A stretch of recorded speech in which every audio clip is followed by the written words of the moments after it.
Hello, everybody. Welcome back to another episode of Faith in Despair. Today we're gonna take a look at a few more very minor issues and maybe add another small Easter egg. I don't know if it's really an Easter egg or not, but yeah, if a boss minion has target all, I wanna name it Crazy Minion. That is what I wanna do. There might also be another thing that I wanna do. If you have... Why is this so loud? Hello, Renepunk. Oh, it's at 13. Damn. Hello, T-Vac. How is it going? How is everybody? Yesterday, the Vienna Game Dev Meetup happened again. There were, I don't know how many people, like at least 100. It was crazy. My Lacoma upgrade. Nice. Yeah, the Game Dev Meetup was really nice. We had a talk by Jack, the generalist, who I actually had a podcast with. He had a topic about diversity, but not specifically for like gender or whatever, but in general, just a lot more people need to go into games to make games more unique, is what he was basically saying. Then we had a talk by Ronja for Canvas of Thoughts, which is a really, really cool game, I think. It is about people living with autism, which is, I think, a very interesting topic to talk about. So if you are interested in that, hello Nixonali, hello Ludwig, how's it going? Hey, that's me. So that is I think that is a really, really cool premise and something that is, I guess it is important. I don't know what other people think about it. Some people probably cannot be asked to play this or whatever. But yeah, keep in mind that the screenshot and the trailer here on this page are already way outdated. They have in the meantime, they have updated the art a lot. It looks very, very cool. So just add it to your wishes if you're interested in that, and you will see it looks really, really cool right now. We have actually seen the updated trailer yesterday. After this one, there was a talk about somebody working on a tower defense game, and the intro, I guess maybe it was not the final intro trailer or whatever, but it was it was AI generated, so the reaction of the crowd was a little they were very quiet at first. The gameplay was alright. It was a tower defense where you have a hexagon grid. If you're afraid of hexagons, if you have a fear of hexagons, do not play this game. But and you could just basically create your own mazes and stuff. It was actually okay, but banned indeed, absolutely. But yeah, otherwise the meetup was really cool. I met a lot of friends again. I met Max. I met Jackneck. I don't know if he's gonna be here today. I did not meet T-Bag. I kind of missed T-Bag, to be honest. Maybe he was there and I just didn't see him. That could also be the case, I don't know. But yeah, here's a very interesting, very good news. Ever since I released the hotfix, there have been no new bugs. So this means two things. One of two things. Either the game has no obvious bugs that you can stumble upon right now, or the second one is nobody's currently playing. So I don't know. I don't know. I could look at the statistics if I really wanted to know, but I'm not gonna do that. Oh, hello. Hello, Jackneck. Who's gonna be here? We were just talking about you. Were you recording yesterday's talk? The talks are never recorded, but the slides are gonna be public. So if you want the slides, you can look at the slides. But the talks are never recorded, and I think that's a good thing, because not everybody wants to be on camera, wants to be on the internet or whatever. And the main focus of this event is to really, be together again, like in meet space. Was there, only saw you at the end when I left, and you were so deep in talk, so you didn't see me, so I left. Oh my god. You know what usually you can do in situations like these? You can tap somebody on the shoulder and be like, hi, hello, I'm here as well. That's totally fine. That's what people do all the time. That's what I do. This is completely normal. So next time you see me in a talk, just put yourself... Actually, I think Checkneck did the same. Checkneck was just standing next to me, and I didn't notice him because I was so invested in the talk. And then only in the side of my eye, I was like, wait a minute, I know this person. And then I was, oh, he's here. So yeah, that's a shame. It would be really nice to have talked to you. And you can, if you are in a deep talks, then you can just stand there next to us and maybe join us, you know? Maybe it's interesting for you as well. If it was at the end of it, we were talking about Magic the Gathering actually, so yeah. We were very focused on Thomas. Yeah, I was focused on not dying. But yeah. So here's the thing.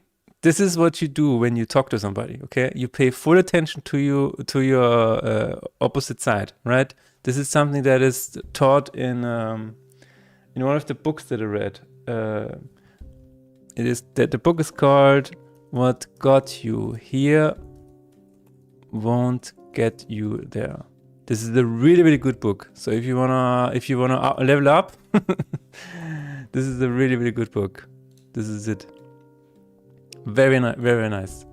And it just basically tells you that if you are listening to somebody, if somebody's telling you something, then you should actively listen. You should just be present only for this person. And this is what I do.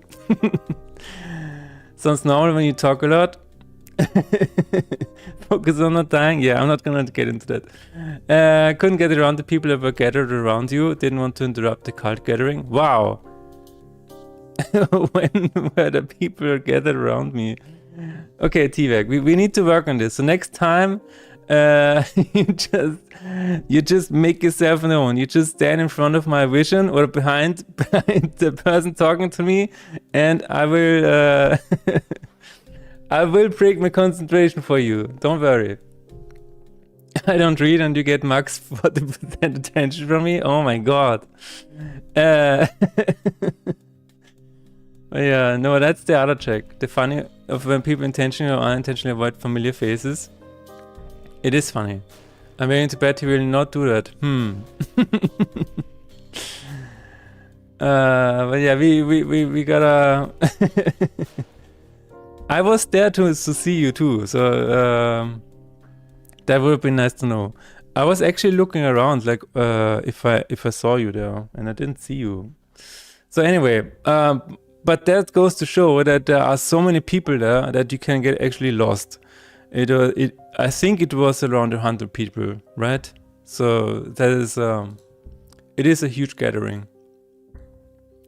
And the other cult following is Jack, who held the talk.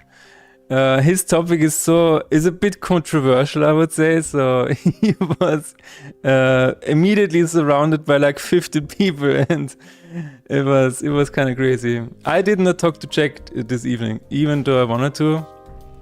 So yeah, I also did not get to talk to anyone, to everybody that I wanted to talk to. But yeah, it was a cool event, nonetheless. Unfortunately, I will not be here for next week's Godot meetup because, yeah, I'm not here.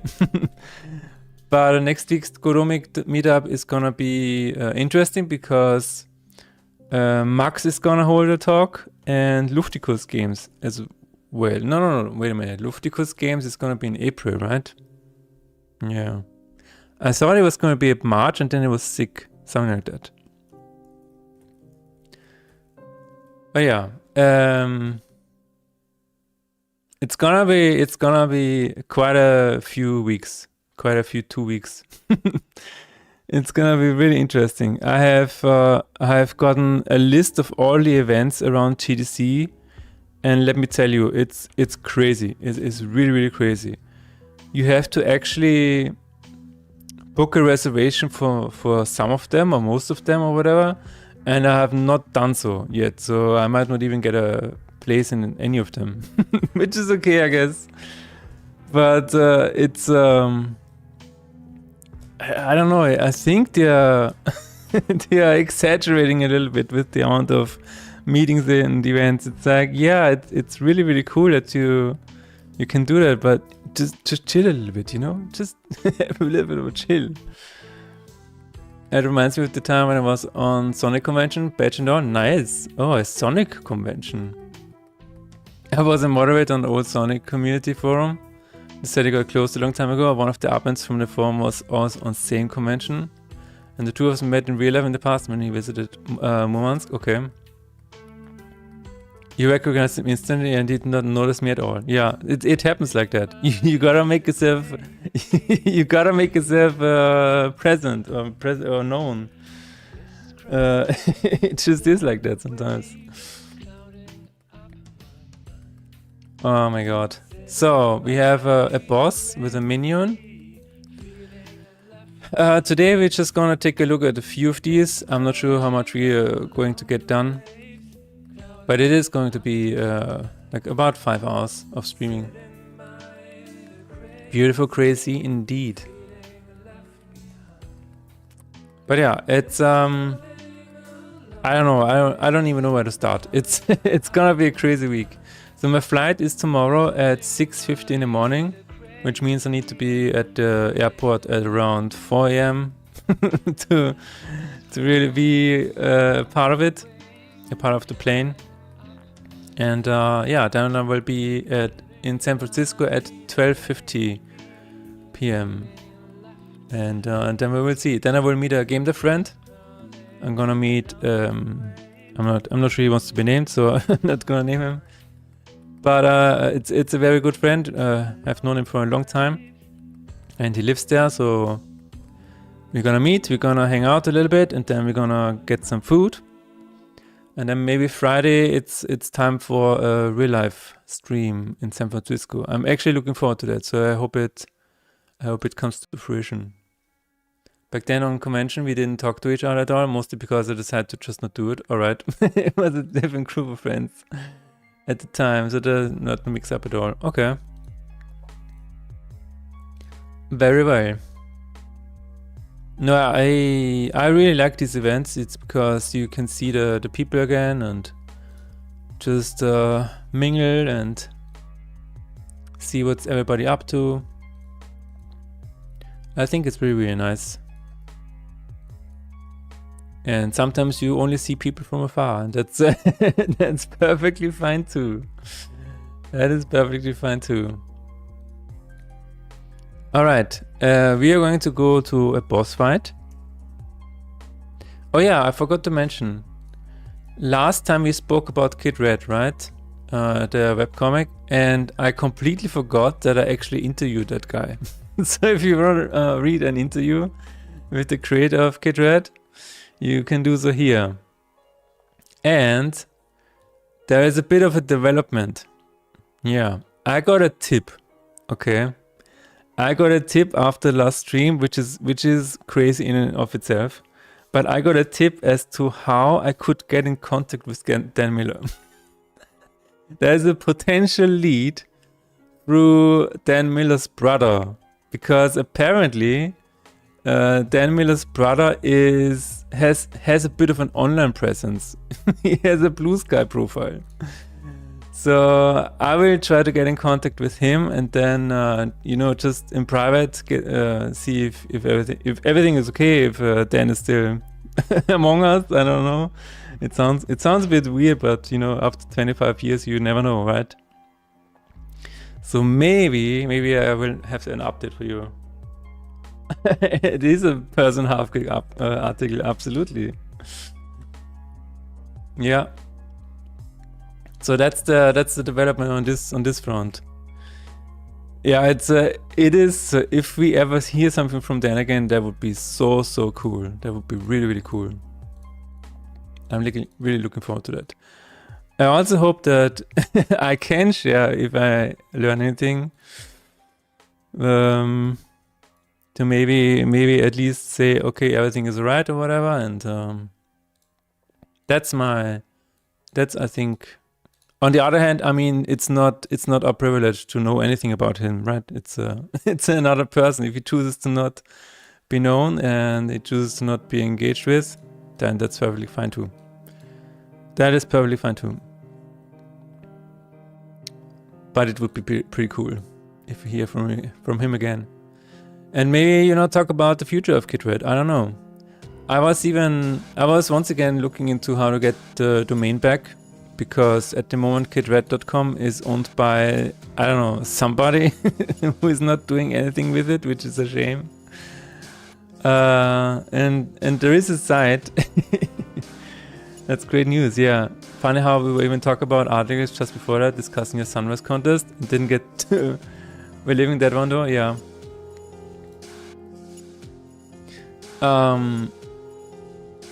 What was I gonna say? I forgot.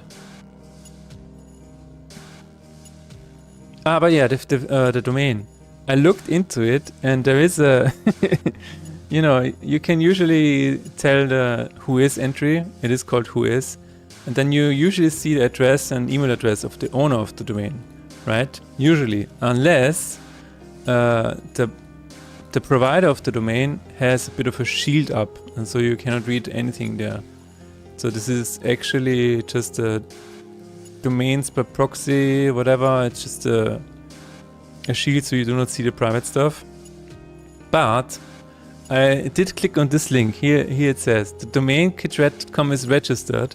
You can still try to buy it here. And I was like, okay, you know, if it's $100, maybe I will try. And then I checked. The minimum offer is $200. And I was like, okay, $200 is still okay. But, so here's the fine print. Here's the fine print. You're purchasing credits for $20. So you have to purchase this negotiation, whatever process, for $20. It's the first thing that's gonna happen. And then you're engaging to your services to make an offer to purchase kitred.com with the opening offer of $200. And here's the really wild thing. Any and all offers, counter offers made via domain agents are legally binding for 14 days and must be entered into good faith.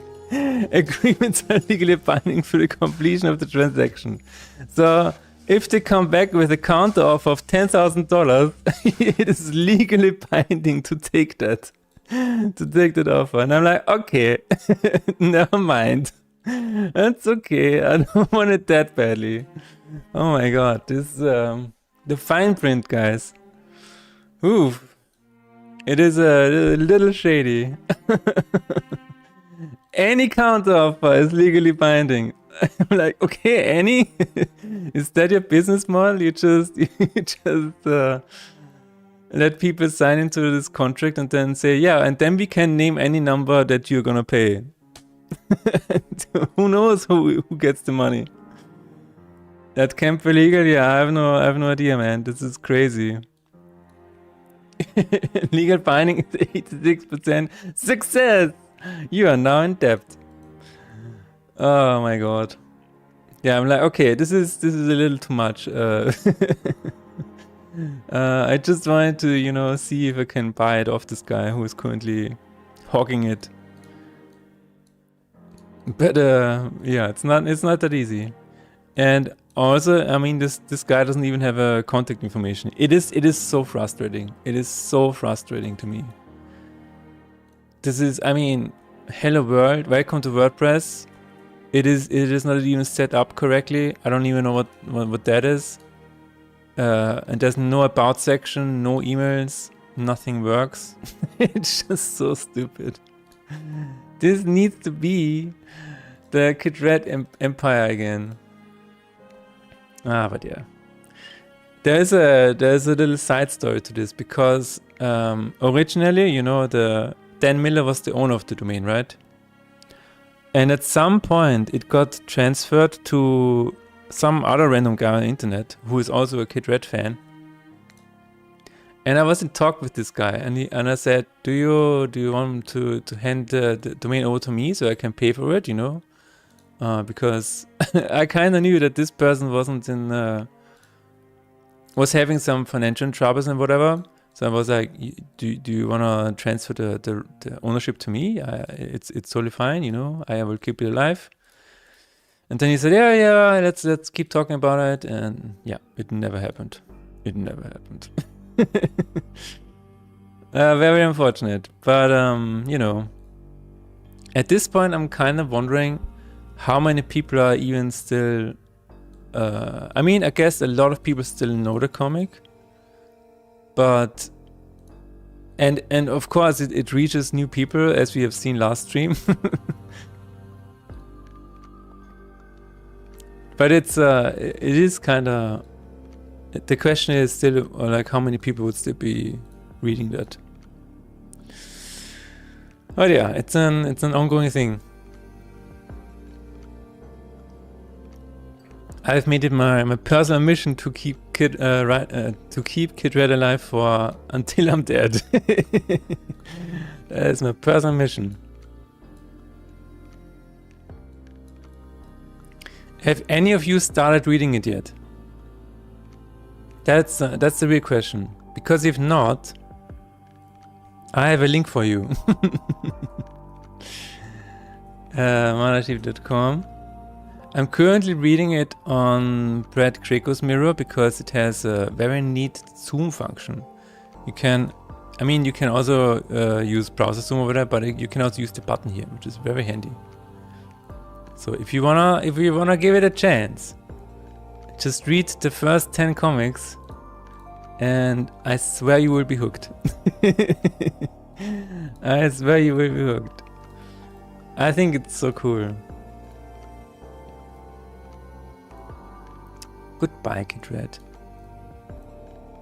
Also, I really like it that the comic assumes the reader is male. It just shows you the target audience back then. Yeah. Oh well. Wait a minute, isn't Steam Next Fest at the moment happening? I think it is, right? Yeah, it is. So, did you guys check out Steam Next Fest? Did you see any cool new demos and stuff? I actually haven't had time yet. Oh yeah, we did check out, my wife and I checked out the Scott Pilgrim demo. It was fine. It was fine. It was nothing to be too excited about. That looks cool. What is that? Eternal Afternoon. Oh yeah, this is the vertical city builder. That looks really, really nice. That looks really, really nice. I thought it ended already. Apparently it's still ongoing. Yeah, it's I mean, Steam Next Fest is happening so often that it's wait a minute, wait, what? Is that a park? Oh, what is that? I mean, how can you enter that in this, with this angle? I guess it's just for decoration. But yeah, this looks really, really cool. I played Wireworks, Loopler, and Pinkheap. Nice. Is this AI generated? No, this is not AI generated. Do you think this is AI generated? You think so? No. I don't think so. Scott Pilgrim got released apparently, yeah. I mean, it looks really cool, and it plays really well, so... I'm just goofing around. Yeah, you never know, to be honest, you never know. This image alone could be generated, you know, it's like, yeah, just generate an Asian-looking thing, but not really Asian, or something like that. Look at Wireworks. Yeah, I'm gonna check out all of these. Wireworks. What is oh my god, Design Defense built a module board and manage your wires. Oh my god, no. Hey, it has the same shadow thing going on as in Mosalina. Fireworks? I sure hope it does. Says Mr. Webware. Yeah, I mean that looks cool. I'm gonna add it to my wish list. What was the other one? Loopler. Loopler. Oh yeah, no, we talked about this. This is the one where you just drive in a circle. Yeah, we talked about this. I also need to check this out. And the other one was Pinkeep. Pinkeep. Oh my god. they actually made a pinball roguelike deck builder. They actually did it. That looks really cool though. That looks really nice. Calls the fighter out of the keep or barracks to roam around and fight approaching enemies, dealing damage based on your melee start. Equip them with swords to upgrade them. I got influence and played Wonderborg and Cambonanza. Wonderborg looks really, really nice. Wonderborg looks nice. I also need to play this one.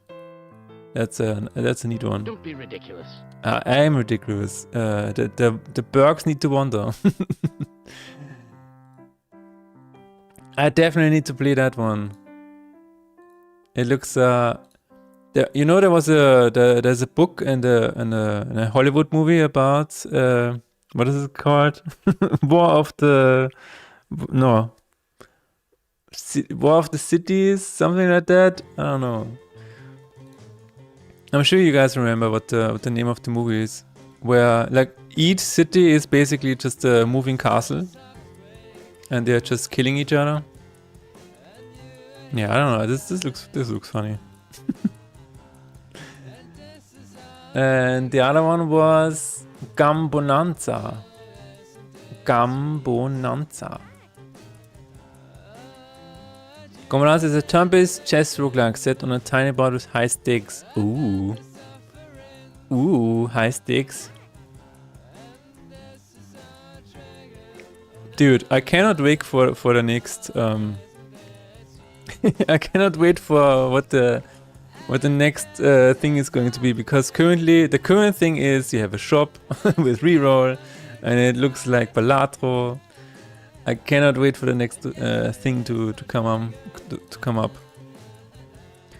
Also, I think these look like tiny butts. Don't you agree? I'm gonna attack you with my army of butts, and you're gonna like it, and you're gonna enjoy every minute of it. Mortal Engine is the movie. Yes, Mortal Engines. Exactly. I recently got a clip suggested to me on YouTube where England devours Bavaria. Very very politically vibed. The cards have way too much text, and I think it's a bit tough to control though in Pinkeep. Oh yeah, that's what I thought from the screenshot, which is why I read it so loudly. It's like, oh yeah, this card has a bit too much text, I guess. I wanna play Wonderberg 2, yes. Mortal Engines, didn't they have a second one? No. No, it was called Devour of Worlds. No? Isn't there... Wait a minute, isn't there a trailer? Trailer? Hello? No, what was it called? There was another movie that had a giant monster devouring worlds, and it reminded me of the other one, Mortal Engines. I very much like the music Gambonanza. I will check it out. Also, what is this? It is a single-player CRPG inspired by the freedom of tabletop games. Okay, with your goblin sidekick. Updated my journal. What the hell is going on here? What is going on here? Okay, I guess it's the upgrade tree. Nice. This is very much like Fuck, what is the name of the game? I forgot, but you guys know what I mean.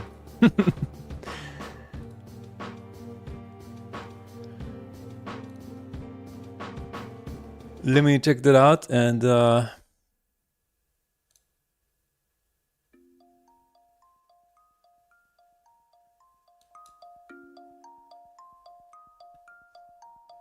very nice.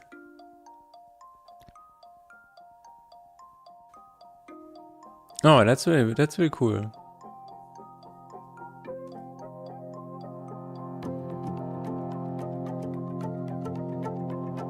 I also loaded the demo for Denshet Attack.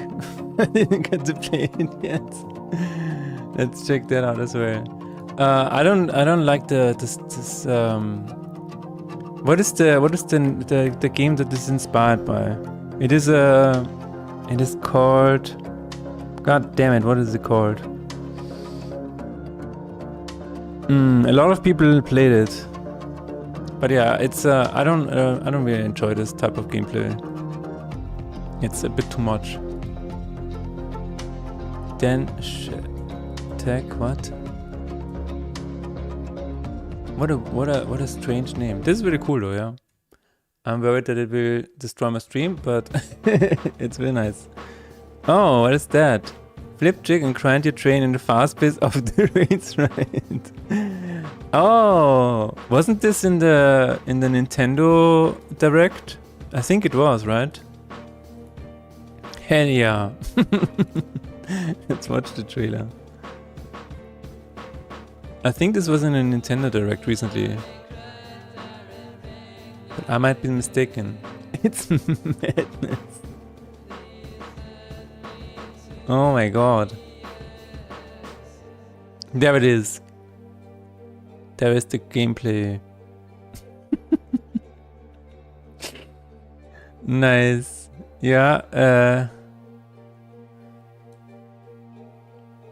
yeah, I guess in the end we need more games like this instead of card games. Coming from somebody who is making a card game. This is what we need more of.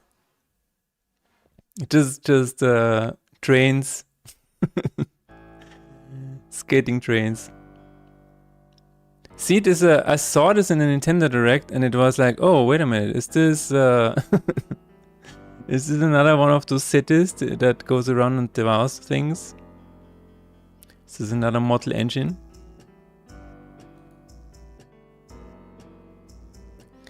Available tune. Ah, wait, what? Wait. Is that... No, it's Japanese. Okay. Okay. Nice. Core Keeper. Oh, did they have an update? Void and Voltage update is live. Cool. Wow. Yeah, Core Keeper is also really nice. Denshetech. I've been having that pop up a lot on my Twitter recommendation. Yeah, I would assume this is going crazy on social media because just any GIF of this game is probably going to go viral, right? It has virality built in, I would say. So yeah, this is a really, really cool idea.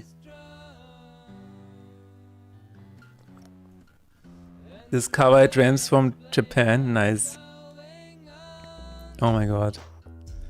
How did this game do? Oh, 7,600. Yeah, okay, that's fine. I played the demo of Haste and I did not like it. I don't know why. The movement just felt off. Oh my god, what is that? Wait, does this game have roguelike elements? Can I just say that this this style of map is really outdated and needs to be put to death? I don't like the style of map. I don't know. It was kind of okay in Slay the Spire, and even then it was it already was too much.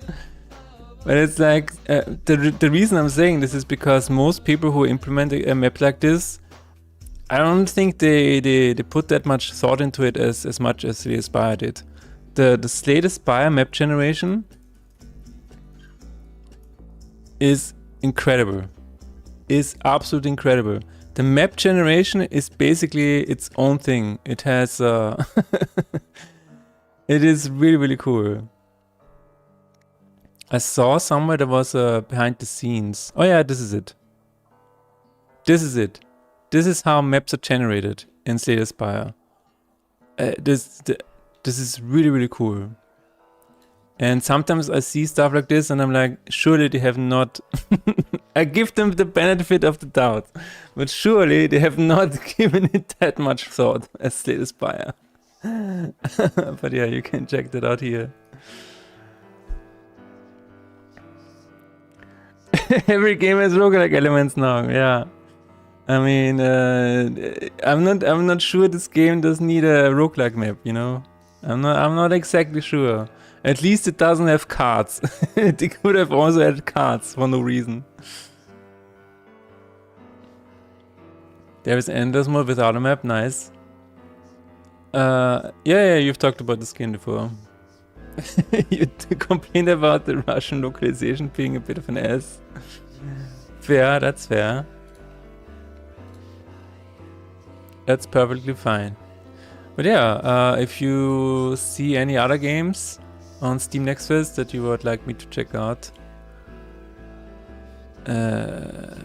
off stream, or maybe on stream next sometime when I return, I don't know.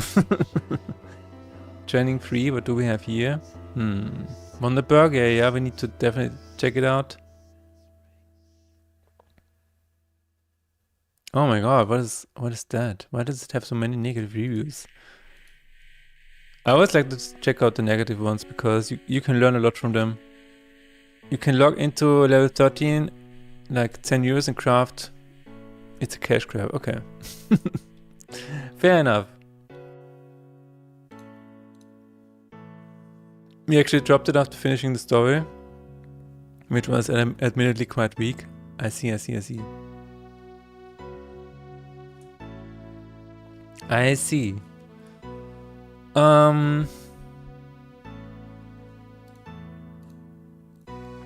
Let's just keep going to the next boss and see what Lacrima are. Starvester and Rune Dice also look interesting, but I haven't played them yet. Okay, we'll check it out. Gameplay can be relaxing, the basic story development really killed the vibe for me. Alright, that's not good to hear. Starvester.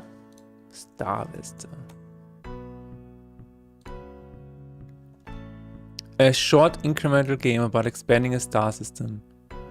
No user reviews. Oh.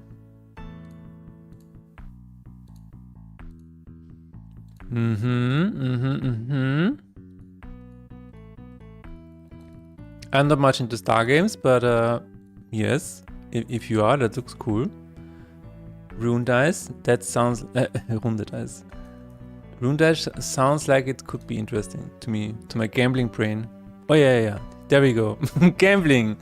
Oh, you have an overworld map too. Yep, that's it. That hits the spot. Is this AI generated?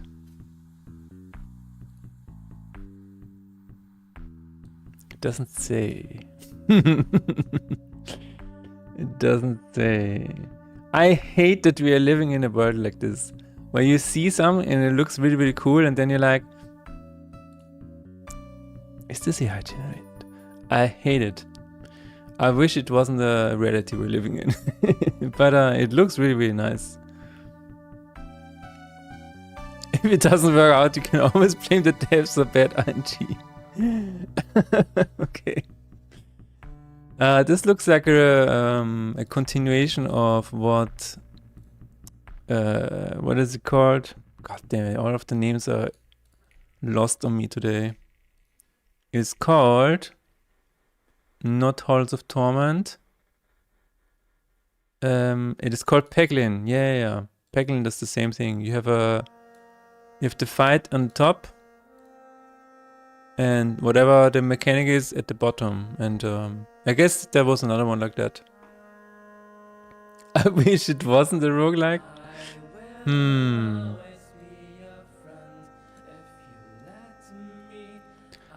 Yeah, you can say, you could say that. I mean, this style of map just needs to go.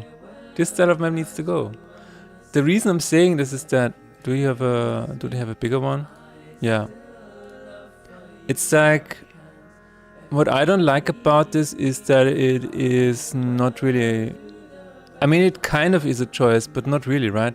You see this and you're like, I guess I will take this. I guess I will take this. It doesn't really matter, does it? I don't know. Yeah, I don't know. I had the. I mean, Wild Frost map was. In Wild Frost, they had such a minimalistic map. It was so minimalistic that you don't even have a screenshot of it. Fair. That's fair, I guess. Is it in the trailer somewhere? It is so minimalistic that it doesn't. It almost doesn't matter. God damn it, where is it? Give me a. Ah, there it is. There it is. There it is. This is the map of Wild Frost. No, wait a minute. This is the. No, this is not a boss rush. You could. You start here on the left. I don't know if you see that.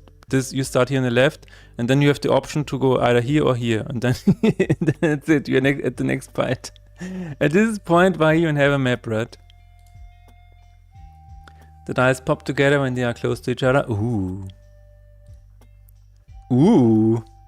I definitely need to check that out. This looks like it will increase the baseline of my dopamine levels. And I'm here for that. I like that the dice are 3D. That's really cool. That's very similar to Slice and Dice, where the dice are also 3D, right? Assume they are. Yeah. Yes. Very nice. Very nice dice. So here's the question. If this wasn't a roguelike, how would you... What would be... I don't know. How would the game look like? Or what would the game look like?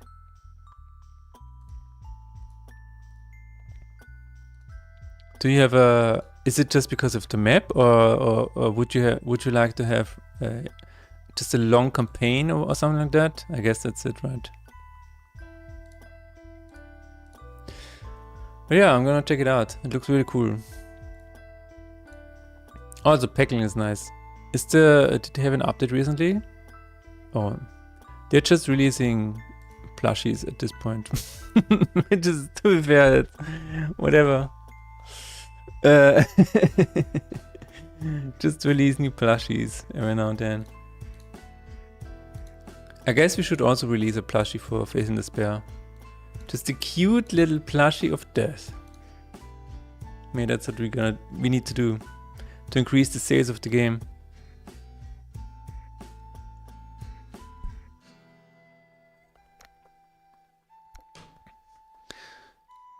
But yeah, next fest.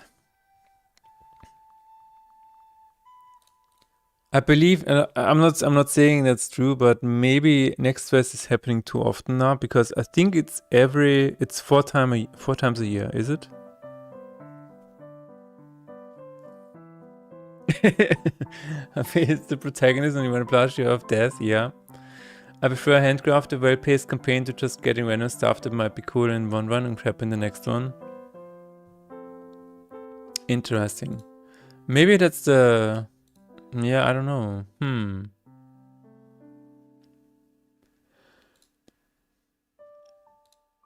I'm kind of in the same boat. Let me think about that, because if I think about it, I would rather play a Final Fantasy VII title with a long story campaign than I don't know. I don't know. Like, for example, in Slay the Spire, right? What would that look like? The problem with that is that balancing needs to be spaced out. If you have a, it is like Chandelier, right? I guess every game should be like Chandelier. That's the answer. Every game just should be like Chandelier. That's the answer.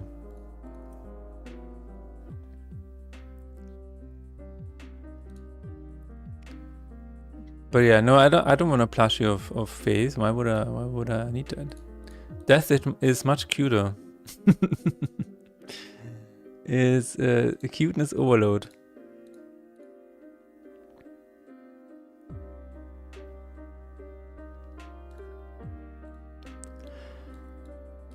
But I think it's really cool, like the amount of the quality of the games being released. It's really nice.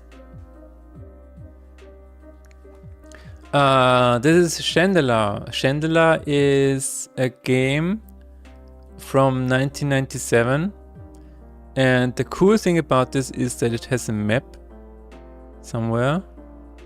Let me see it. Where is the map? Oh, here it is. And there's also, like, you have a whole campaign to go through, and your goal is to defeat the 5 evil wizards, one of each color. And you have a persistent deck, which is, I think, really, really cool. So there aren't really any roguelike elements. It's just that you start with nothing, basically, and then you have to work your way up and get stronger and stronger cards. I think this is really, really cool.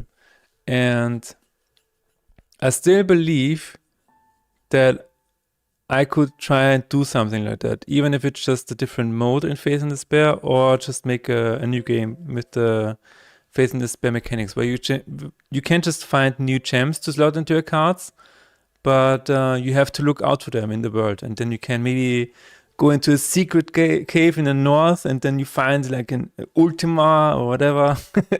So I think that would be really, really cool. Kind of like walking around in Elden Ring. Yeah. Majib doesn't think FaZe is cute. No, FaZe is not cute. Kind of like Etherlords. Yes, Etherlords was suggested to me yesterday, actually. And I have it now on my wish list. I'm definitely gonna check it out. Because that is exactly what, yeah, I mean, apart from 3D, I don't want to have it in 3D. But I guess this is what you also would rather want, right? Like just a bit of a fixed campaign and a bit of progression, stuff like that. I only had a demo of Etherlords as a kid and I loved that one. Yeah, I've never heard about it. Yesterday was the first time that somebody told me about it, and I was like, oh, that sounds really cool. But the thing about roguelike is that if you have, for example, Vampire Survivors, is that you get the entire power progression of a full campaign in 30 minutes. So you start from 0 and then you get to level 1000 or whatever in 30 minutes. And that is why these games work so well. Because they just give you the same fantasy in just a much shorter time. I don't know. But I still think that it is worth investigating if I can do something similar like that. I just like the fact that it is a bit more slow-paced and a bit more mysterious because you have a world to explore, right? And maybe you have an NPC here or there. And you even have to worry about having food and stuff. I think this is really, really cool. I just like it. I don't know.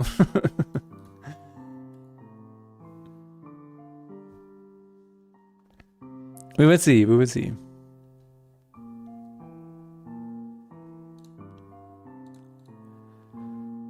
And then you start again from 0, but this time get crappy drops and go to only 60% awesome and just wasted half an hour.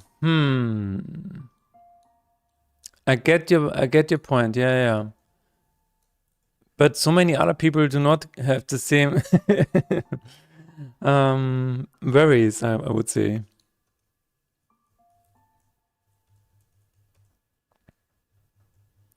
You could argue that if you are in a campaign and 2 hours into the campaign, you're stuck with the deck because you forgot to look for something else or whatever, and then maybe then you wasted 2 hours. I don't know. You could also argue that, right? But if you then give the player the option to grind and to catch up, that would solve the issue. But yeah, it's also a little bit weird, I guess. I get that it can be cool, but it just feels like such a waste of time so often. But I also usually don't play games for super long. I'm getting mixed signals here.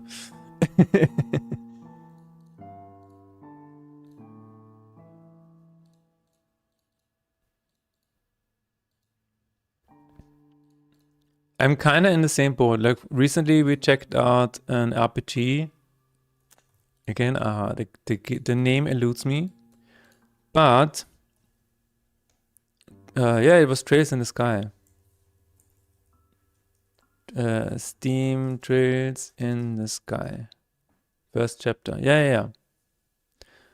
We played this, we started playing it, and it is very slow paced, and you have a campaign with a story and whatever. And it is really cool, but it's also, it's almost too slow. Like the story progresses very slowly, and the amount of fights that you're doing is so repetitive because you have a slow progression, right? So you don't get new weapons and stuff very often because you have to fight your way through the next town or whatever to the next shop with the better weapons.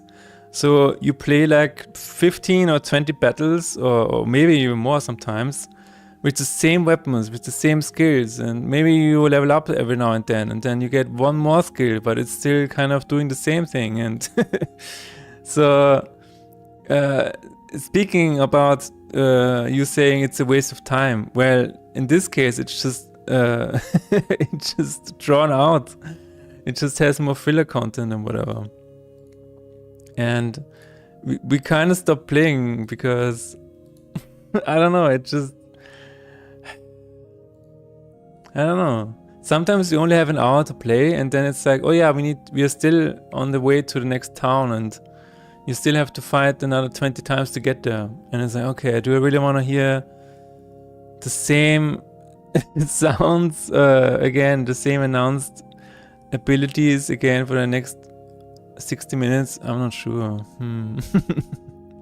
Whereas in a roguelike, if it's a really good roguelike, then every run can feel entirely different, right? Because you get different skills, you have a different starter character, whatever.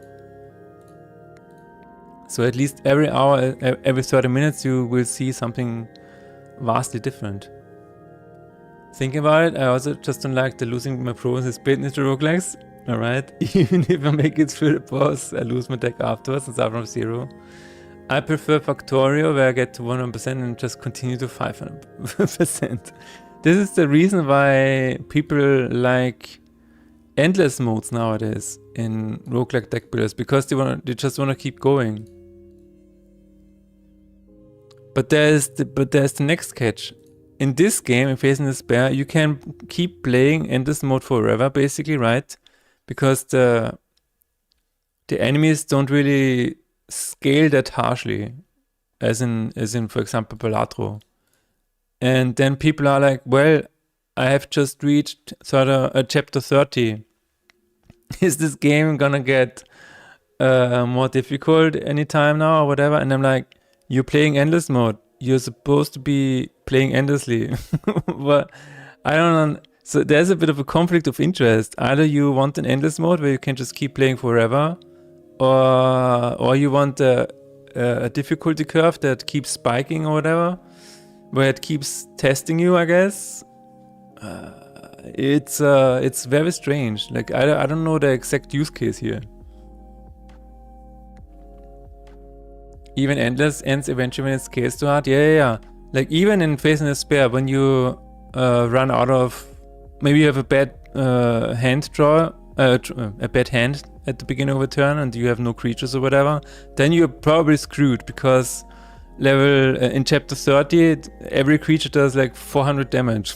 So if you have not invested the studies into increasing the max health, then you're probably dead. But yeah. 2 different endless modes. Endless and serially. This is not ending mode. Yeah, exactly. It's but I guess some people expect endless mode to be like a campaign, right? Where it's like, yeah, I'm just gonna keep playing forever, but I wanna have new, I don't know, new content or unique content in endless mode, something like that. But it comes from the same feeling because. So here's the thing. Usually you can build your own deck, right? And you can have a bit of an attachment to your deck. But in this game, you can build your own cards in the deck. So it's even more of an attachment because of the IKEA effect. If you don't know the IKEA effect, the reason IKEA is letting you assemble your own furniture is because of the IKEA effect. Because if you make something yourself, the value of it is a bit higher already because you invested time, sweat, and tears into it, right? So this is the IKEA effect, which is why IKEA keeps selling stuff, even though arguably it is worse, the materials are worse or whatever, because it's just cheaper in general. See, they just want a campaign, a handcrafted, well-made campaign. Exactly, yeah. I guess that's really it. They just want a campaign where they have a persistent deck and not restart from scratch every time. I guess that's really it, yeah. Again, I'm looking at Chandala and I'm like, I can probably do something like that. And I think it would be really, really interesting. If I can make a 10-hour campaign or a 20-hour campaign, 20 hours is probably too much. I could probably make a 10-hour campaign if I I don't know. Because then you have a little bit of a world to explore and you defeat the evil wizards and it is kind of like Heroes. Where is it? Heroes of Might and Magic. I think this is it. This might be it. You still have a map that is very large and you usually play this for like many hours, right? Many hours. So maybe this is the solution, I don't know. Because then you can still have different maps to play. And you still have a persistent deck or whatever. And your characters level up, and so your deck levels up, and you can still explore a world. 10 hours is long enough, absolutely. Yeah. You can replay a campaign and make different choices, just like in a roguelike. Yeah, but then it gets really complicated. I don't know.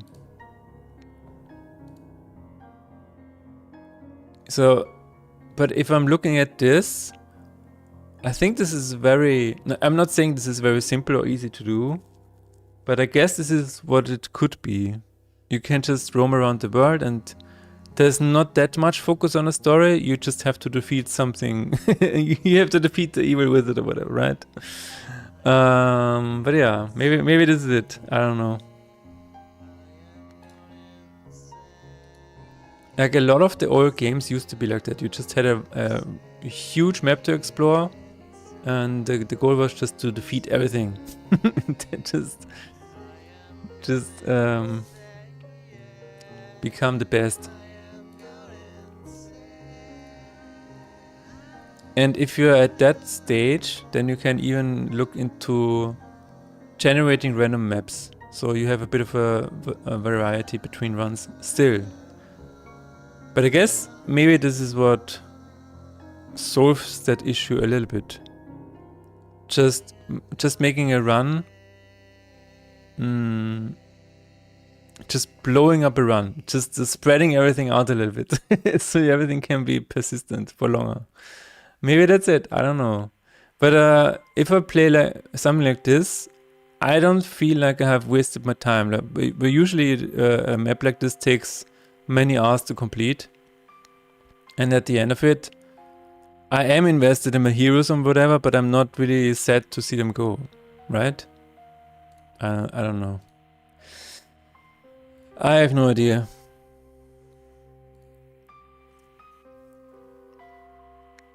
I guess I will have to do some prototyping at some point. What would you say is the least amount of time a game should be entertaining and long?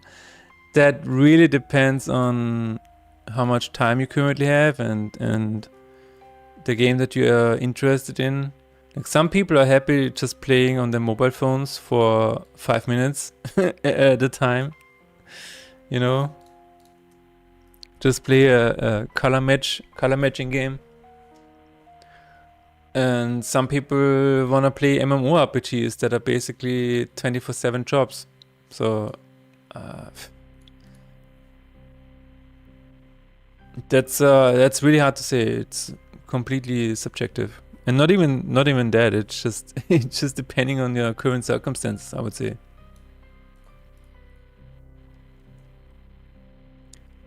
For me, I kind of like.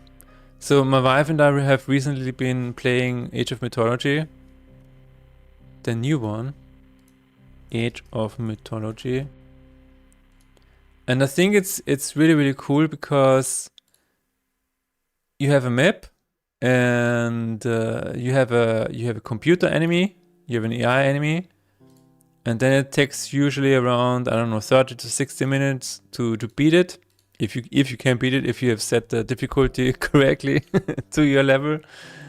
And then that's it. So it's about an hour per game, and that's it. And that's usually enough for like an evening or whatever. Like, yeah, let's play around, right? I think 30 to 60 minutes is the absolute sweet spot for a session. It is, because if you look at board games, they usually also have this, I guess, maybe. One of my friends mentioned in a talk with me that there probably should be some sort of formula that can output entertainment value of a game. And length grind would be a counted and set formula. Oh, maybe, I don't know. Imagine Pokemon being a roguelike and you get random different Pokemon each run, and the run ends after getting all 8 badges, and you have slay the Spire map to get Pokecenters or fights. Yeah, I would not like that. That's how I feel all indie games are now, and there's so much missing from that. I kind of agree with that, yes. I kind of agree with that. I think the reason is that. Okay, so here's I'm going to be completely honest here. Okay, the reason I made a roguelike deck builder is because I was naive. I was naive. I was like, yeah, sure, I can generate a random map. Oh, it's gonna be super easy, barely an inconvenience. And I was like, I'm gonna be done with this in 6 months. So I assume the reason why a lot of people are making roguelike games in general nowadays is because they think that they don't have to make a map themselves anymore. They think that randomly generating a map is easier and faster than handcrafting something. The problem is that it's not easier than handcrafting something. In my case, I think I rewrote the algorithm for the map generation 3 times. And it is probably still not perfect, but the amount of edge cases that I had to be aware of while generating the map, I think I could have just made like 50 static maps and just chose them randomly in the same amount of time, right? So it's like, the reason is why this is happening to so many indie games right now is because people are probably thinking they can save time, just generate an infinite amount of content and then sell it and make $1 million. I think this is where this is coming from. Also, you know, because it's only 30 minutes sessions, balance is not really that important, because, you know, after the game ends after 30 minutes, you know, it doesn't really need that much of a balance. It's fine. Vampire Survivors is also not balanced, right? Vampire Survivors, I think, is very balanced. Vampire Survivors has it they know exactly what they're doing. I think they're even screwing numbers behind the scenes to get you into the flow state and whatever. But I think this is where this is coming from, where everything is now generated and random. It's because people think they are going to save time while developing it. Grinding games can be entertaining after all. Any game can be really, but there's always a question when something is too little or too much. Yeah, it depends. So usually, I read books about this, right? So, and it usually comes down to this: when is a game boring? Boredom comes when difficulty does not meet your skill anymore. Then you're bored. So when you can be bored when the game is too hard, because then you don't see a way to overcome it, and then you're like, oh, why am I even trying? Or you can be bored when the game is too easy. So these are the two reasons why you usually stop playing a game. It's either too hard and you don't see a way out, or it's too easy and it's just like, yeah, you feel like you have already won the game. And the goal of the developer is to provide an experience that is right here, right in the sweet spot, where difficulty meets your skill level all the time. And this is really, really hard to do. You have to provide options, like difficulty options or whatever. You have to provide, like in my game, you have to provide choices to maybe adjust it for themselves while the run is ongoing or whatever. But this is what happens, and this is very subjective. Like some people, they're better at games than others. So you cannot make one game that fits everybody. It is really, really hard to do. I'm not trying to talk against the game. Oh no, I know. There's also a place for roguelike deck builders. There just isn't anything else, it feels like. Yeah, no. I know that you're not dissing my game, but we are talking about games in general. I'm a huge fan of roguelike deck builders, so I don't feel attacked. I'm a fan of Magic the Gathering and stuff, and even I feel like that, as I keep saying, there can be more to this. If you have a campaign with a persistent deck, I think that can be something really, really special, where you build up your deck over time and maybe just play through a small story or whatever. I think this could be really, really interesting. Now again, I'm not sure if this can be a separate mode or whatever, or maybe it's even part of the journal. What if, for example, and I thought about this recently, what if the journal here, you have kind of a persistent deck, right? It's still going to be weird with different starter decks or whatever, but in theory, this could be like, the campaign could be a persistent deck, right? Like, I think it could be interesting.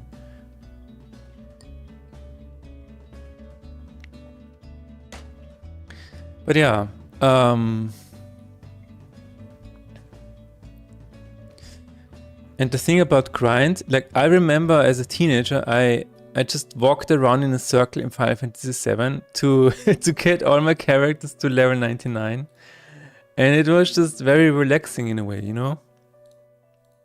And this is, again, this is what games should provide.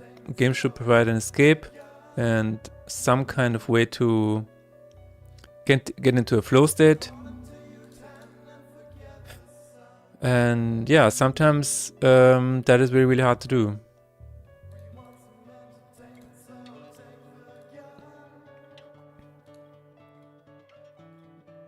Okay, I'm still on my way to a boss, by the way.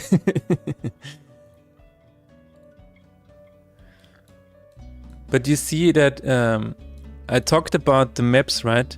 That I don't like how the maps are structured in roguelikes like this.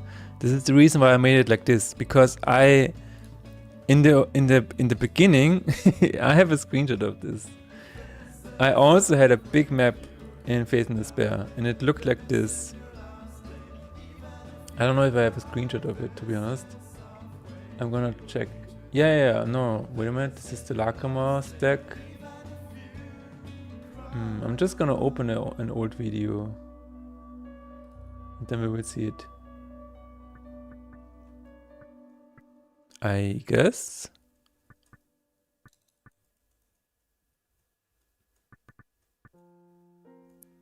No. Let's try this one. One of these has an old map.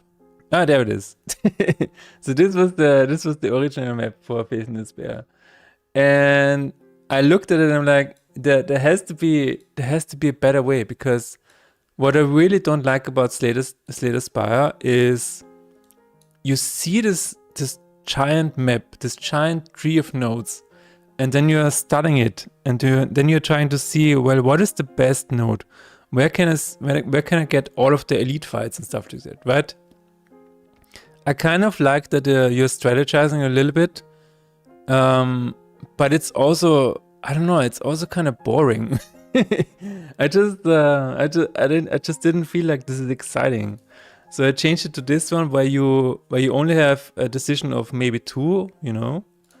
You need to just decide what's your next 3 steps going to be, and because your situation changes every time, you know. If after these fights or whatever, your situation is changed a little bit than when you're still here. So how can you strategize what you're gonna do when you're here, when you don't know what's gonna happen to your deck right here, right? So it's like you're strategizing the entire map, but then every time something random happens to you, and then your whole strategy is thrown out the window anyway. So it's, I don't know.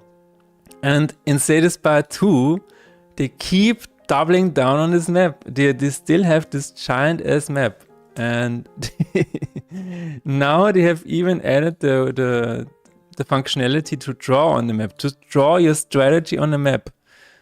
And I feel like that takes I don't know, it just takes the wind out of the game. It's like, yeah, you're taking cards and whatever, and then you need to open up the giant map and plan your strategy for the next 3 fights. And it's like, is there, I don't know, maybe I'm just too biased here, but I feel like this is not. I mean, one of the reasons could be that it does slow down the game a little bit. That could be a reason why they kept it in. But I don't know. There are other ways to do this. And one of the things that we tried, like my wife and I thought of when developing Faith in Despair, is if you have this map, and maybe we should have gone in this direction, I don't know. But if you have this map, this is another thing that I don't like about these maps, right? So if you have Slay Spire 2, and the rent is almost over, don't worry. Is there a map here somewhere? No, they don't even show the map. God damn it. Where is the map here? Slay the Spire map. Here's another fun fact about the Slay the Spire map, right? You go from the bottom to the top, okay? And then there are games that think, yeah, it's really cool that it does like this, but I want to see the entire map on the screen, so they flip it horizontally. Okay, so now they have the map like this. And then it's like, okay, but now, where is the reason why you cannot go back? There is literally no reason. So it almost feels like weird when you're here, and then you can go here, but why can you not go this way or this way, right? So at one point, I actually allowed the player to go anywhere on the map, and you had to kind of complete the entire map. This was actually one idea that we were playing with. So maybe we could have gone into the direction, I don't know. I have no idea. But you see this problem in so many other games that have this horizontal layout now, and it's like, yeah, but why can I not go to the left? There's nothing there. And so you have weird mechanics, like in the recent game that we played on stream. It was called not Dyson Fold, it was called Dicemancer. Yeah. In Dicemancer, they also have the horizontal map, And I feel like they stumbled upon the same thing because they were like, well, we have a map here, but what is the reason why the player cannot go to the left and such? And so they added this mechanic here to the left, where basically like Fortnite, it just keeps going to the right. And so this is the reason why you cannot go to the left. So this is how they fix that. Done. Just release the game. In some games, you can actually go back. I played something like that recently. Yeah. Tournament. It's like tournament again, yes. I guess my suggestion of varying difficulty, depending on if you go high or low, didn't work out after all.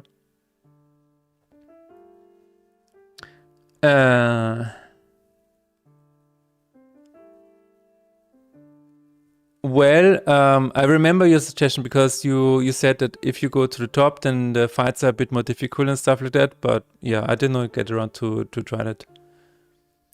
I'm gonna be right back. I need to refill my water. There's a bit of an RNG choice and you can go back, but at a certain point... Spells certain doom, exactly, yeah.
Ah, FTL, yeah. FTL. And there is actually, you can actually, like a friend of mine suggested this to try it out in Phase in Despair. So you can see the whole map and you can strategize. And then I was like, are you sure about that? And I tried it out and you will see immediately that it is not a good idea. Because if you see this, it's like, yeah, I guess it's kind of overwhelming, I think. But so I decided against it. I will not show the entire map. And I know that's not a good idea. Let's keep it simple. Just show the next two tiles and that's it. It's just too much. Let's see if we can have a boss fight here with target all. That would be really nice. And the other map that target all allies. Okay, we can. I guess we could force it, but it's not that important. The other thing is that the map in Inscryption is also really, really simple, and I kind of like that. I guess it's kind of similar to the map in Wild Frost in a way, where you almost don't need it.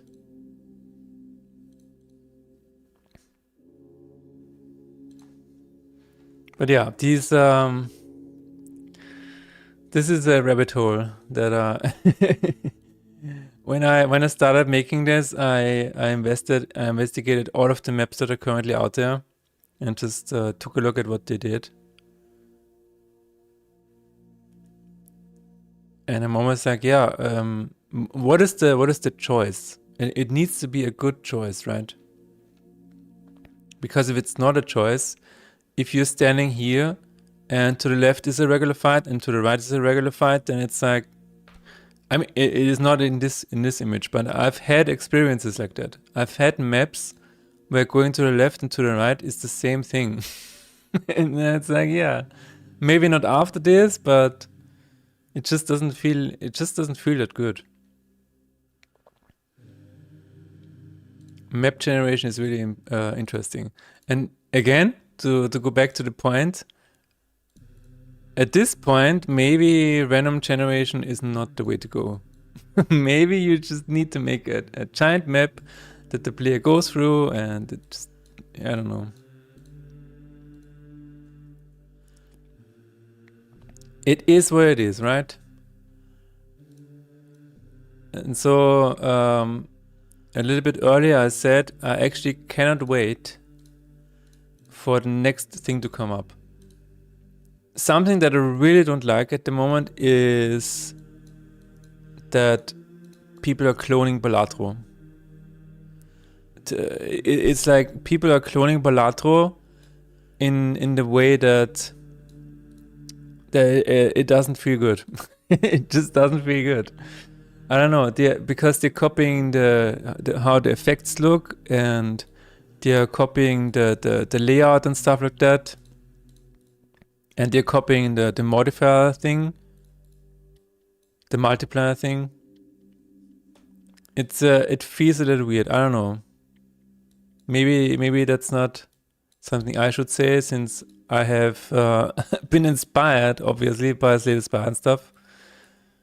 But the Balatroification of games feels a little strange. That's what humans do, copy everything that makes money. Yeah. No, this is what happens.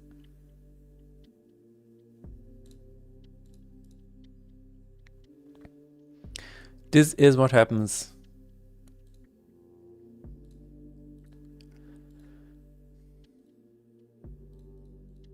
Your reasons for making games is, or the reason for making a game is often very important.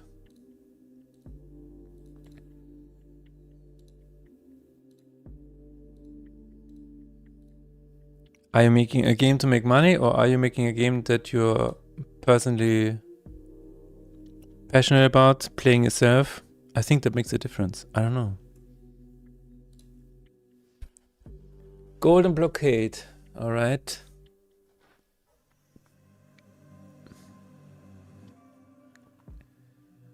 It's sad because niche products won't sell that good. What are you talking about specifically?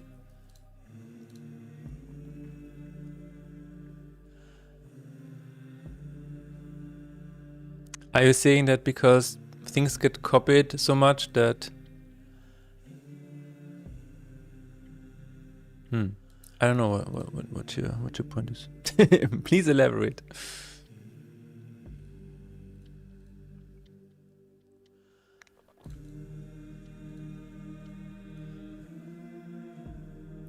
Oh, I think I can just skip all of this. Let me see.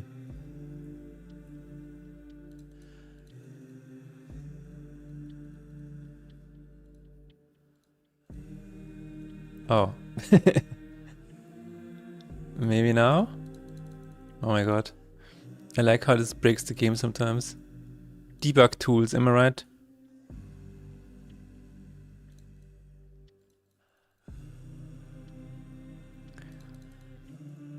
Oh my god, it's completely broken now.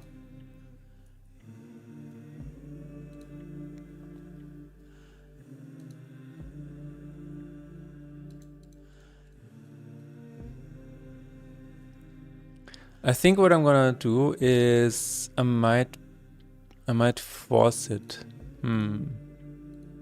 So what I'm currently trying to do is I wanna get a boss fight where one of the minions has a target all material. And I kind of can try to force it, but I thought maybe I can just find it. I don't know.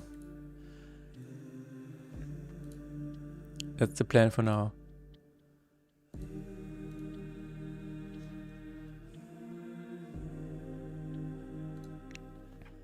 Yesterday I was sitting at my table just having dinner, and then I was like, wait a minute, in about 24 hours I will play in a plane to the USA, and I still cannot really realize that for some reason.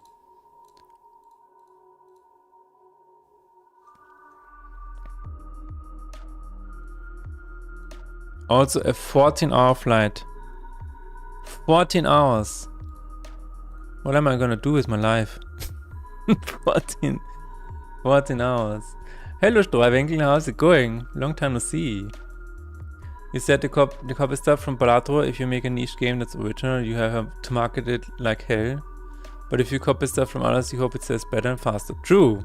Yeah. Very true. That's the thing about being original.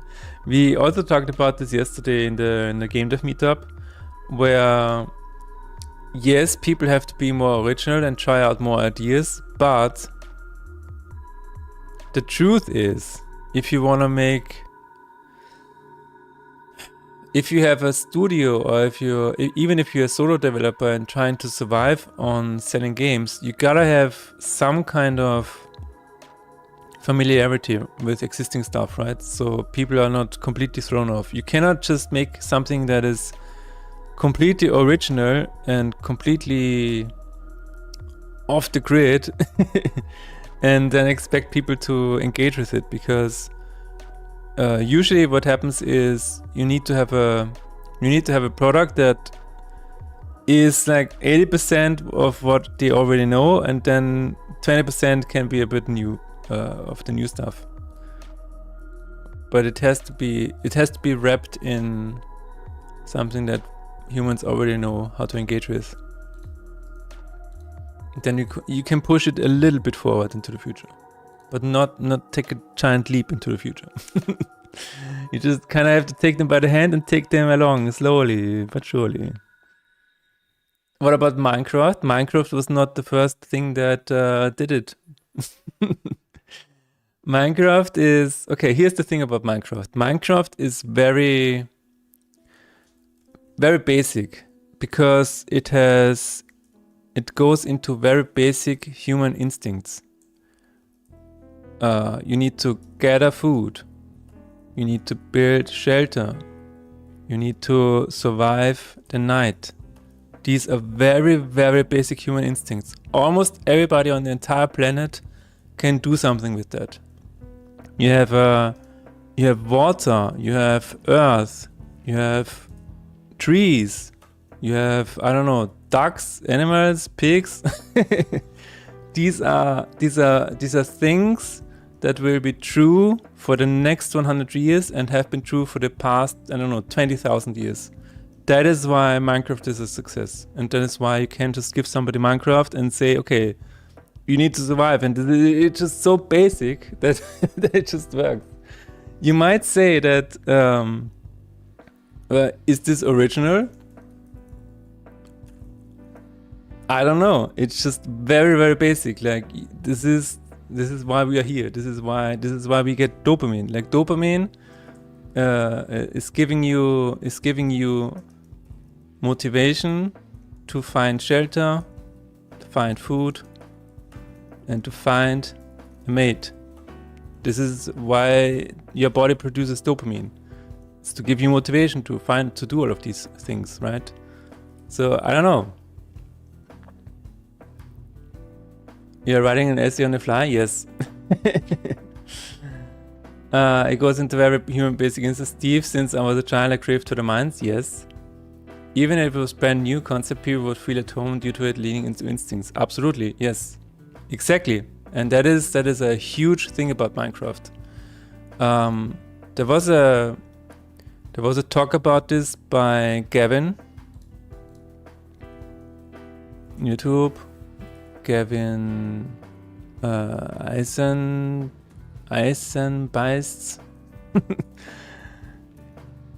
I think it was called. He talks about the human instincts. Gavin Eisenbeist. Human instincts. Probably cannot find it right now, but he basically distilled it down into. There's a huge distinct. There it is. Scienteludus. There it is. Yeah, how successful games leverage human instinct. So what he did, he made a human instinct chart, and then mapped successful games onto it to understand why they are successful. And what he found is that Minecraft basically ticks all of these. All of these. That explains why Minecraft is so successful. It is really, really fascinating deep dive into this. So if you want to check that out, you can do that. So I would say Minecraft might be original in the way it is. In the way that it generated a map or whatever, so you can play it forever, right? But it is really like stuck deep into the basic human instincts. It's really, really interesting. To be fair though, if you watch this and think that Gavin now can just create a successful games from now on, my understanding is, yeah, his latest game did not do so well, unfortunately. So even understanding this does not guarantee that you're always gonna make a million seller. I'm not even gonna show it; it's not worth it. But it is still a very fascinating topic to talk about. There was another game that talked about a book actually that talked about this. It is about basically the same thing, more or less. But yeah, the reason why I can make an essay about this on the fly is because I held a talk about this. So this is still. It's fascinating how much can go into game dev. Absolutely, yes. Understanding a topic doesn't always guarantee a successful application. Absolutely, yep. But yeah, you see that in roguelikes as well. So you have, for example, exploration. It is when you see a map, you get dopamine because you need to find out what it is on the other side. You need to collect things to survive. You need to, and this is, for example, the gems here. You're basically collecting berries from the bushes. So all of these mechanics are just very, very basic human instincts. I think this is really, really fascinating. You may know how to apply a bandage, but it doesn't mean that you'll do it good. Yeah. You may know how to apply a bandage, but it probably doesn't help you when you don't have any leg anymore. Did you make them look like berries? I mean, I can if I want to. Shiny stones. Yeah, we are. There's something about something being shiny that really that really makes us want to collect it. Something shiny and glittering, and also very high frequency tones. It's very successful. very nice for the human ear.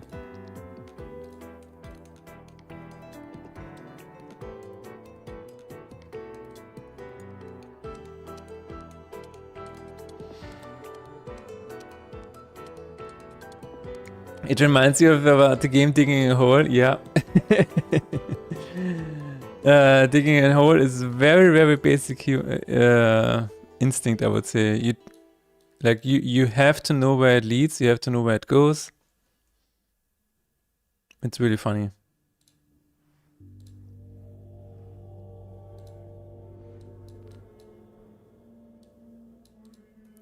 So I wouldn't say Minecraft is original. Minecraft was original because it generated a map for you to survive in. Gonna drop off for today, launch and then my own stream. Nice. Have a good one and best of luck with Bucket and finding any would keep out in that. Nice. Thanks for hanging out with us today and have a nice stream. I hope you don't hear a lot of voices in the void.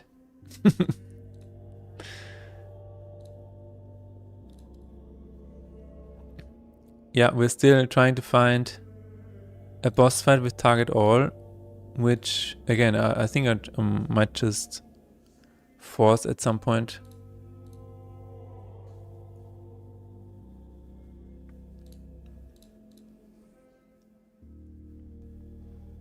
But yeah, learning about why games are good is definitely a rabbit hole. It is a rabbit hole into psychology, instincts, and at the end of it, you feel kind of weird. You're like, huh? I guess, yeah.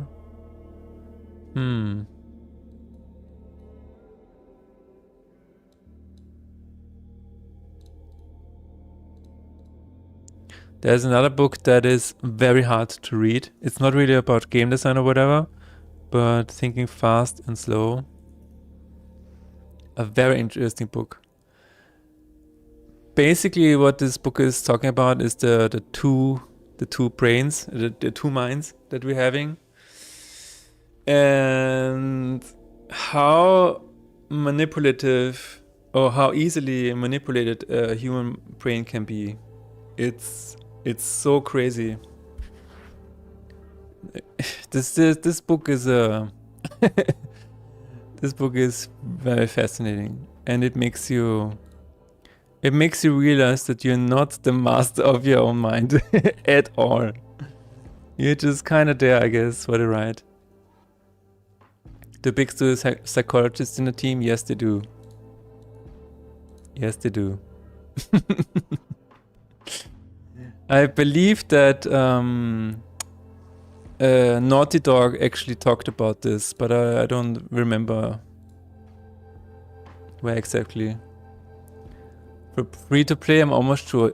Absolutely, free to play, dude. There was a talk on YouTube that I'm not gonna search now, but he explained all of the dark patterns in mobile games. It was fascinating.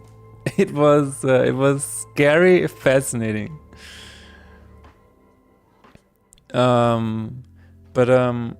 You know what? For example, here's one very concrete example.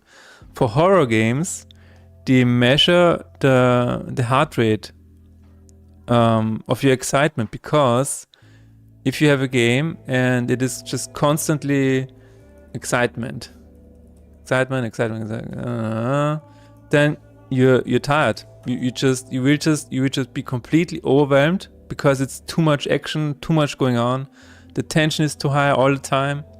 So what you need to do is you need to measure the heart rates and then say, okay, we have this exciting part over here, and then we will just follow with the rest. We will just, no music, no background sound. Maybe this is the safe spot. I'm talking specifically about horror games here, right? This is the safe spot, so let the player breathe a little bit and calm down a little bit. And then we can slowly ramp it up again, and then we need to make sure to give them more space to breathe again. So this is very important for the success of a game, because otherwise, if you have too much here, then they will just exit. They will just quit, because it's too much. It's too much. You just wanna go. Stop it, you know. So this is one of the things that they are doing. They are actually measuring your heart rate. I've seen this happening. So they have statistics everywhere of your heart rates of your playtesters. It's really, really cool.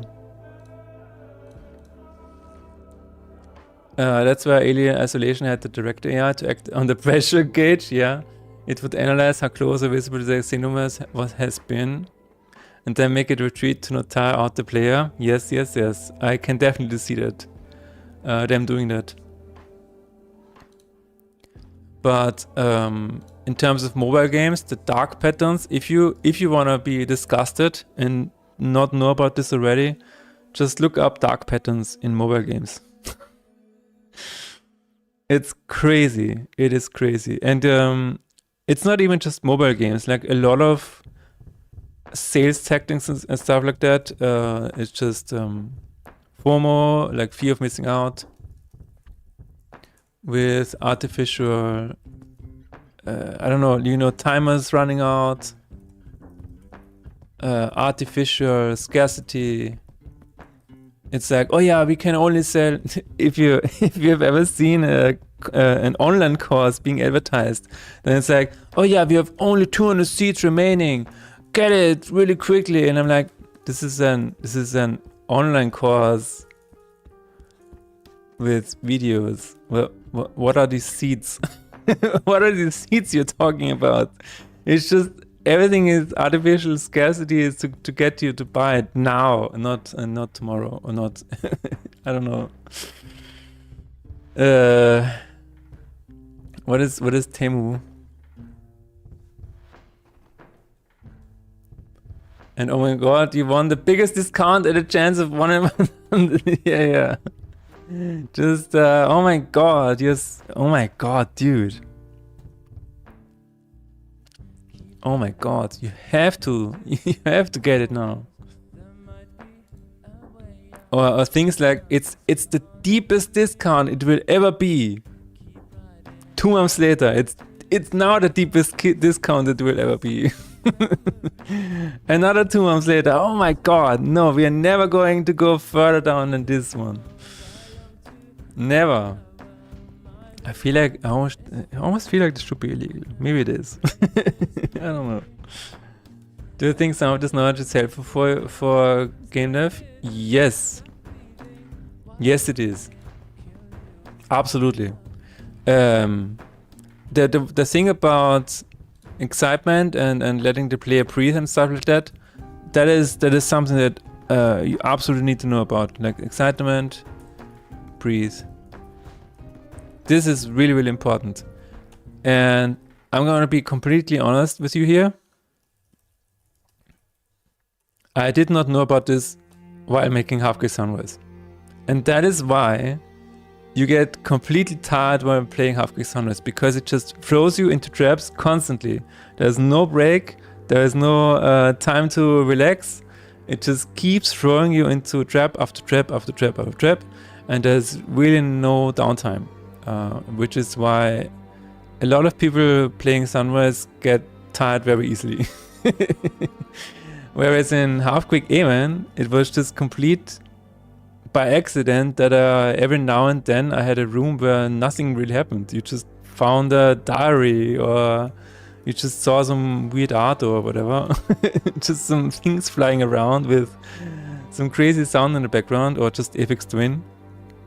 But Sunrise, it was just too much at some point, right?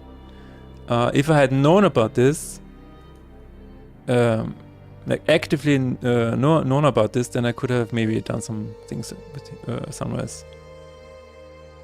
It was a trip though, yeah. It is definitely a trip. I'm not saying it doesn't have like random stuff that you can explore. For example, the victim inbox, where you can just sit down and listen to some messages and stuff like that. But the problem is, if you don't interact with the side stuff, then it just it can get too much. And I remember actually from my own playtests that I felt this a little bit, but I could not pinpoint it as to what it is. It was like something is off, but I don't know about this. So coming back to your question, things like this actually helps you have some kind of words for this, because now it's like, oh yeah, now I'm feeling that there's too much tension, so maybe there needs to be more room to breathe. Doesn't the player choose the side stuff when they feel like they need a break? Maybe, yeah, that's true actually. Maybe that's maybe sometimes, I don't know. Or they are in such a state of frustration that they just want to quickly get over with and just want to quickly go through the game, and they just keep getting more and more frustrated. That can also happen. That is also something that I've seen happen.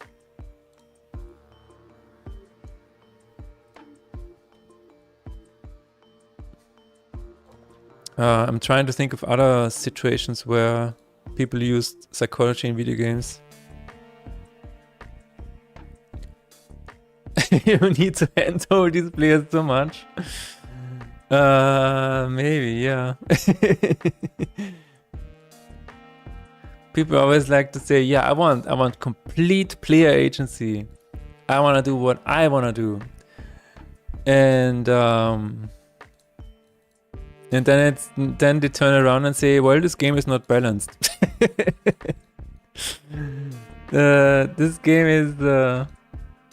This game is all over the place. And I'm like, yeah, but you have the freedom to do whatever you want. Isn't this what you wanted? Yeah, but not like this.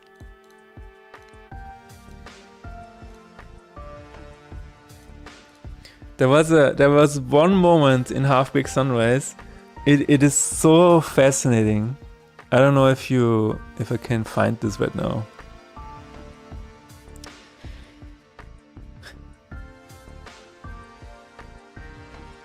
I think it's called Die Through.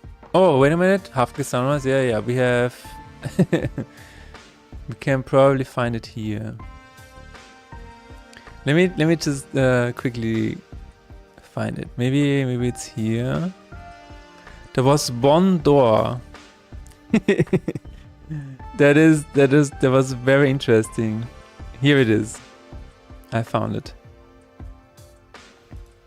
Here it is. So after this section, there is one door, and you can kind of see where this is, right? I guess you could apply psychology stuff to almost everywhere. Color theory, for instance, absolutely. Everything is psychology. Even music. Music is, if you analyze K-pop, you will learn so much. And I'm not joking. K-pop is like they perfected how music can affect you. It is so crazy. They know exactly when to play certain sounds. They know exactly when to place high notes, when to switch it up so it doesn't become too boring. So you can you keep going along in the song and stuff like that. K-pop is really it's almost like a group of scientists have gotten together and were in the laboratory for like a year and then just came out with the perfect cocktail to serve you. K-pop is fascinating. It really, really is. The color theory appliance in Half-Baked Sunrise through the roof, absolutely. But yeah, to get back to that.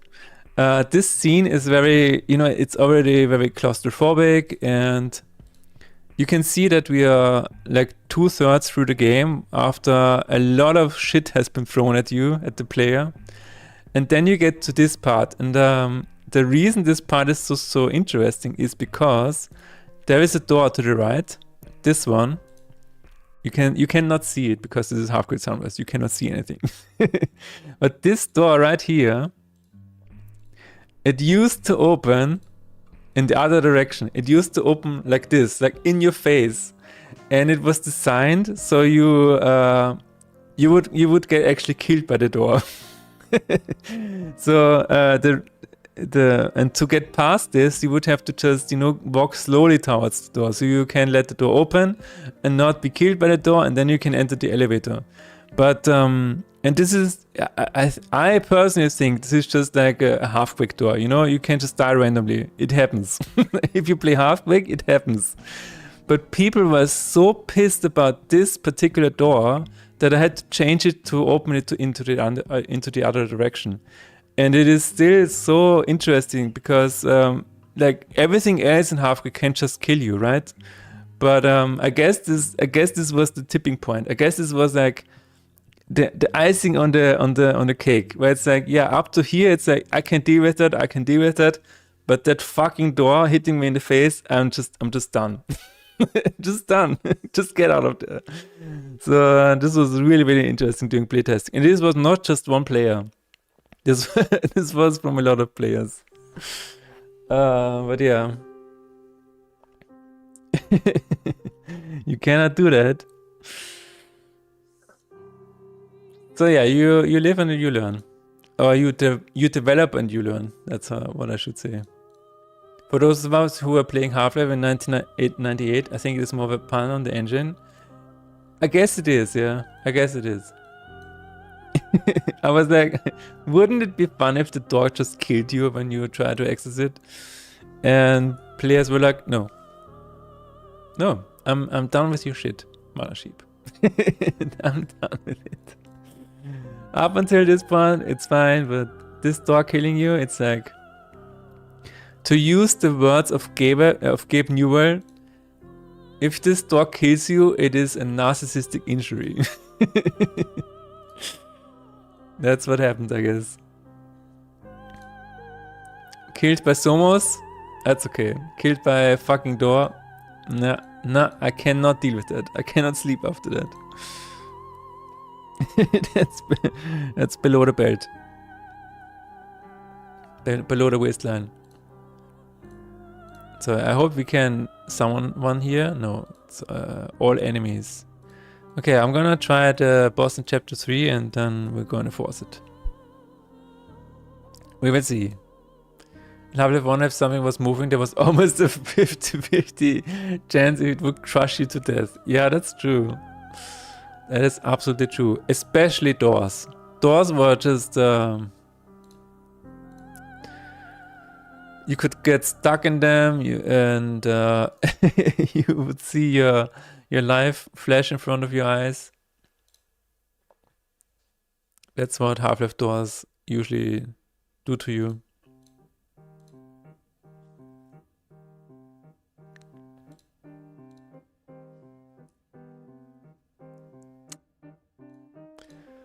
And yeah, color is very, very important.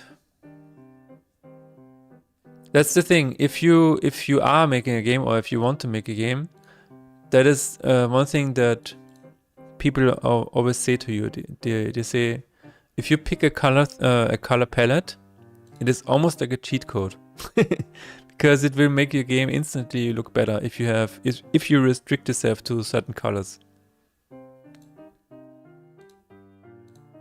Color theory is really, really important.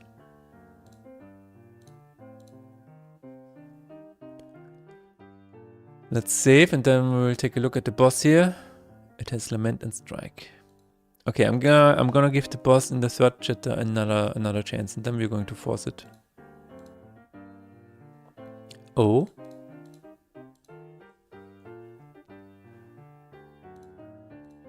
But I guess this also goes into general limitations. Like if you want to create something and you have no limits, then it can also be not good for you or for the thing that you're creating. So if you're limiting yourself to colors, there is already a limitation that you have to work around and work with, and it makes everything come together a bit better. And then if you add more limitations, you will have to get more creative in finding solutions, and I think this is really important. You have an idea? Oh! Everybody hold on! Everybody hold on! Streywinkel has an idea. Here it comes. You will make a Game Boy game. Okay, I did not expect this. I did not expect it to go this way.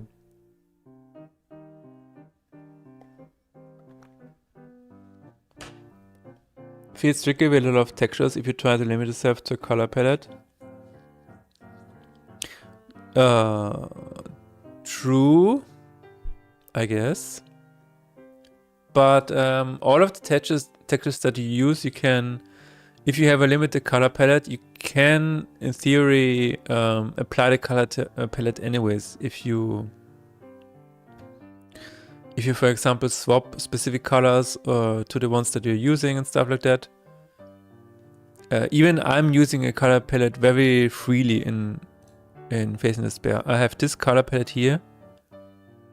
These are the colors that I've chosen from this Elden Ring screenshot. So I'm using these colors most of the time, but for the images on the cards, I have not adjusted them because just like Magic the Gathering, I think it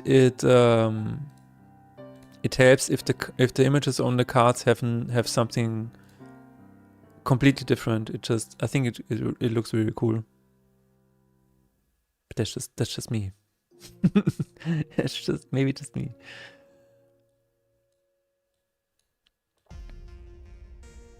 Okay, let's see if this boss has a target all. Okay, so you can recolor them. Yeah, true. Does it have? Oh no, this doesn't. This cannot have target all. That's unfortunate. The small images also benefit from color to distinguish them. Yes, true. It helps that everything else is the same color scheme, so the images can stick out as well. I believe. Let's just find the next boss and then we're going to force it.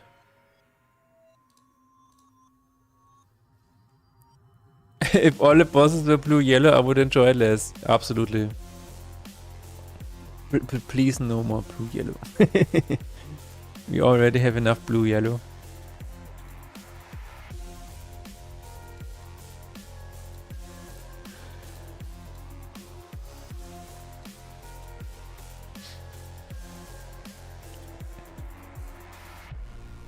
Yeah, and speaking of color, the other thing that is really, really important is shapes.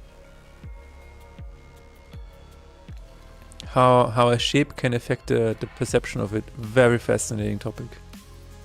I recently read about this in a book. I forgot the name of the book.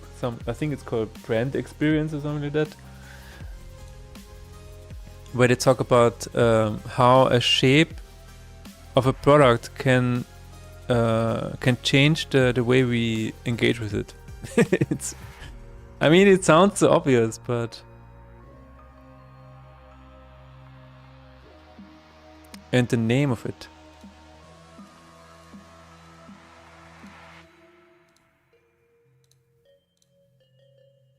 I notice it mostly on spaceship designs. Okay.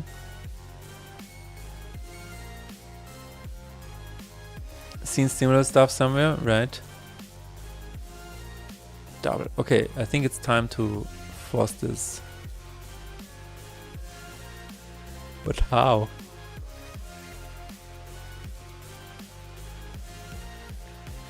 How are we going to do it?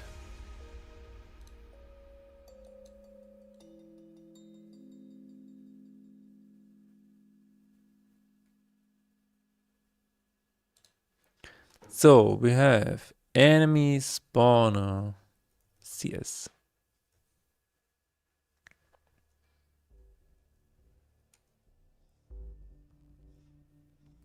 Turn maybe minion?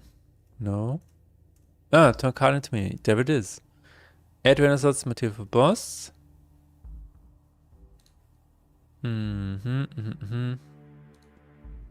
What? Oh, okay, yeah. The first one is a a trigger. The second one is a modifier, so here we can override it. Round is nice and good. Pyramid is suspicious alien, some sort of that association. Yeah.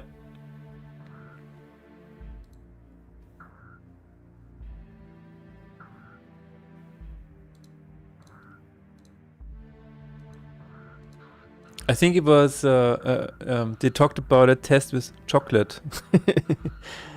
And just, what was it? I think they just changed the shape of the chocolate to something more, with more corners or whatever, more edges. Like the first chocolate was very round, and then the other was had more edges and stuff and more corners, and I think it's that's what they did.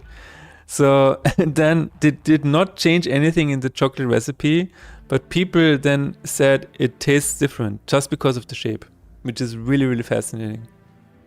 It's like, no, why did you change the chocolate? We did not change the recipe. Yeah.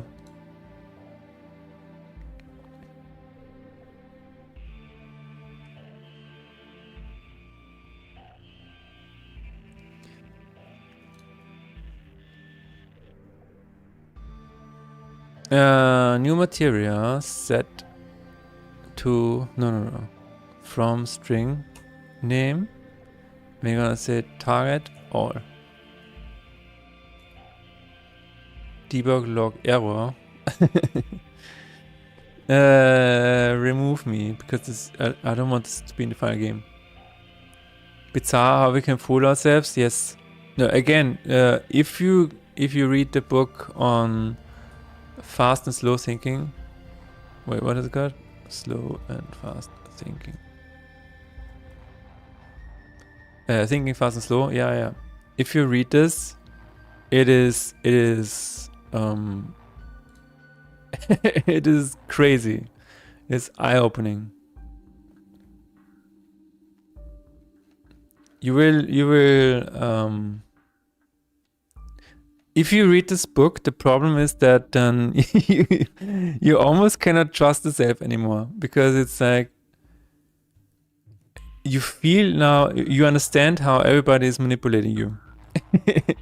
How people are manipulating you, how ads are manipulating you, everything. And it's like you feel like you have a choice in life, right? You feel like you're an individual with in the driver's seat. Yeah. I don't trust myself already. All right, then feel free to read it. Feel free to read this book.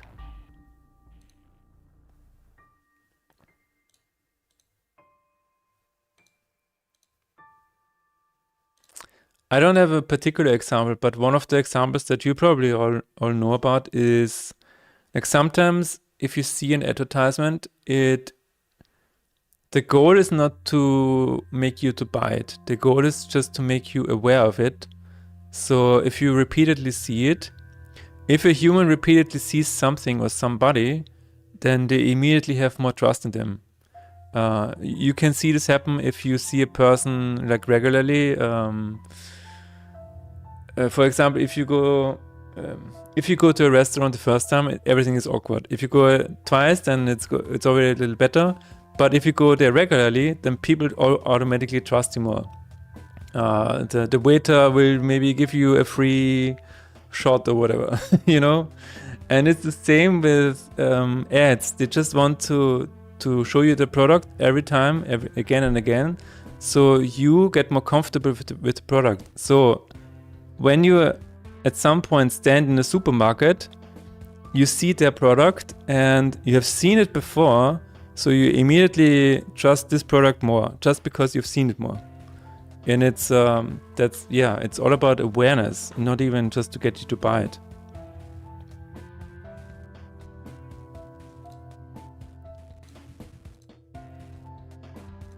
Let's see if this is working now. Now that unit is done.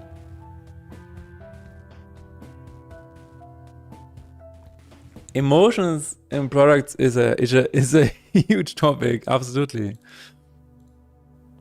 It starts with the name. There is a reason why car names are so weird. It's because they have they are constructing the emotion behind the name. There it is, target all. Okay. And now we're gonna say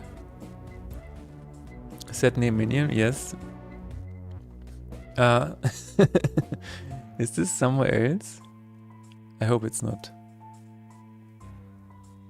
No, I find this topic fascinating. It really is.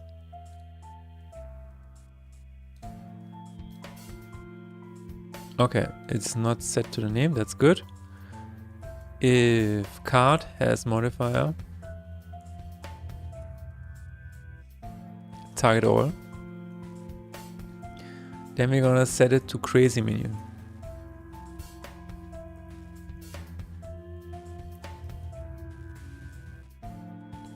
And we need to add this to the file.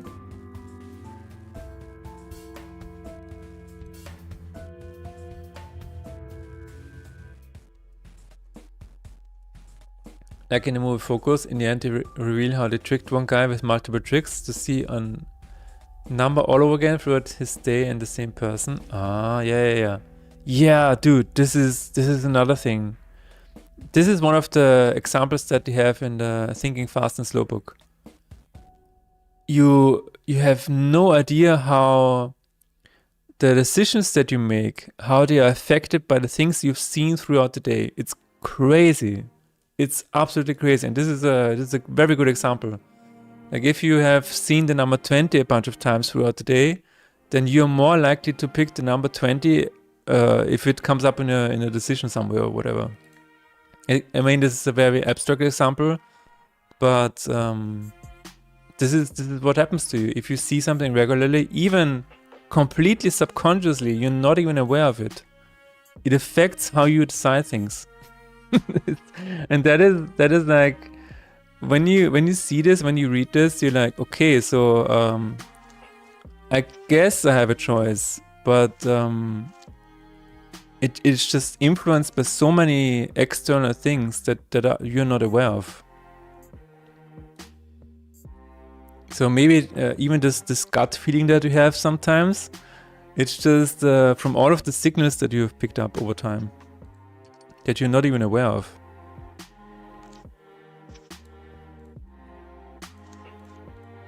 And I guess this is one of the reasons why people say that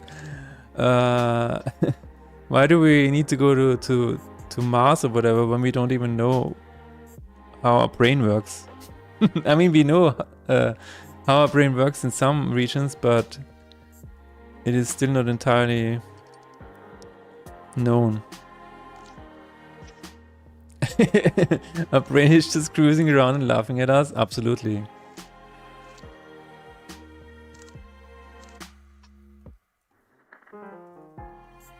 Absolutely.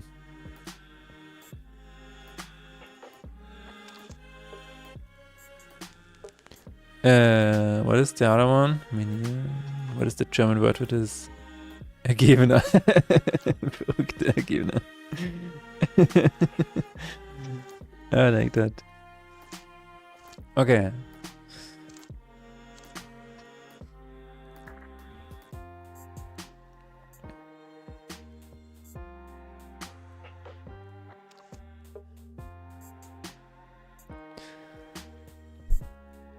Yeah, but this is what I'm gonna do on the flight, the 14-hour flight. I'm gonna read more books. I have bought the following books. I don't know if you're interested, probably not, but I will still tell you. They are called. Oh yeah, this is one that I always wanted to read. This is called That Will Never Work. It's basically a book about how Netflix was made. I thought that was really, really interesting, so I'm gonna read that. Hello Tarok, how is it going? And the other book that I bought is called The Creative Act.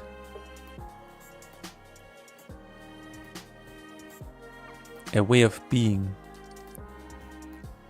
I don't know who recommended this book to me, but yeah, I'm curious what it's going to be.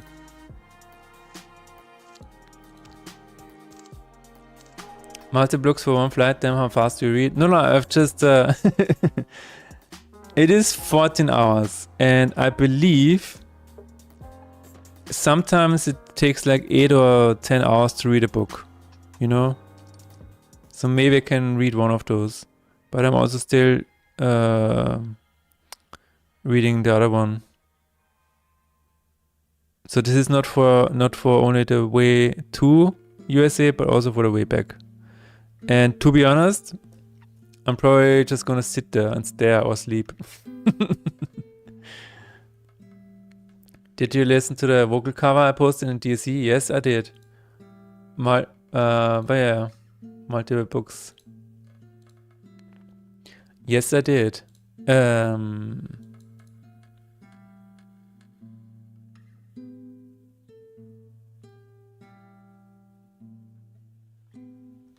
I listened to it because I knew you were going to ask me about it. Can you give me the name again, please? Because I forgot about it.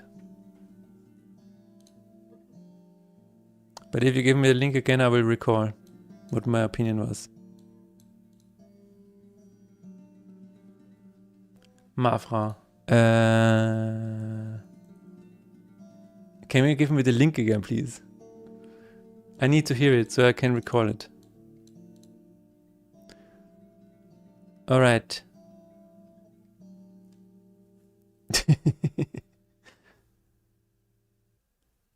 It did not work. Let's try it again. What the hell is that? Why does it say skip here?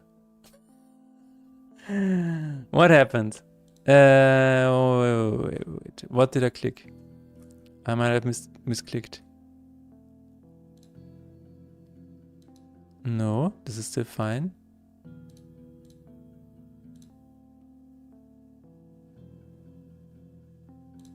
Replace import.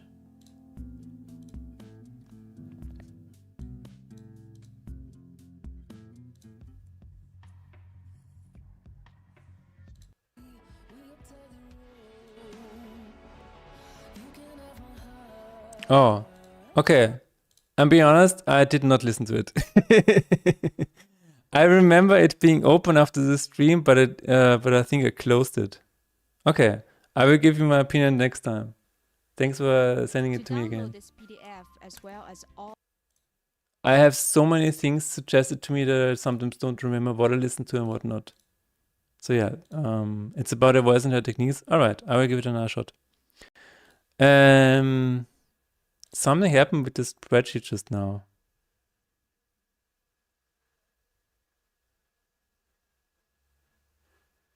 Because it says skip on the enter button, that's really weird.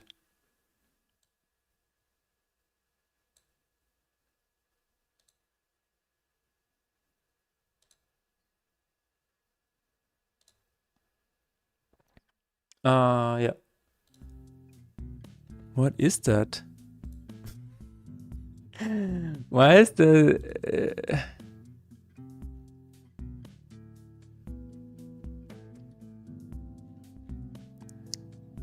I'm a little bit worried.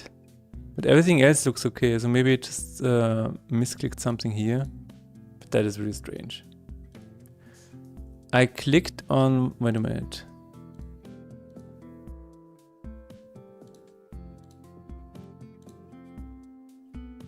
No, I didn't click on anything. I clicked here. Lucky number 7 indeed. I clicked here, I think. Refresh the translation of all localized objects. Ah, this is what I clicked. Okay. I see. So I guess it just did that. Even though it's not active. Holy shit. None. I'm gonna remove that. It's still active? What?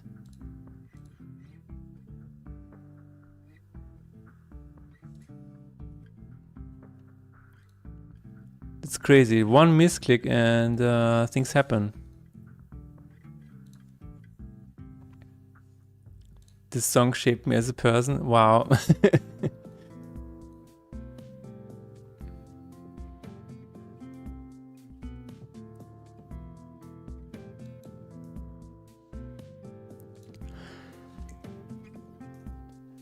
Let's see who worked on that.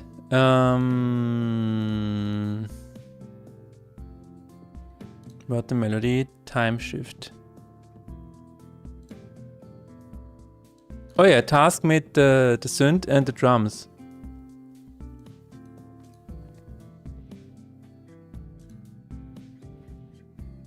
Let's listen to the let's listen to the sample.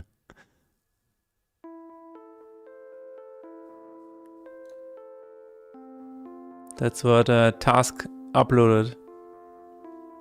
That's how it started.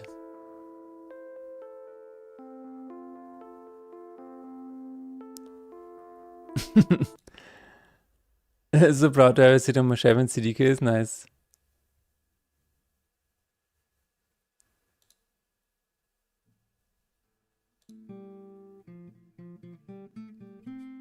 Oh, that's my guitar. Oh yeah, that was me. And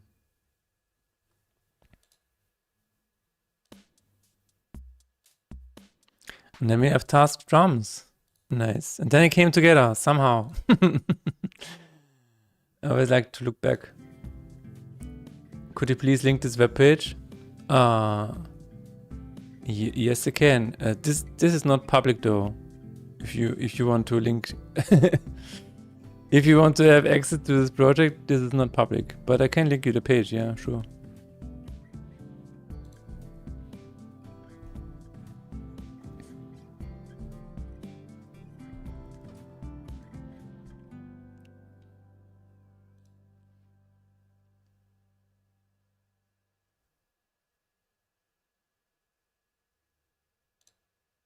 This one is also great.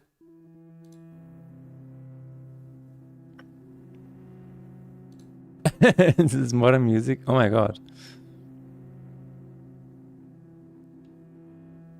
It's okay for a fan love too. I will listen to it. You know what? Let's listen to it right now. Let's listen to it right now. I don't care about my whatever. Are you ready?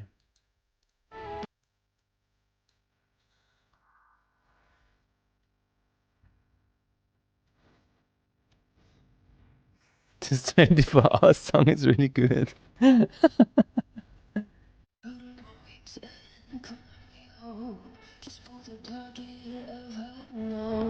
Tell me in pieces, so me for parts. You overpass out here. You can have my heart. You can have my heart.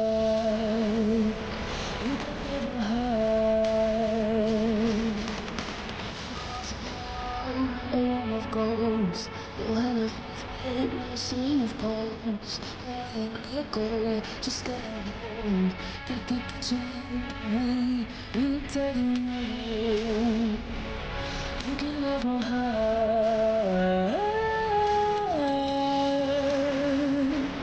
You can have my heart.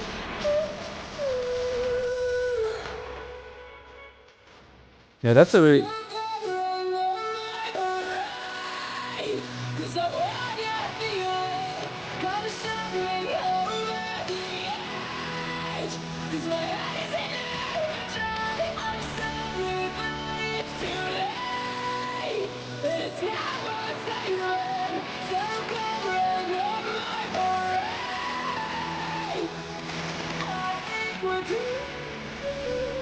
Right. This is why people are here. This is why people are watching this. Yeah. Okay, I can understand this now.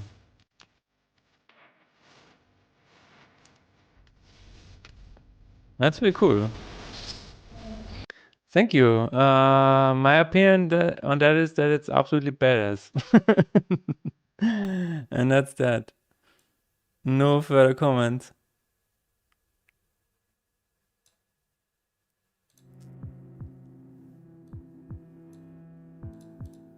I was lost when I watched some beatboxes. Incredible what the human vocal cord can do. Absolutely.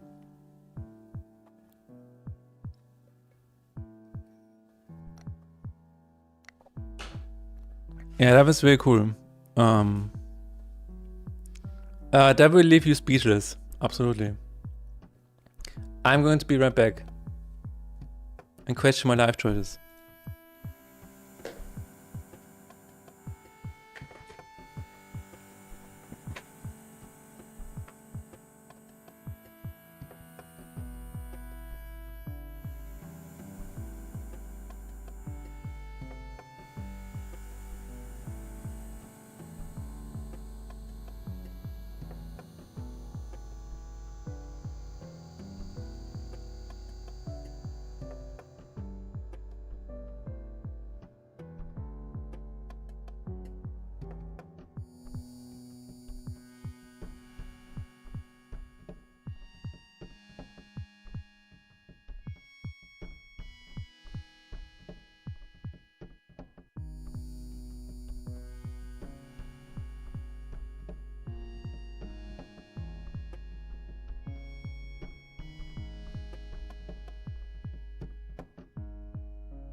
Alrighty.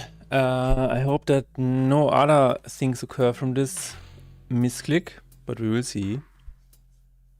I hope that is it.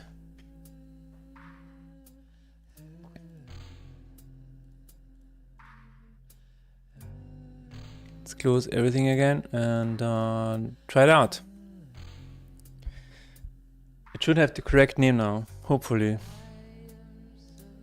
Or maybe this is not working yet. That could also be the case.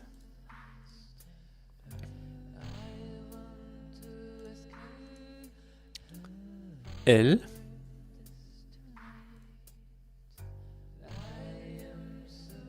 Okay, it works. Nice.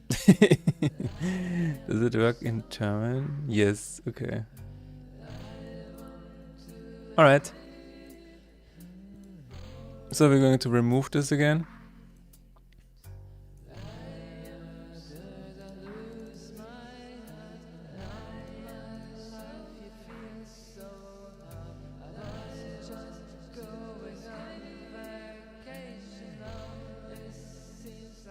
And remove that so it's not every time. And this is done. Very cool.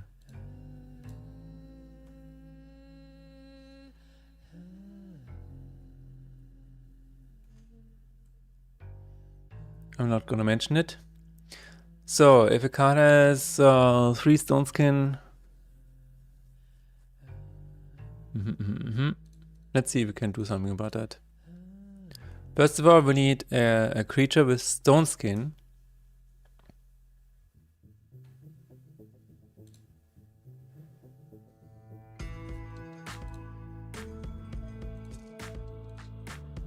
What was the exact thing again? If a card has 3 stone skin, it has is hit with 6. Battle log shows card without stone skin. Alright. Let's try it out. I'm gonna return the title, start a new one. Start a new run. Oh! I saw it again. This is I guess it only affects the icons that we were using. But it's still really funny this happened. Alright.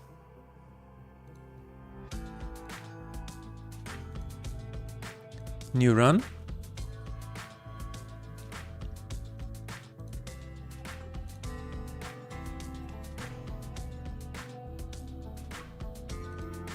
Continue. What we want is we want a very low stone skin in our inventory, which is going to be defense, bestow stone skin, and just have it at 3.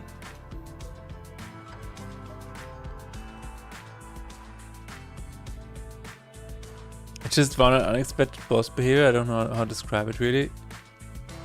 You can press F8 in the game and maybe try to describe it there. You can show me the screenshot, yes.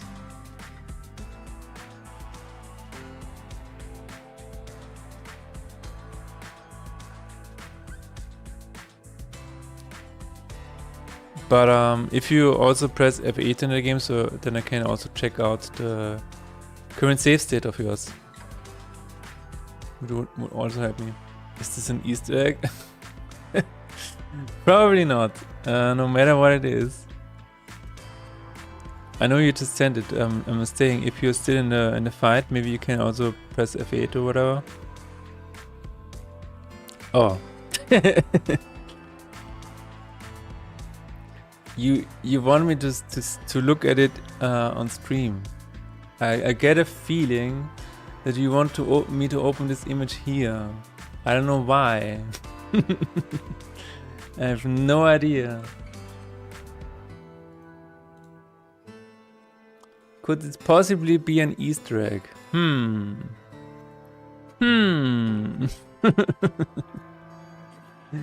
Clear Quackema suggests a book exile to San Francisco. Yeah, maybe. I don't know. Let me have a better version here. Very nice. This could actually be really cool Easter egg.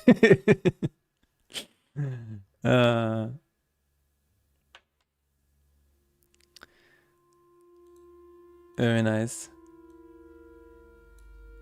Yeah, then F8 doesn't work. That's true.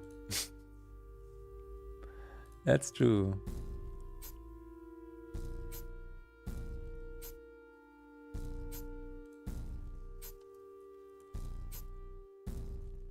Alright. Now that I know that I'm in the game as well, I feel much better. Let's give one of these guys stone skin. And then we will see what happens in the battle log. I have saved. Let's open out the log file. It has stone skin, and then it has hits for 8 physical damage, 12 HP left.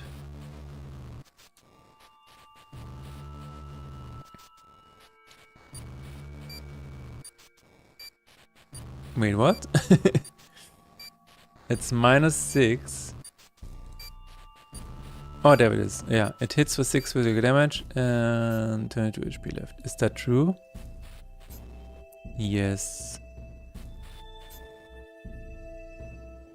Okay.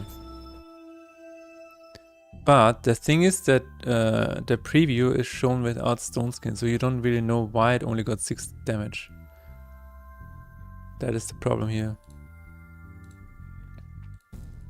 I believe this is just we just need to put the we just need to save the statistic at before this happens.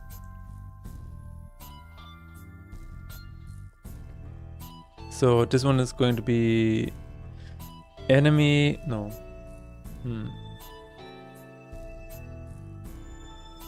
ally attacks right here. It's not a charmed effect, it's a regular ally attack. Get attacks for card. And somewhere in here needs to be a check attack. No, activate card on card. There it is.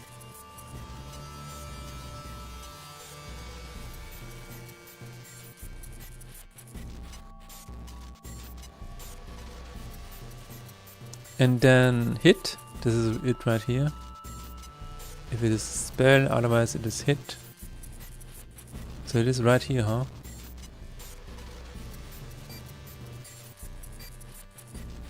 If it has Stardust effect, Stone Skin, block damage with Stone Skin, and afterwards it is locked. Okay. So I guess we need to lock the action before.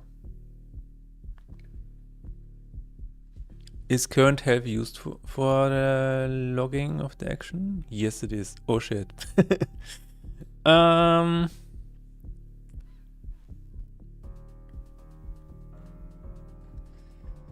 Yeah, that's a bit of a conundrum. So the problem is I need to know the current health minus incoming damage, but incoming damage is calculated after all of this. So I don't know the current health at this point yet. But I need to save the card with Stone Skin here.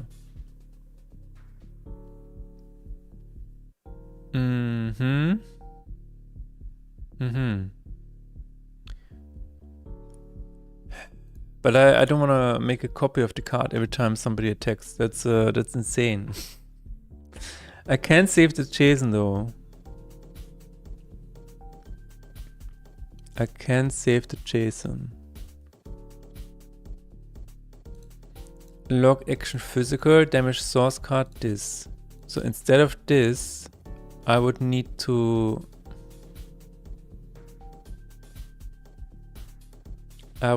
show what it was before Stone Skin.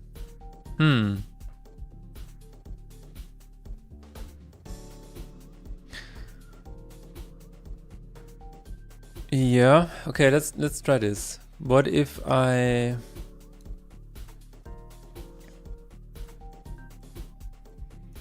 say covering card,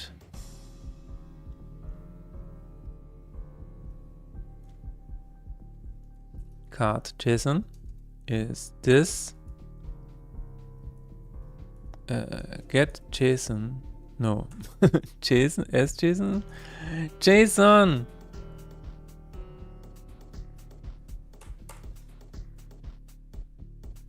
get save state, get full save state, there it is. Okay, because I believe this is what God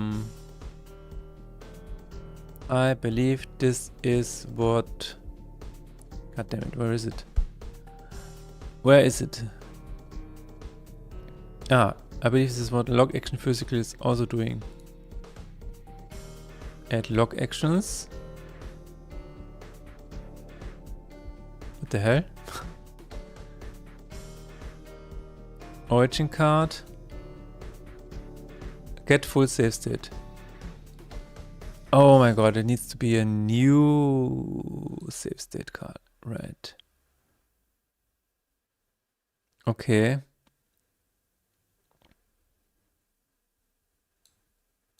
Alright. So we're gonna...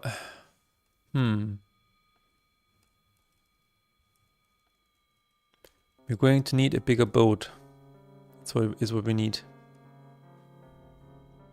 Save state card, that's true. Thank you, Unity. So now we have the full save state. The question is if we have an option, or how often is this used actually? Only once. Okay. We're just gonna say card JSON. And that's probably not gonna work.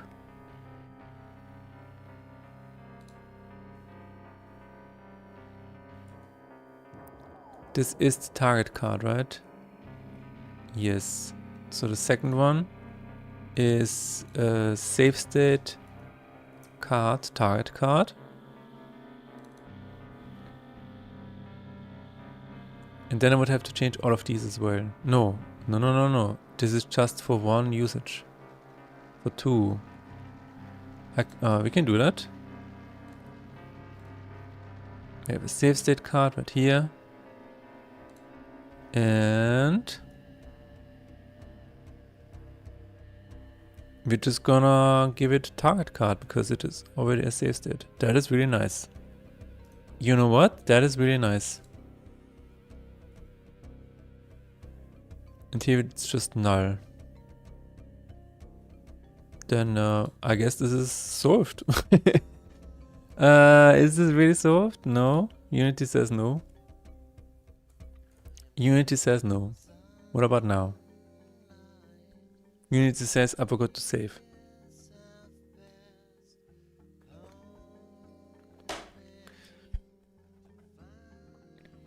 Ah, yes.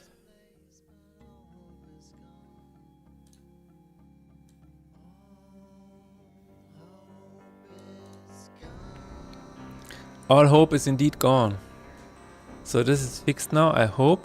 We're just gonna put it to the other side anyways.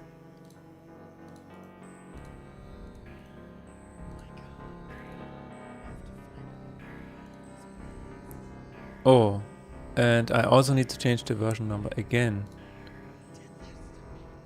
1089.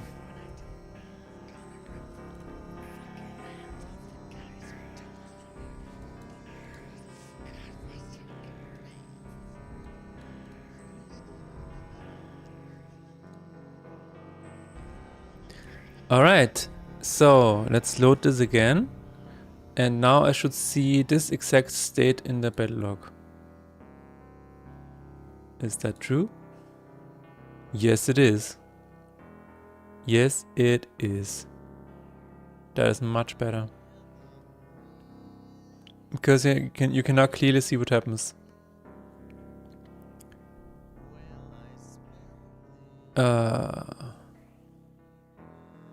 Wait a minute.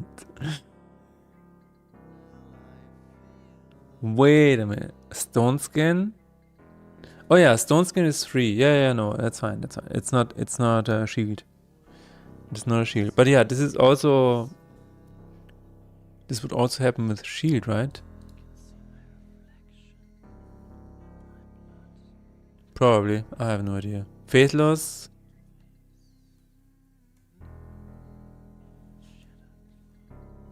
Log action physical. Stone skin, block damage with gold, reinforce. Yeah. If we have shield here, then it would still be on the preview. Okay, so that would have been fine, but not for stone skin. This is an edge case, literally. Not literally. No, not literally. Alright, so having the same bosses for journal days. People have said that this would help them or whatever. Maybe. So we can try doing that.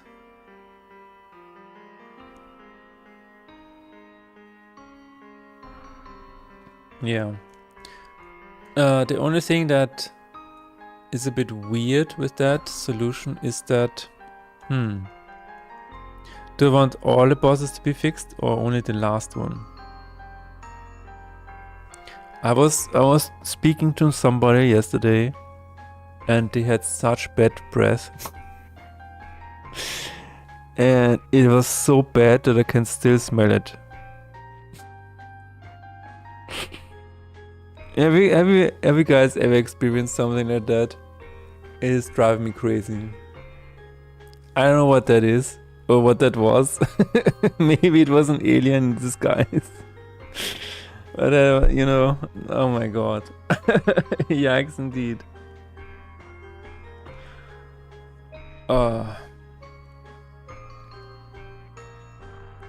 You know when when it gets into your nose and you can still smell it the next day? Crazy.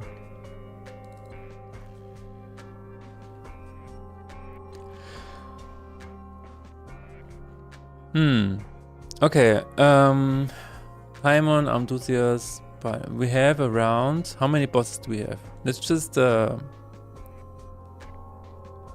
what is that? My old boss, and he could not take a good distance. He was almost in your face and talking to you, and then the smell, that was hard, yeah. This smelled acidic. I have no idea. It just it just made me not want to talk to this person anymore. It's very unfortunate. It's not their fault, of course, but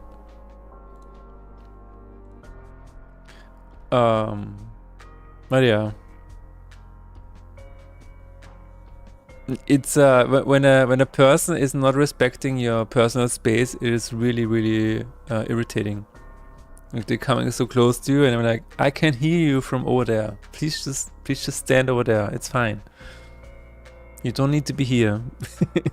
It's okay. I don't want to talk bad about people, but I had one friend. No, I mean, it wasn't really a friend. It was more of a colleague. But he was always glued to the person he was speaking to.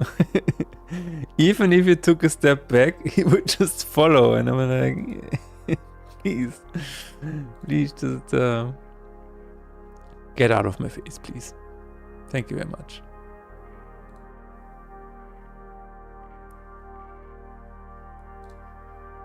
And I'm thinking about this because, well, I'm gonna be talking to so many people next week, and sometimes it's really hard, you know. Some of my college students would skip breakfast, skip lunch, and then try to give presentation with this pressure of hunger, which had this acidic smell. Like, yeah, that can happen. If people almost made me pass out once, yeah. If you have an empty stomach or whatever, then the smell can be really off-putting as well. That's true. There can be a lot of reasons, like even a high stress level can also cause bad breath and stuff like that. But it was not only the breath, it was also because every time that person spoke, it would send it would spit into your face. So it was like it was almost like a mob wolf attack from Final Fantasy. I don't know, man. This is just, it's too much. It's too much. My shockwaves.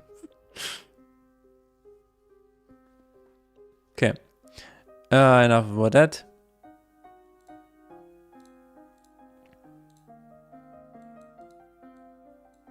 We're going to take a look at the collection screen and see how many bosses we have. Moving on. Collection. Bosses. The one thing that I'm not looking forward to is returning home after the GDC event and carrying out whatever I'm gonna pick up. It happened after Gamescom. It happened a little bit after TwitchCon. It's like every con has some kind of virus going around, and I'm not looking forward to that. Will you take your Sony camera with you? No. I'm going absolutely minimalist. I'm only taking what I really need. You can film a whole vlog for memories. Yeah, maybe. But I also have a phone, you know. I also have a phone. No, I'm going with as few items as possible. I just wanna go there, take some pictures maybe, and maybe I will do an IRL stream, and then return home. So we have 1 to 3, 1 to 4, that's 12. We have 14 bosses, 13 bosses. That is not a lot.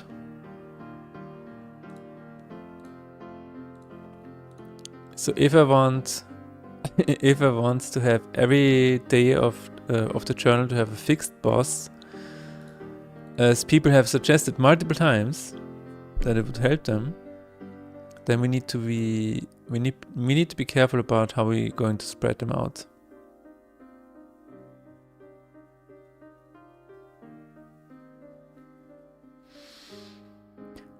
Yeah, I don't know.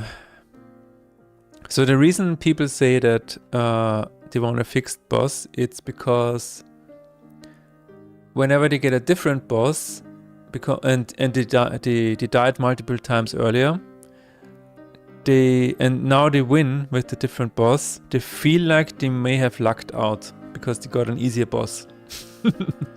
So people want to feel like they finally beat this one boss. So I can understand that, and that is why I wanna have fixed boss fights in the journal.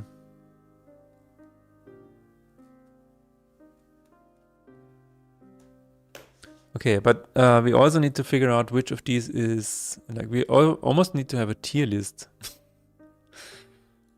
We can do that.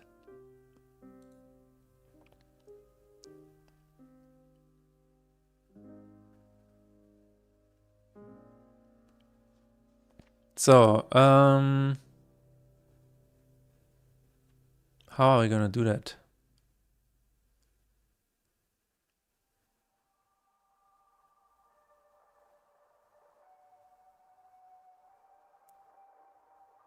This one is pretty annoying, I would say. Confusion is also pretty annoying. This one is relatively easy. I mean, this could be... it depends. Generation can be pretty weird. Which generation? Doomed is normally very easy to overcome. The one boss with mirror. It's so funny because sometimes you get to this boss and you're like, oh yeah, that was super easy. But sometimes it mirrors the perfect card that you throw at him. And then it's like, oh no.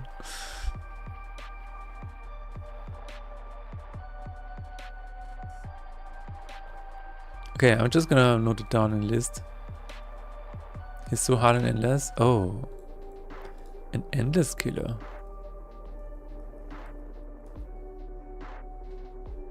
He gets so many good endless runs. Oh my god.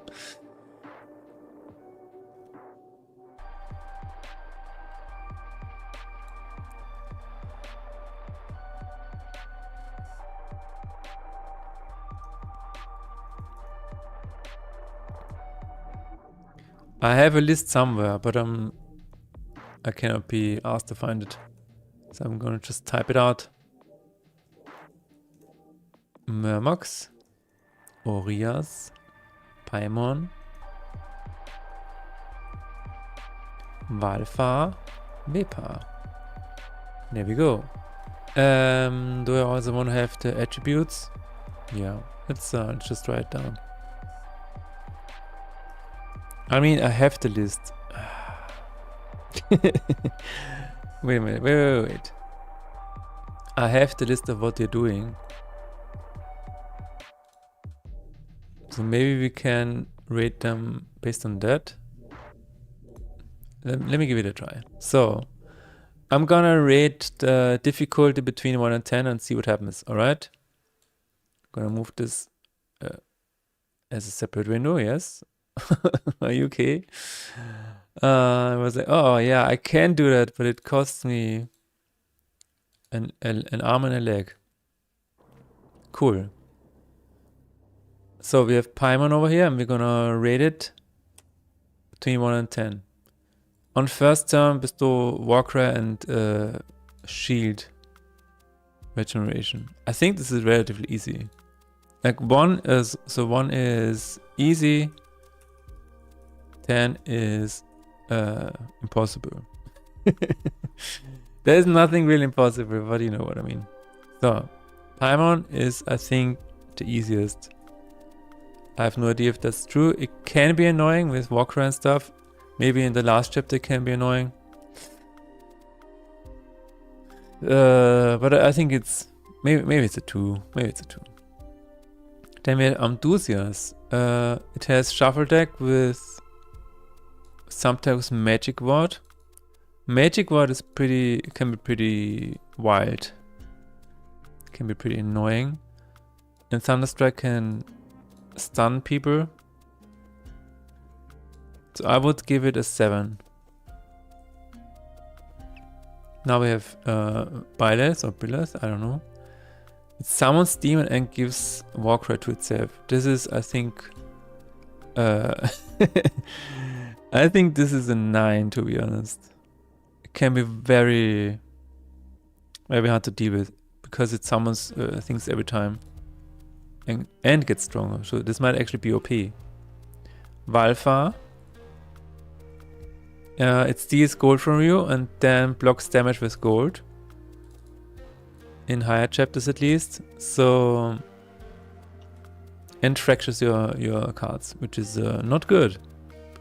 But it is on card blade, so if you have, in theory you can evade it a little bit and work around it.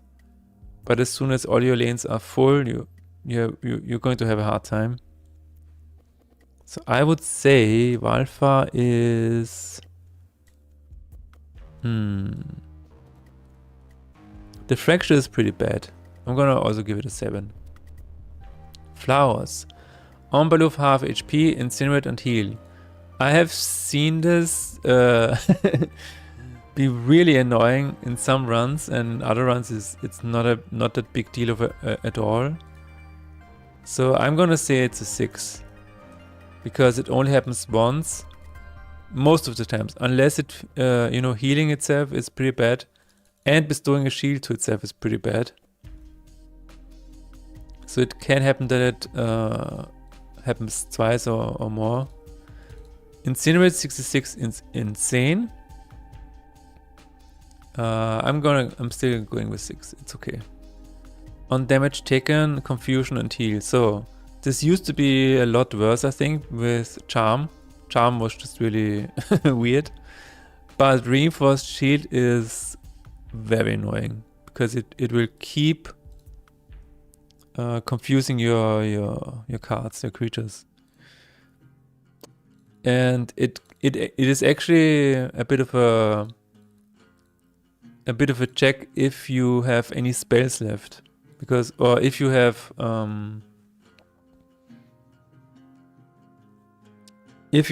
any combo that generates a lot of magic damage. So maybe this can be really, really hard to overcome. And it also heals? What the hell?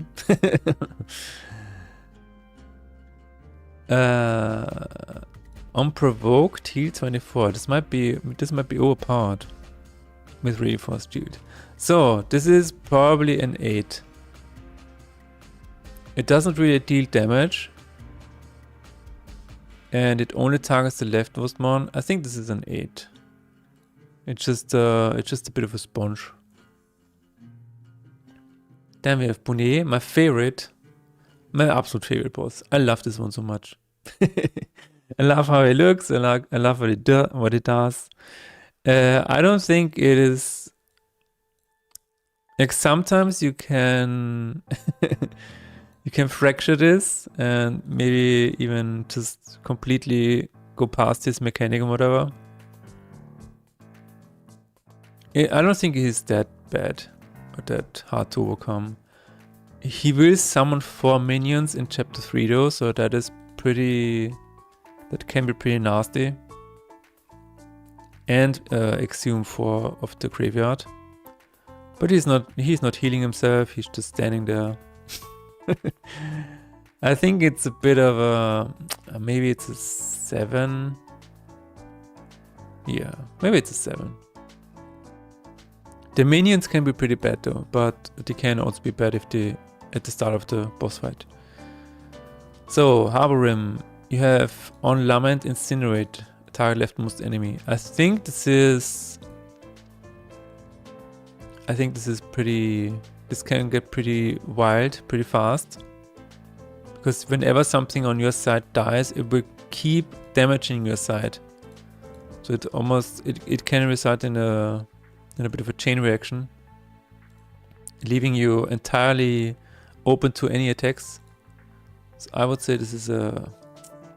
I don't know, this might also be 7.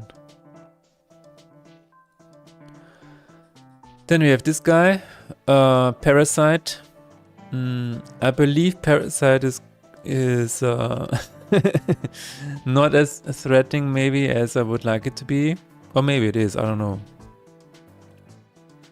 Almost every boss is a 7. Yeah, I mean, that would be the best outcome, because that means they are usually pretty much on the same level, right?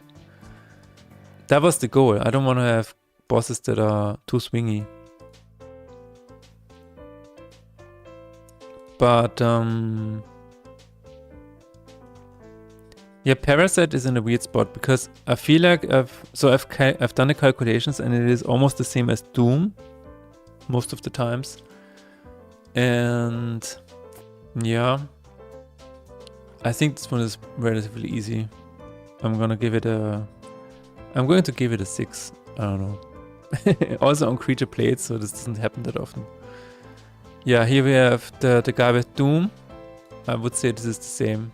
I would say it's a 6. It's not that hard to overcome. Because Doom means it dies in 3 rounds, and in 3 rounds a lot of stuff can happen. So this might need a buff at some point. Maybe not. Actually, I'm gonna say this is even easier than the Parasite one. Yeah. Murmox, my second favorite after Bonnet, because of the mirror stuff. It can absolutely destroy you, or it can just die in the first few rounds without doing anything special. So this is I would say this is it is between 7 and 9. Depends. Depends on what it generates. I would say it's an 8. Then we have Aureus, random buff, and Summon Shadow. I think this is just this is basically you going into the mirror maze and don't even know what's happening. So, but other than that, I guess it's fine. I have not seen anybody have a big of a problem with that. It might not even be a 7, to be honest. Unless the buff is a resist, it can be pretty bad. It might actually be a 6. It's not that bad. Dantalion, we have Inflict Insanity. Insanity can cause a lot of curses, a lot of despair. But other than that, it's pretty harmless. Yeah. It's pretty harmless. This might actually... I'm not sure if it needs a buff or whatever. But... that's fine. I think this is a 5. Basically it just stands there and does nothing. Okay. So if we apply this to 30 journals, we already have a problem. Because you can start with the easiest boss, right? And then go to 15 with the hardest boss and then start with the easiest again, I guess. Which is a little weird. So maybe we're not going to do that now, but maybe at some other time when we have more bosses, I don't know. Or we can just do it. I mean, I'm not completely opposed to that. But what I also don't want to do is I just don't want to have the same... I don't want to have the same, what is it called? The same order. Feels a little weird. Can these bosses scale in addition to extra lacrima? Currently, they scale inside of the game. So if you encounter Paimon in the first chapter, then it has Warcraft 14, whatever. In the last chapter, it has Warcraft 40, stuff like that. And in Endless, it adds additional values to these every time they appear.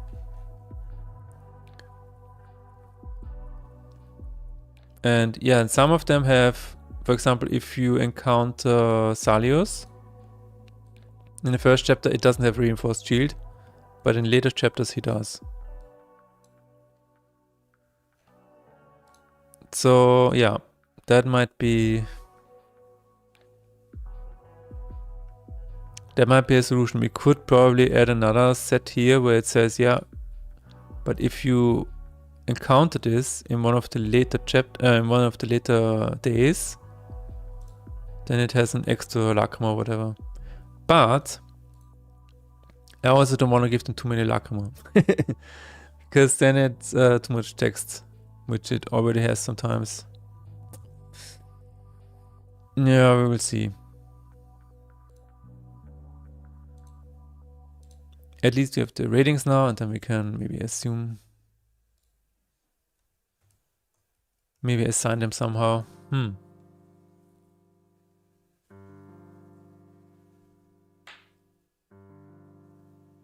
I can picture the second account with the boss will have added challenge of him. I have an extra lacrima slot, maybe, yeah. But again, I don't wanna, like, some of them already have 5 lacrima in the end, or 4. This one already has 5.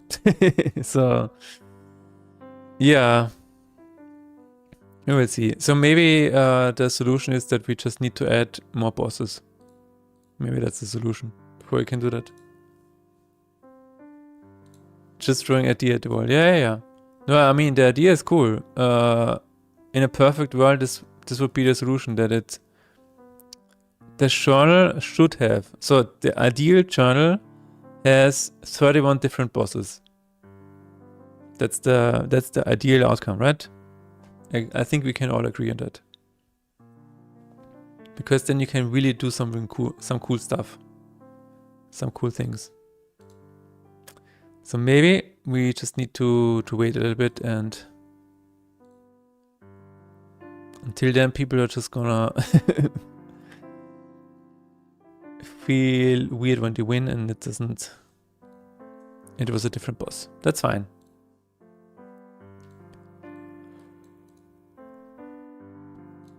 Also, I don't know yet how the journal is going to evolve. Because if I add another starter deck, that might also happen in the future, then the journal is also going to be adjusted.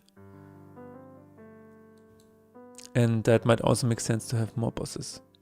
But yeah, currently the only problem is that I have officially ran out of boss cards, boss art. Because this is all we have. I can probably squeeze out a few more of these. Maybe this one could be a boss. This could be a boss. Oh my god, that is gruesome. This is a curse, I think. This could be a boss. Yeah, some of these could be probably another boss.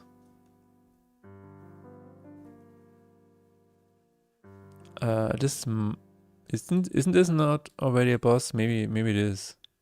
So maybe we have a few more here. these paintings are so amazing. Like, look at this. Wow. This could be another boss. Maybe this could be two bosses actually. Like maybe this one could crop it differently. The trainer is goofy. Yes, some of these are really goofy in a way. Like even this one. This could be a boss. This one could be a boss as well. You know what? You know what? Maybe we are not completely out of art for this one. Have I not used this? Oh my god, this is already a curse. I think this is a boss already.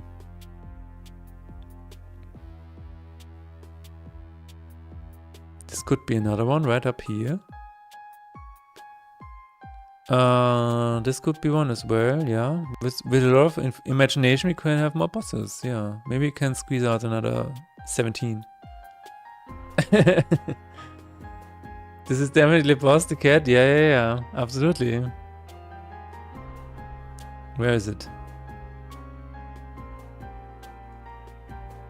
It was here somewhere. But yeah, I think we are not entirely done yet. Still have a lot of options. Some of these are so cool. Like you almost wanna dive into the world and I don't know, walk around in them. It's so cool. Very nice. This is a curse. And this could it could be a boss, but I'm not sure about this one. Might look a bit too modern. Nice. Alright, this could also be a boss. But I think I'm using this as a curse. But I guess it doesn't matter if I use another crop out of this one. This could be a boss. Very nice. Okay, I think there are definitely more options. Source. Yeah, oh my god. My dear child, Pune. So cool. So nice.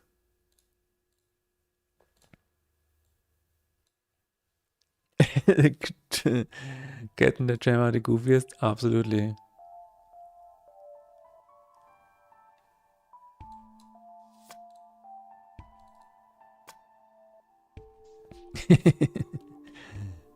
Disgruntled Kitty is the name. Very cool. Did I not use this already? Huh. No, I did not.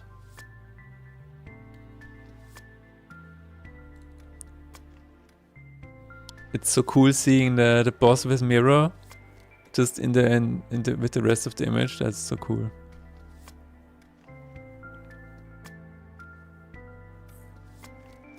And here, yeah, I had to use this colored here to hide the machine gun in his hand.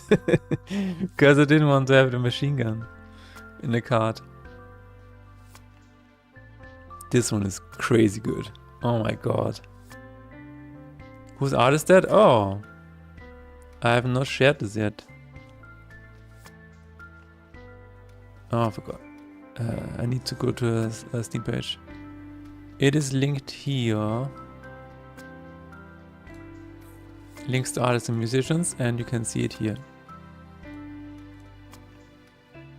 There you go.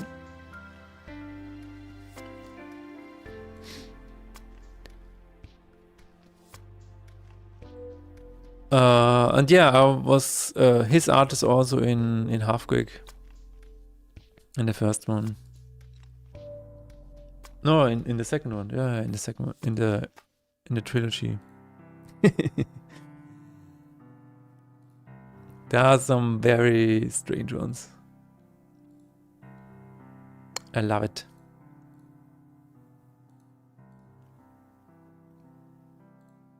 All right. I'm gonna leave this because I think we just need more bosses. Find more cropped boss images. Turn them into... We need 18 more bosses. And all of them need unique abilities and stuff. So this is gonna be a lot of fun. It's gonna be really, really cool. I really like adding new bosses and stuff.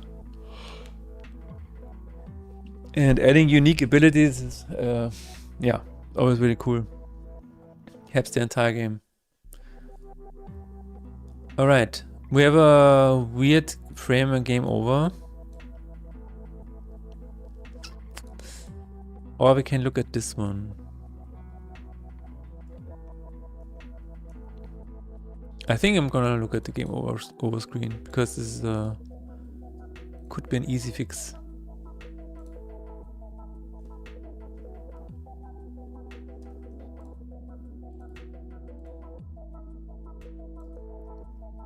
Just gonna let this guy kill me.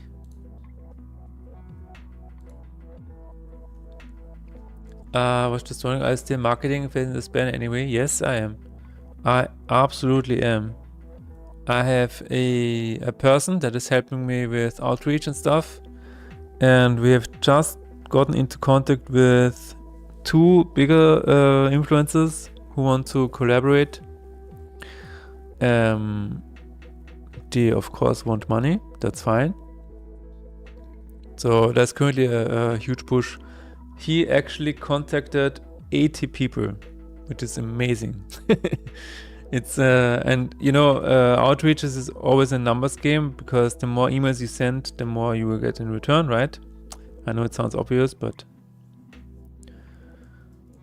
yeah, we're doing stuff. And GDC is also marketing because the game will be there on a booth. You will be able to see it and play it. The trailer will be played in rotation somewhere on a screen there. And are gonna be facing the spare cards lying around, so everybody can take them. But yeah, GDC is a... It's not really a marketing for players, I would say, but you know, other developers are also sometimes players. And I'm looking for connections in terms of, you know, more Steam bundles and stuff like that. And maybe there are influencers there as well. I know that there's a Twitch event at GDC, which I'm gonna attend.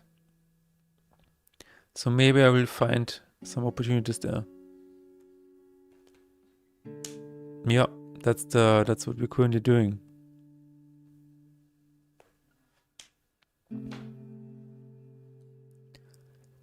Alright, if this is killing me, then we should see a good game over screen.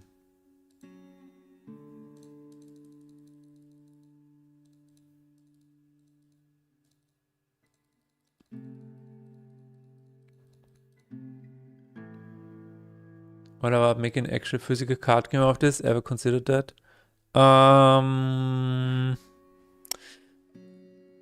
I mean, anything physical is really hard to sell.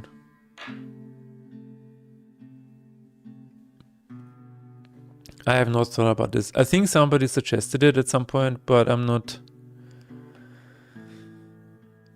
You probably have to do a Kickstarter, and then it is its own entire thing, and I don't know.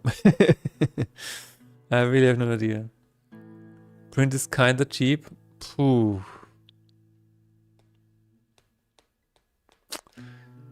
I don't think so. I mean, printing itself might be cheap, but sending it across the world is, especially now, with things getting more and more expensive. Like shipping is a nightmare. Shipping is an absolute nightmare, and getting it into the right hands.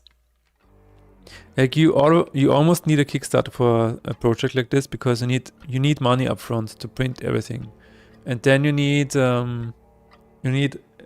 space to store all of this, and then you need to get rid of it. So this is there's a lot that goes into this. I still have a lot of Tasker sheep CDs. You know, in packaging, yeah, true. This and I mean, this is not even the main thing. You also gotta make a good game. Like a good physical game is. The problem is that you cannot patch it, so it needs to be really, really good right out of the gate. And I might have some experience making games, but board games it's just an entirely different thing. I have a huge respect for board game designers because, yeah, you just need to nail it. When it's done, it's done. That's it. Side eye. But yeah.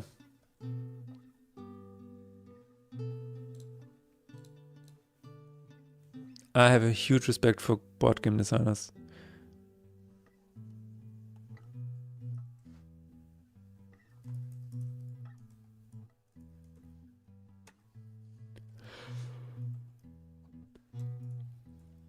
Game over. And run. And somewhere in here is a reset.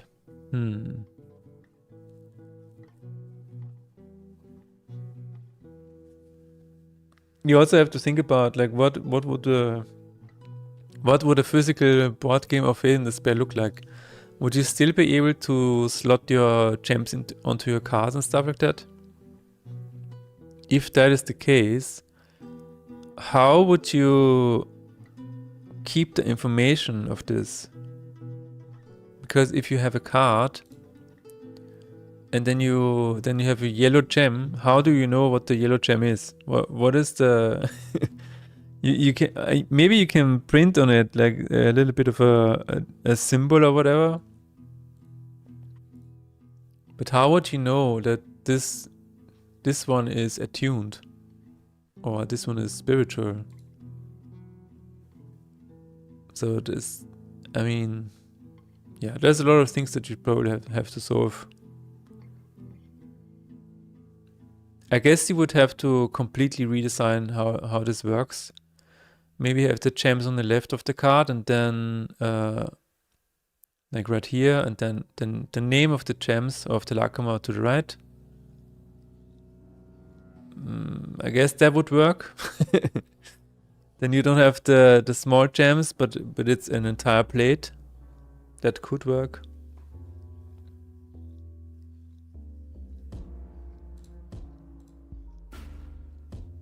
It's maybe the complex. No, I like the idea. That's why I'm thinking about it. I'm not shooting it down.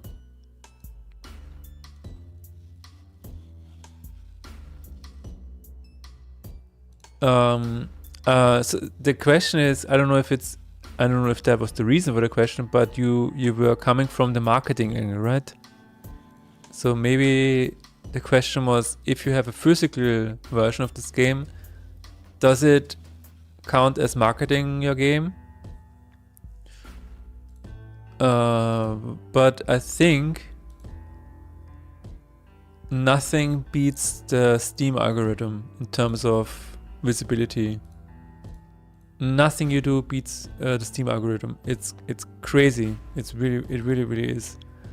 The fact that you can be displayed on this page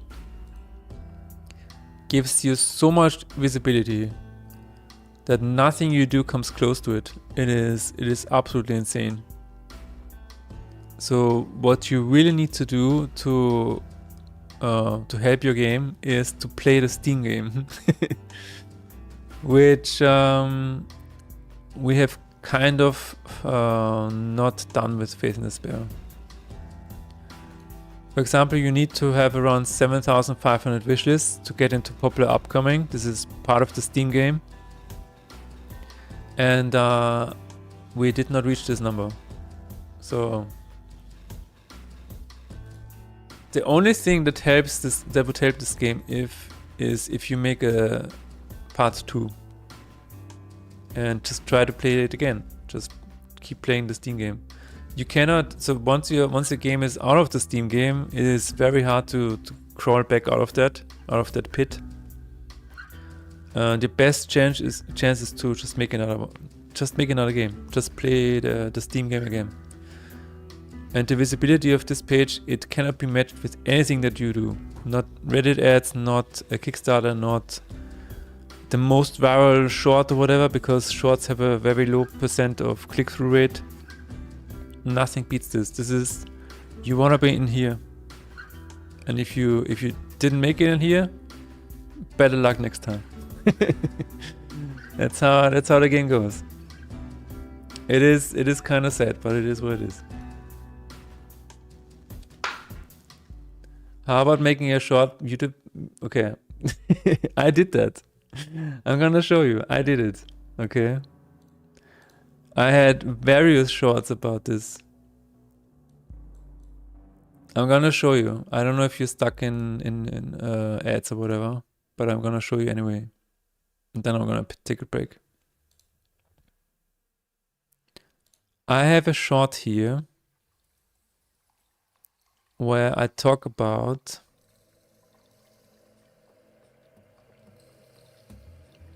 we should do your YouTube longs, absolutely. Let me find it. I've uploaded like 70 of those now.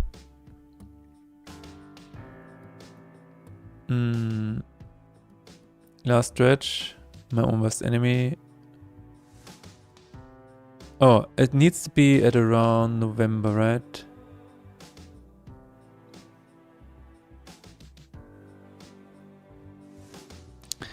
Anyway, I will be right back. I'm gonna look for it afterwards.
I bet interest for the game will spike after GDC.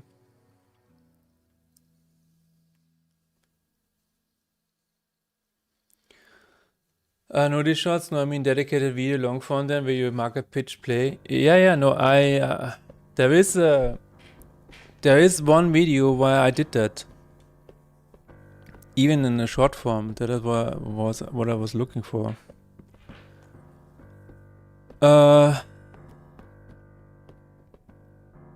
When was that? It must have been somewhere around here.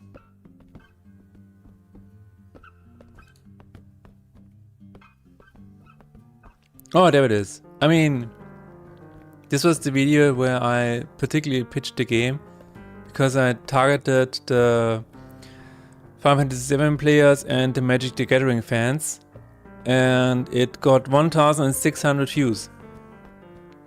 And I got 17 cents for ad revenue. Hello Luftikus Games. Yes, I'm flying to GDC. That's true. Which means I'm not gonna be at the Godot meetup again. But yeah. How is it going, Luftikus Games? Or should I say Philip?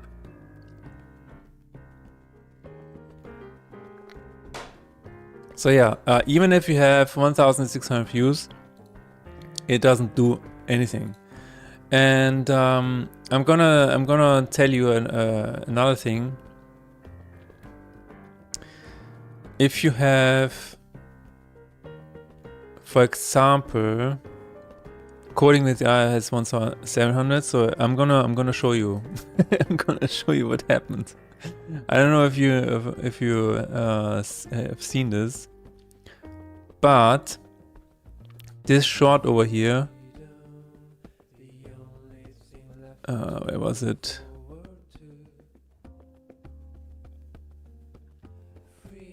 This was the trailer where I specifically showed the game, right? This one got 1,300 views, but the one that really this was 1,400 views. The one where I talked about AI. Oh my god, where is it? There it is. Okay, so this got 475,000 views. Almost 500,000 views. And you know what? Even though the name of my game was in the theme, whatever, it was not specifically marketing for the game, but you know what? It was. Let's just put it out there, okay? I made this video with the intention of marketing the game. This got 500,000 views.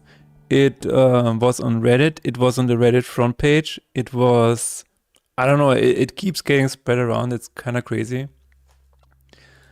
But the click-through rate is it's just not there. So no matter what you do, no matter what you do on social media, nobody wants to leave the app, is what I'm trying to say. I was planning to give a presentation in April. Maybe we'll see each other there. Yes, April, I will probably be there, yes. Taking a bit of a break of the project until the release. Is the release still in March?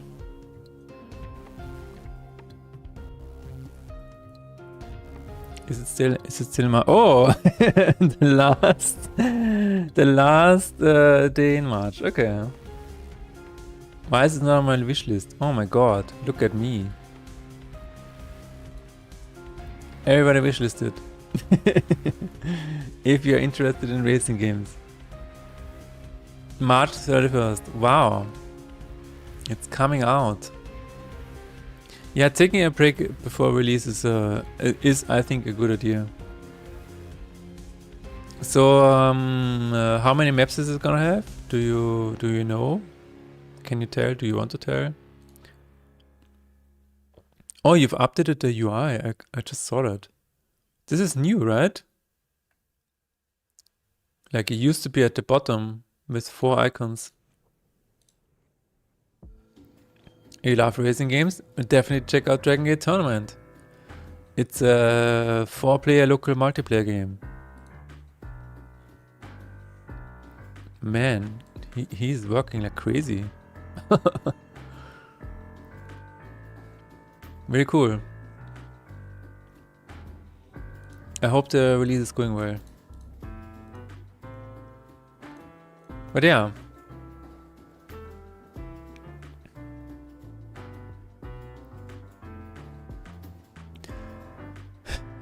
In terms of spiking the interest for my game after GDC, GDC is for developers. You have to keep that in mind. It is called Game Developer Conference. So the interest for the game is probably not gonna spike. Let's just be honest. It It will have a presence there, so the chances are we will get another 10 wishlists. Maybe I will find a few more people that want to work with me on the game or marketing the game or whatever. What I will say is that I probably will get some feedback on it. So I'm gonna make a lot of notes, and that's probably as high as my expectation goes. Thanks, buddy. You have a dedicated special thanks entering my credits. Nice. That's really cool. And I'm looking forward to that release, and I'm also looking forward to what you're making next, because is it a horror game or is it a card game or both? Because I seem to remember you were working on some kind of horror or whatever with a friend, right? Or we're thinking about it. But yeah, my plan is, I'm still doing updates for Faith in Despair. I'm still going to... We are going to release it on consoles. Probably not end of the year, but the plan is to submit it at the end of the year. Something like that. So we have the final version at the end of the year. We will see if we can, if there will be more updates in the future. It really depends, because as I just explained, you need to play the Steam game, and your chances for success are much higher if you just release another game. Even if it's a sequel or whatever, you have much better chances than just releasing more updates. Which is probably not what it should be, but it kinda is. A small card game. Do you know Redwall, the cartoon series? That's kind of the setting. I am fortunate to work with an artist on this. Very nice. No, I don't know the Redwall cartoon series. But working with an artist on something, that's really cool. Oh, yes. Wow. So if it's in this art style and a deck builder, that's really, really cool. And the only other game that this reminds me of is Diceomancer, which I guess is in a similar style, right? I guess.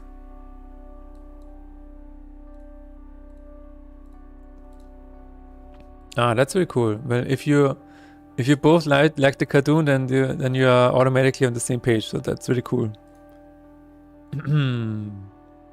Is it similar to this one though, Diceomancer?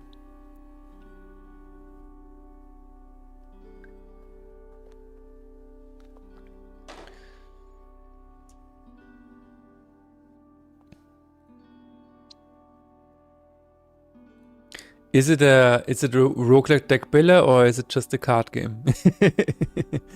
The reason I ask is because we talked about this in the stream earlier.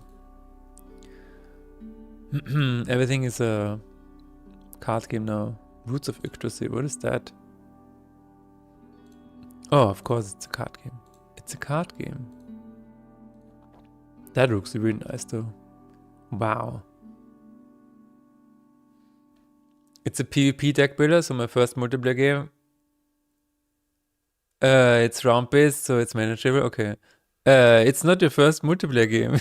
Dragon Gate Tournament is also it's local multiplayer. Yeah, but I know what you mean. It's the first, I guess, online multiplayer, right? Wow. PvP. Heads off to you. I dare not venture into this direction. I dare not. Although some people have said that Faith in Despair could be interesting as a PvP game, or even if it has a PvP mode. Could be cool. Or a co-op mode. Just like Slay the Spire 2. Actually, let me just write it down because I forgot.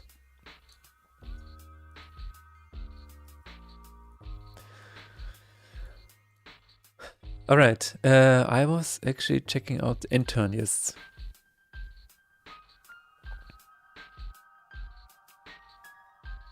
No, but As soon as you need somebody to test something, just call me.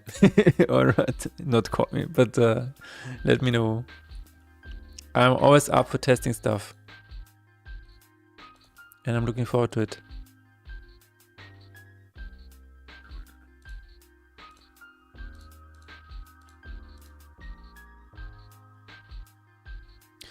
Check custom names, add top scorecard, reset despair effect, reset battle log, check most used Nakama, reset game configuration. Okay, this doesn't do anything.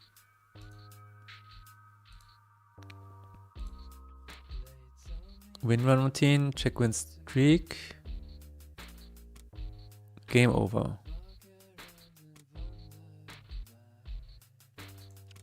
Game over. Abandon run. Okay, here it is. This is the animation. Player death animation.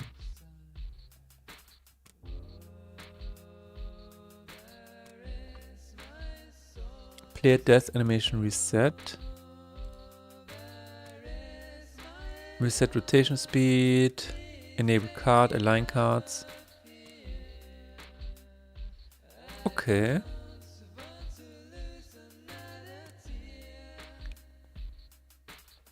Does it include enemy cards? Why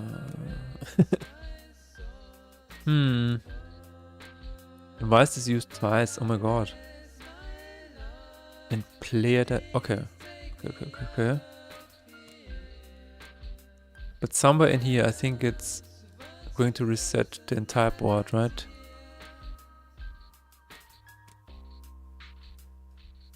Maybe an end fight? Clear after fight. This sounds... No. Clear board, there it is. Okay. Clear summons. Return recycle Lakama, reset pick card.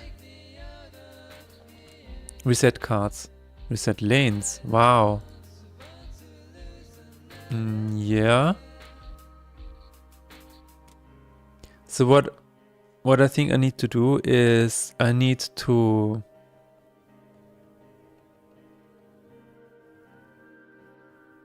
I think this is the reason. Let's see. Reset card, discard pile, allies, curses.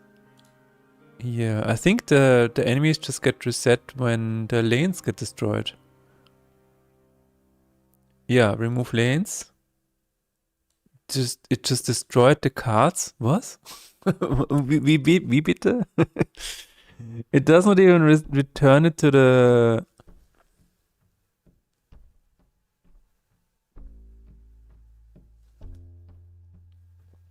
It does not even return it to the object pool? That is insane.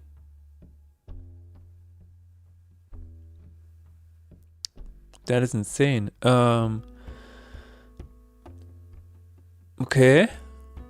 Do you have anything architecture-wise that you would make different if you could start again working on Faith in Despair? Ask for a friend.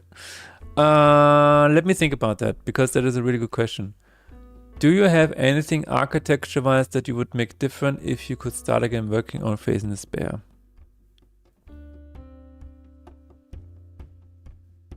Wow, that is a deep question. What would I make different? Like, what is the... It's probably a bit of a cop-out, but I would probably say no. But it doesn't mean that the current solution is perfect or whatever. It just means that I probably don't know how to make a better system. So this is okay. Here's one thing. Okay. This is one thing I would like to have. I would really like to have damage preview. So coding no bugs. That is an illusion task. But yeah, if I had the choice of one superpower, it would not produce bugs. That's my superpower. No, but if you have this is a really big deal actually, and that is actually what I would like to have. So if you have this state of the board, right? That's it. and before you press end turn, you see exactly what happens to the creature, if this creature is gonna die or not. I would really, really like to have this. But the way it is coded right now, it is not possible. So for this to work, you would have to have, and this is just my assumption. You would have to have some kind of battle simulator class or whatever, where you can just pop in the entire state of the board, including the blessings and the curses and whatever you have on the side here. Yeah, including everything. And so you can simulate and show what happens, like which of these cards is going to die. That would help the game so much. And the reason I cannot do that right now is because I'm going through the actions sequentially. Like I'm not just putting up a stack or whatever. I'm literally going through the actions step by step. And what happens is, or what can happen is, and what makes this so difficult is that maybe for some reason this card has summon a demon or exhume, right? So what happens is, if this gets triggered, it gets another card from the graveyard onto the board, and that basically changes the prediction, right? Because then you cannot say what happens to the card anymore. This needs to be calculated in, and if I had a battle simulator like that, that would even incorporate this, that would be really, really sweet. But I just have no idea how to do that. The guys from Monster Train did it. 1 and 2. And I have no idea how they did it, because you almost need to have, I don't know. I have no idea how they are doing it. It's almost like every action that is taken in the game, like every time something happens, it gets added to a stack of actions.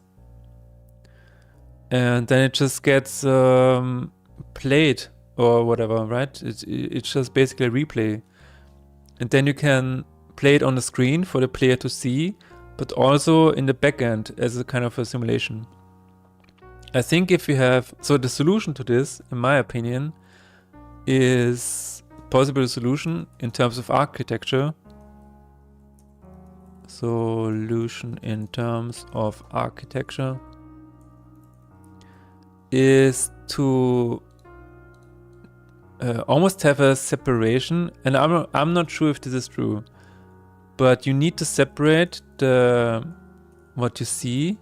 You need to separate the visuals from the damage calculation. And so the visual, what you see, is just a representation of what happened in the background.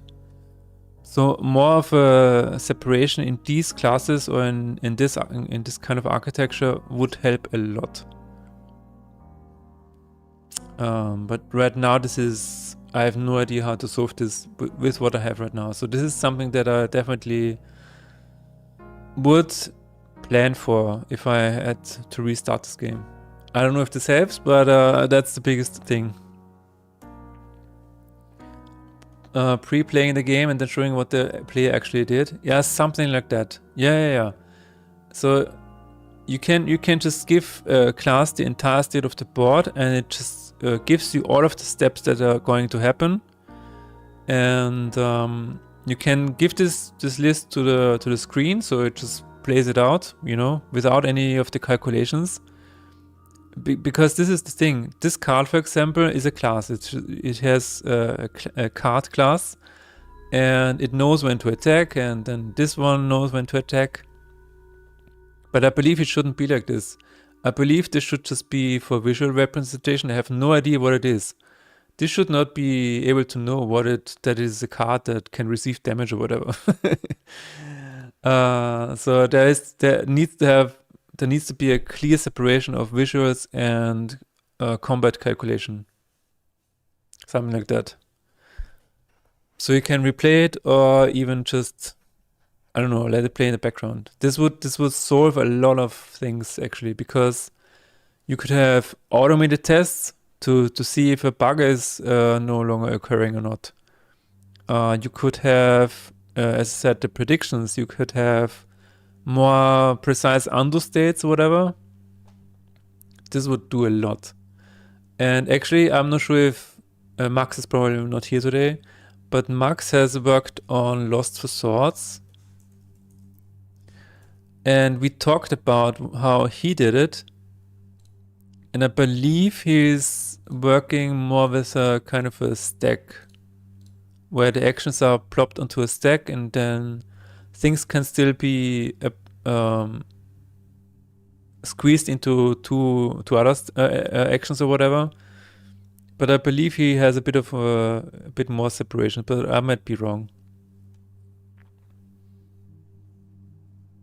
So yeah, I'm not sure if this is helping you, but that is probably the biggest one, yeah. That would be really, really nice.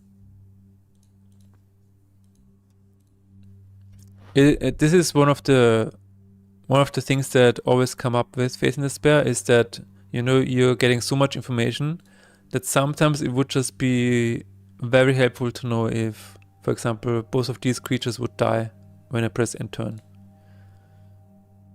If it just says a red X or whatever.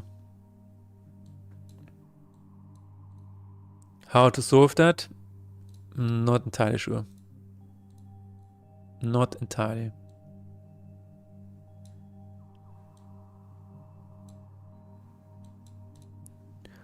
I'm not sure what your card game looks like, so I cannot really say if that's a requirement or if that's something that you should look out for.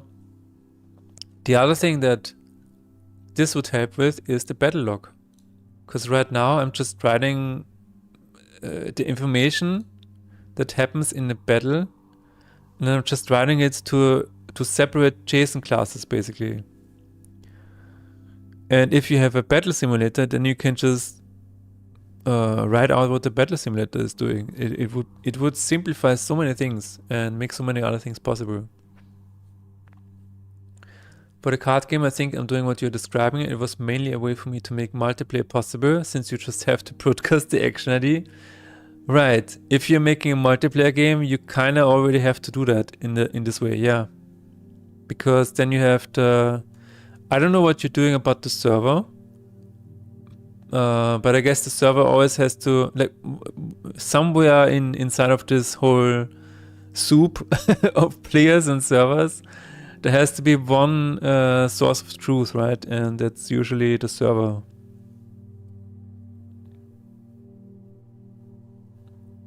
Yeah, but I have no idea about multiplayer games. I've never dared to venture into that. It's just peer-to-peer. Ah, okay. Wow. Yeah, I have no idea, unfortunately.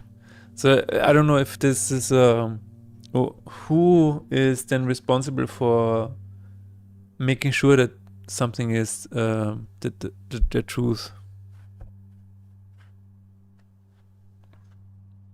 But maybe it's not that important. I don't know.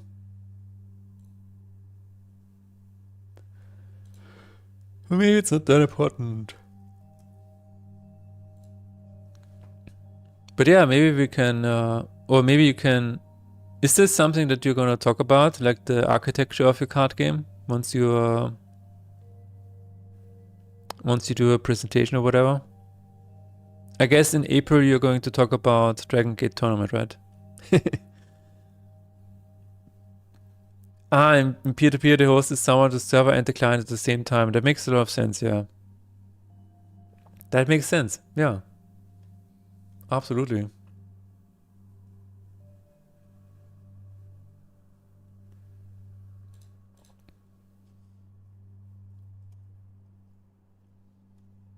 And yeah, for multiplayer, you kind of automatically have this separation. Yeah, true.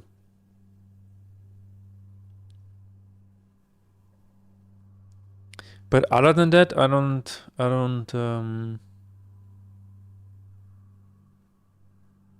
I don't regret anything else. Let's just put it that way. It is about regrets, right? Like what is the one thing that is currently holding back certain features or whatever? And this is the biggest thing.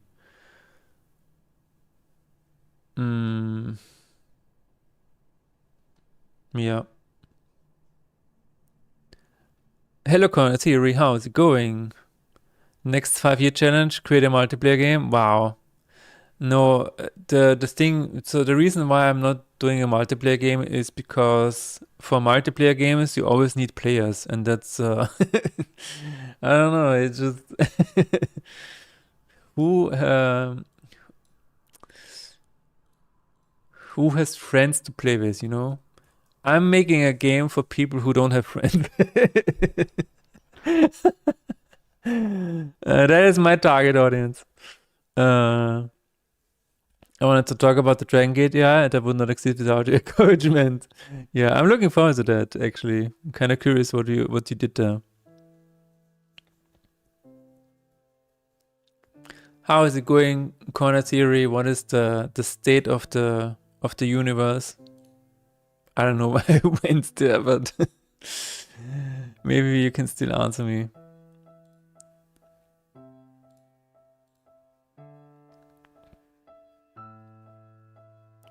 Yeah. I was stuck on this. Why does this not get returned to the object pool? That is crazy.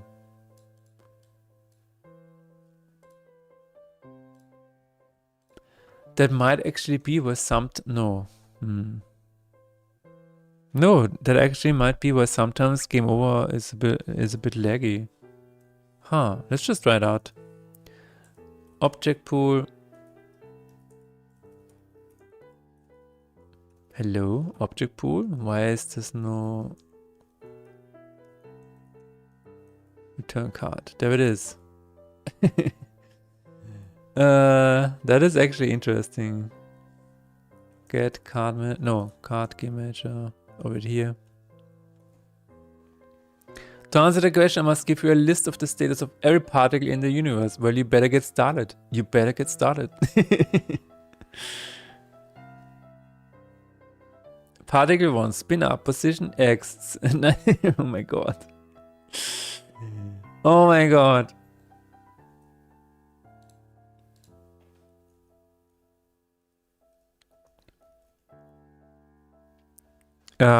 It's still, the question is still lingering in my head. Like, what other things would I change?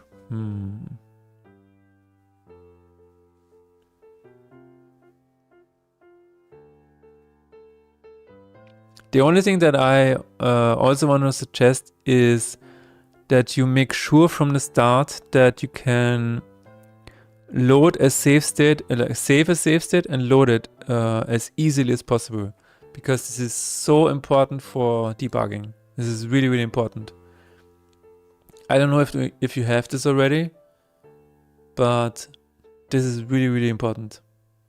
So if I just have this, and then I can save the entire state of the board into a JSON file, and it looks like this. It's just, this is the entire board. These are all the hand cards. These are the enemy cards. And it is all in clear text JSON, so you can just change it for debugging purposes and stuff. And then you can just load it. And this is one of the most important things that happened to this game. So if you can find a way to also do this for your game, even if it's multiplayer or whatever, just even just for undo or for continuing an existing run, and this is just really, really something that a card game should have, even just for your own sanity. Faith in Despair 2 and Knuckles. Oh my god. That's nice. Currently it's some kind of replay I'm playing, but it's not easy to edit like yours.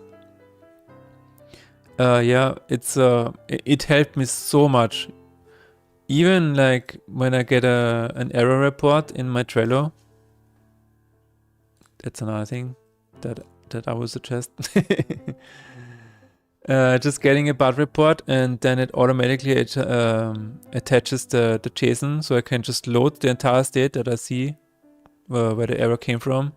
That has saved me so much time. And having a feedback form inside of the game is also really, really cool. But I don't know if this exists for Godot. People can just press F8 and then just fill out the form, and it sends a screenshot, and you can attach stuff yourself. That is very specific to your game. But yeah, that's about it.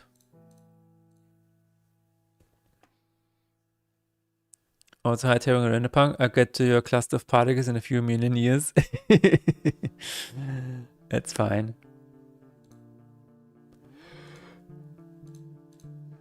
Recently, where did it say? Who said that? If you inhale, there is a good chance that you are inhaling molecules that have been also inhaled by Julius Caesar. Yeah, I don't know. That's it. Dragon Kid Albert, what? We don't operate but at the same time scale as you? Oh, it's Albert's nickname? Who is Albert? Who is Albert?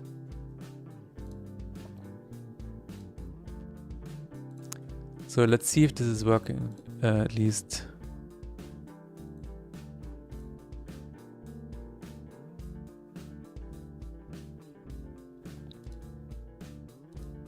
All right, we have an empty screen now, so let's kill ourselves.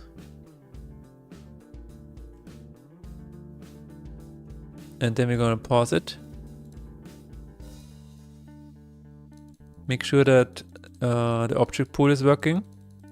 They will disappear again, but we're gonna make sure that they don't soon. Yeah, here they disappear. And this is the one that I was talking about. That is a really strange screen. It's just one frame, but it looks so weird.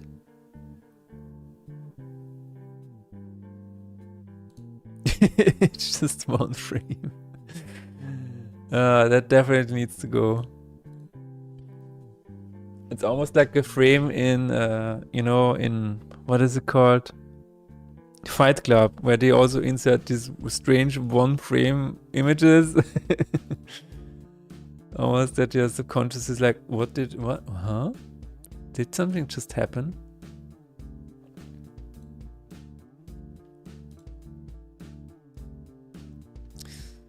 So, we are going to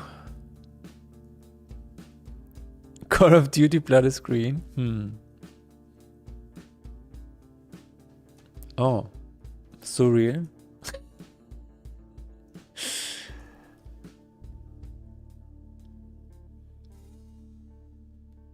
So I'm gonna remove these from the... I don't know if I should do it like this.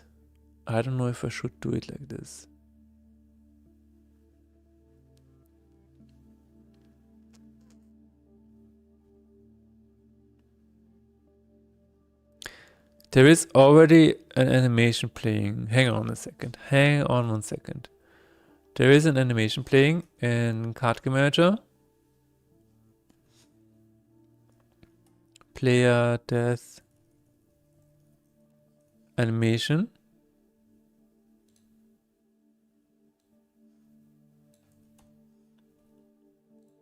So for this one, get alt cards for triggers, right?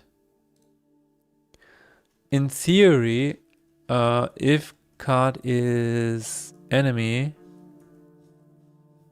we can remove it from the lane, and then it would persist.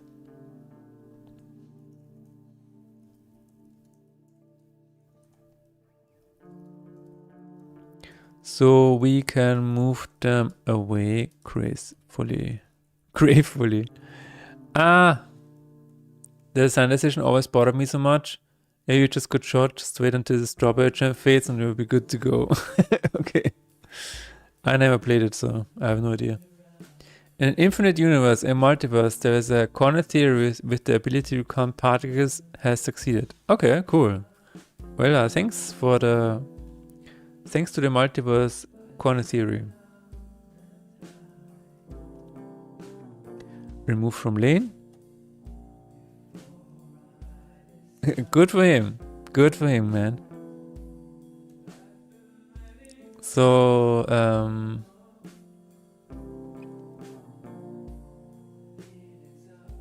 this should work. I think the animation should just have the cards there and they will just stay there. This is the next step. Good for him or her. Oh my god. Oh my god.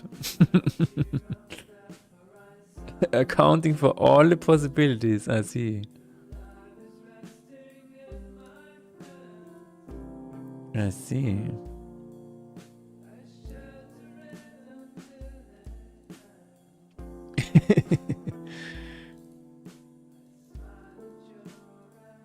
Alright, so it should just remain on the screen.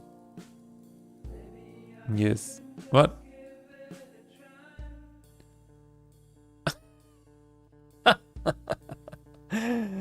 That is hilarious. Because there are still enemies on the screen, it thinks that you won the run and it shows you the rewards. Oh my god. Just keep doing that. Okay. So apparently there's a check for if there are still enemies around. Okay, that is okay. It is okay. Which means that reset lane was really important back then. Wow. I've learned from watching a stream that Unity is the game engine with the square T blocks. Ah, yeah. It's absolutely, that is it. That's the Text Mesh Pro widget.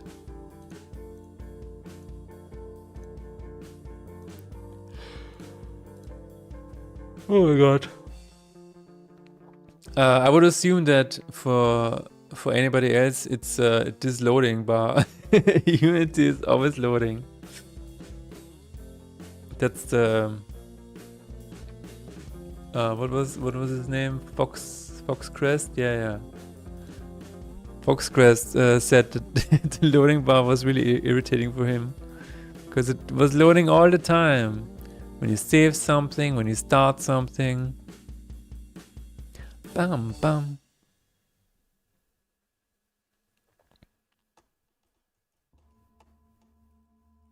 So maybe we should not do this here. No, but we kind of have to. We kind of have to. We can do it in a separate function. Okay, let's see. Play it as animation. Right here. Before we do this, send enemies flying.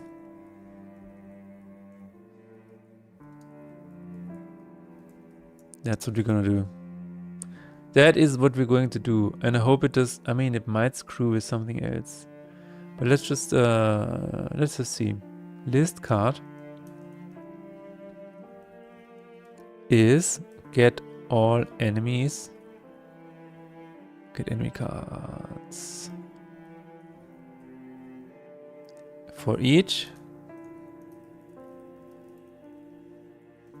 Then we're gonna say if it's enemy, just to make sure it really is an enemy. And we're going to remove it. Also,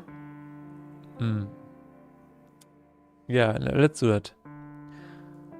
And then we're going to set target position to somewhere off screen. New vector 0, and then we will just say math random, or just random range. Random dot range between. No, wait a minute, wait. X needs to be random. Y does not need to be random.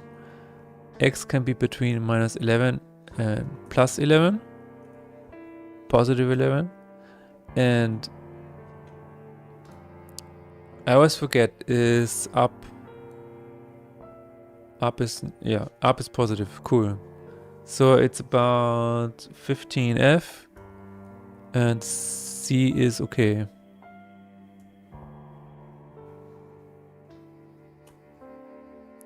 And we are gonna say save state is enemy is false. And then we're going to return it to the object pool at some point. Object pool, return card. I think there was a delay. Yes. Thank past Philip. We're gonna say 1.5F. So we don't have any enemies anymore. What the hell am I saying? Is ally and is enemy. The enemy is at our doorstep. What are we gonna do? War. War is coming. Okay, so we are removing it from the lane. We are setting the target positions. Total time is fine. It's just to move it off the screen. 0.05 is 0.5 is actually better, I guess. Yeah, okay. Then at least this one is done. We still need to check out the other one. That is war never changes, except when it does.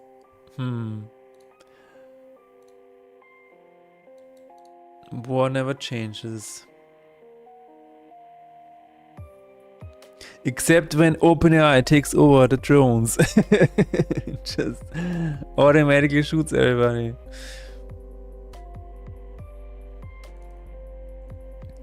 ChatGPT, why did you send nukes to UK? And ChatGPT says, oh, good catch. My bad. You're right. I wasn't supposed to do that. My bad. Sorry.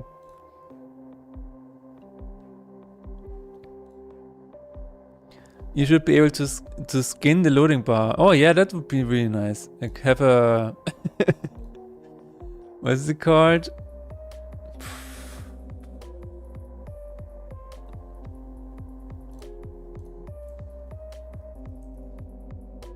This is what I want my loading bar to be.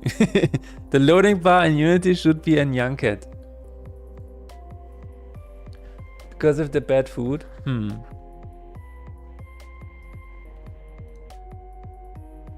Okay, let's try that. Again.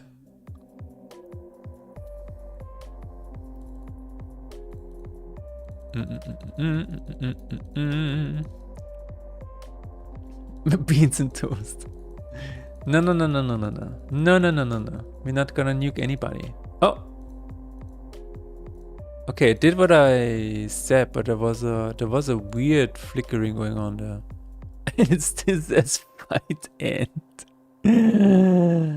Okay, man, this is a bigger can of worms than I expected. What did I just see down there? What just happened? Okay, so we have this going on. Enemy phase, and then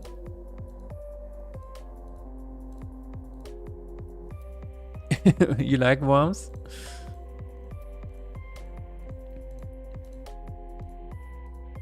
At some point, he will disappear.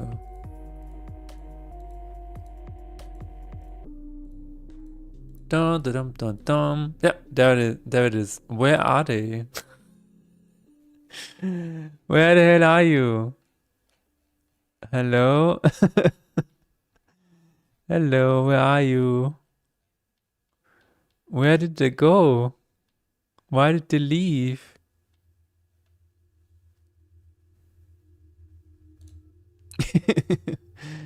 Why only for one frame? Did they get deactivated? That might be it. Okay, let's keep going and see what happens then. They disappear. Yes, yes, yes.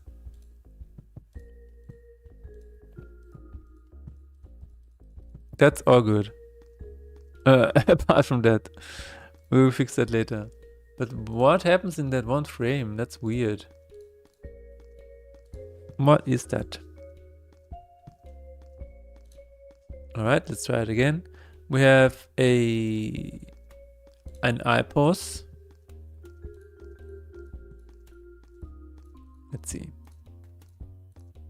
What happens when they disappear? I bet they will just get deactivated for some reason. Or they might just get yeeted into space. I have no idea. Beginning tutorial card, it says press X to play me, and when you do it, dissolves and screams echoes, and the text on screen says, "This game is harsh, deal with the gravitas." This game will tug on your emotion strings. Oh, there it is. It has -100. It has an X of -100.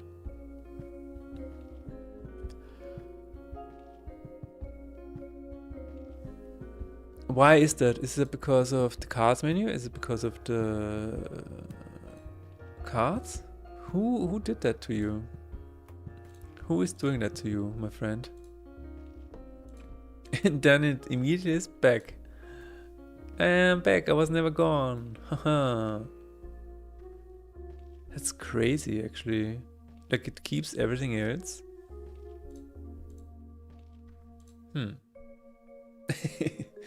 Okay. Wow. I have no idea what happens there. Remove from lanes, the target position, is enemy, whatever. Is that what it is? After enemy death. Oh.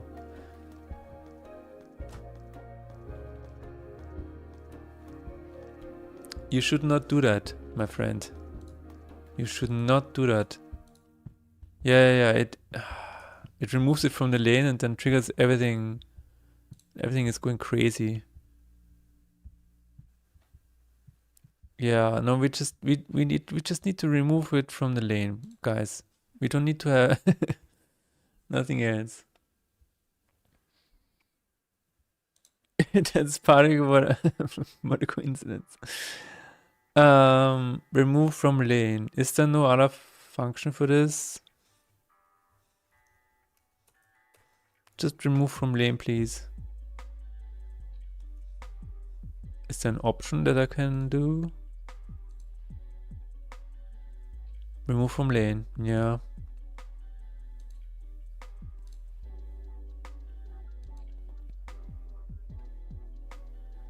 I mean, no, that's not, no, I don't want that. I don't want any of this.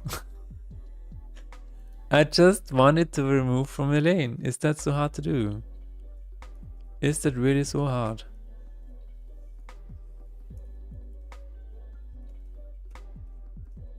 Apparently it is.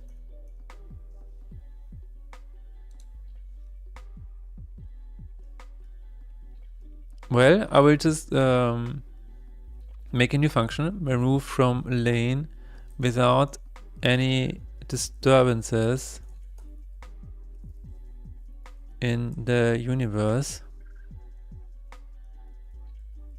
Let's call it that, because that is exactly what it does. I cannot remember the name, so I'm just gonna copy it. I would say that's good code. What do you guys think? I would say this is very descriptive. I do need the card though, so let's give me the card. Then we have the card right here, and it returns, it removes it from the lane. That is really, really nice. That is really, really cool. This also needs to happen. Yeah, this needs to happen. Okay. I would say this is a pretty good name, but you know, I'm biased. Let's try it out. Oh, this needs to be in the card, huh? This, okay, public void. This needs to be in the card. I see. Well, sure. If that is what you want, if that is what you're here for, I know it sounds amazing, but please reconsider. It does have this function. What are you? Okay. Then we're going to call it a function right here. Why is it called void anyway? You have to ask Cornet about that. No, void just means that a function does not return anything. So you have void is dead. Then you can just say return. Oh, that's wrong. Sorry. For this, it's just set dead, and then you can say dead is true, right? Just any variable that might be on a class or whatever. But then you can also say bool is dead and return true if maybe HP is 0. Stop auto-completing. If it is smaller than or equal to 0, then you can say yes, it is dead. Otherwise, just return false. So this part over here, it indicates the type of the return variable. You can do a lot of cool things, like for example int total kills. And then you can say return 135, some kind of variable where this is stored. And then you also have a string where it says get card name. And then you can say return webware. So this is always what gets returned. And if it is void, then the function returns nothing. And this is really, really cool, because even if you accidentally write test, then it will say, wait a minute, you said this function doesn't return anything. Why are you returning something? So this kind of typing and stuff is really, really cool to also keep yourself in check, kind of. Or what corner theory is saying, you know? Because the function return type is the blackness of soul and light. I should get an emo tattoo that says function void corner theory. Yes, absolutely. But yeah, I think this is really, really cool. And some languages do not have this. For example, JavaScript does not have this out of the box. It just says function. Function do action. And then you don't know what this does, because does this return something? Does this just do something? I mean, you can kind of infer from the name, but the IDE, the program that you're coding with, cannot help you.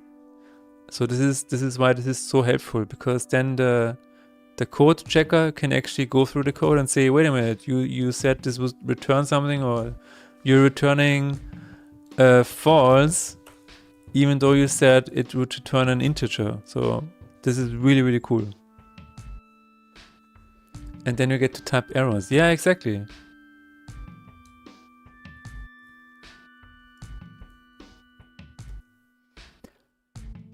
Okay.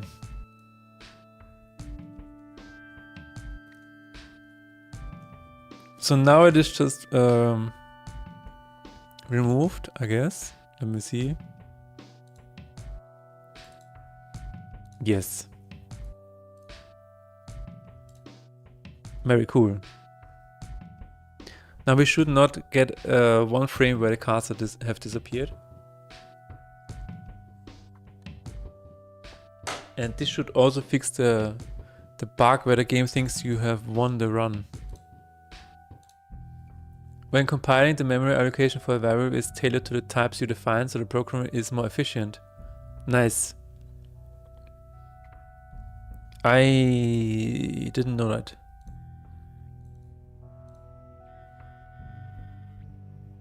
You're welcome, Randopunk. This was a really good question. More ads coming up. Let's see if you can see that now.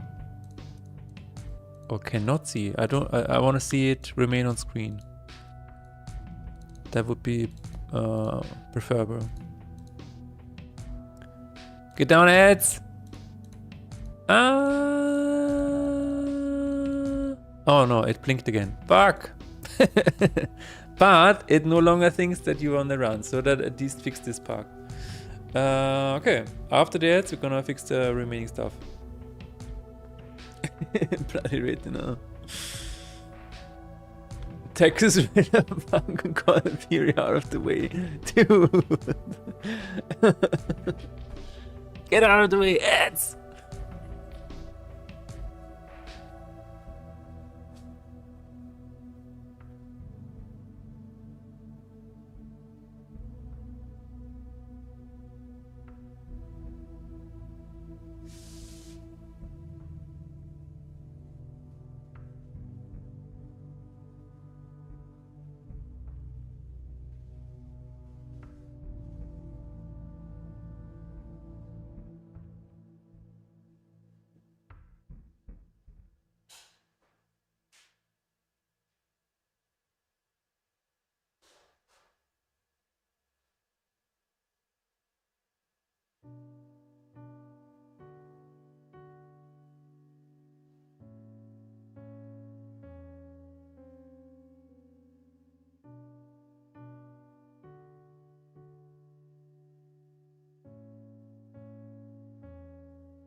I contributed void to society. Wow.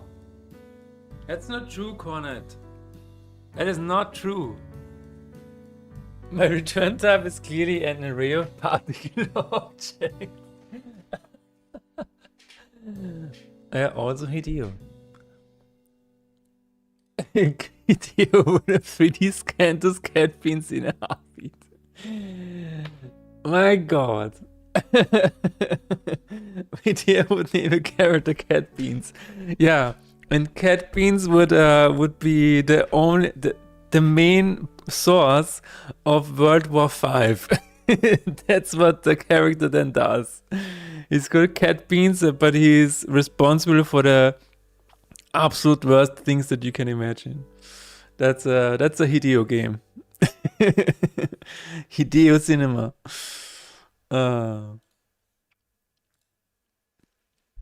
I actually kind of like that idea. Oh my god. So, it is still happening, so let's run it once again. run it once again, and we're going to select these guys, and then watch what they're doing. Never played a Hideo game in my life, but I love the memes. Okay, here's the thing. I truly believe you kind of have to experience a Hideo game at least once. There is something about these games that is just really, how do you say it? Entertaining or engrossing. Oh, it is still gone. It is minus 100, guys. Okay. There's something about these games where you kind of feel like that he really believed this world to be real. Like the worlds that he creates have they're so grounded in a way, in a weird way. Like everything seems to have a weird reason for being there. So almost nothing feels like it is, everything has a purpose.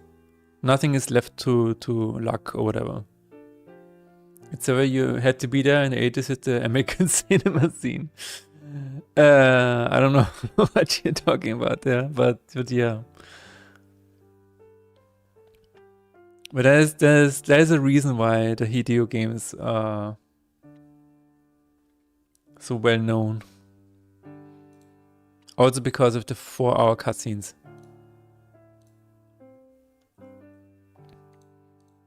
The other reason is that usually his games are very well advanced on the technical side. Like I remember playing Metal Gear Solid 4 on the PlayStation 3, and it was incredible. It looked like this is the game of the future, and yeah, the future is here now. Oh, sorry you had to be there.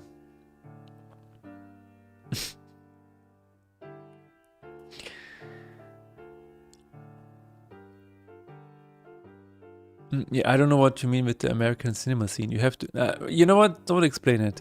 Explaining jokes never works. It's fine.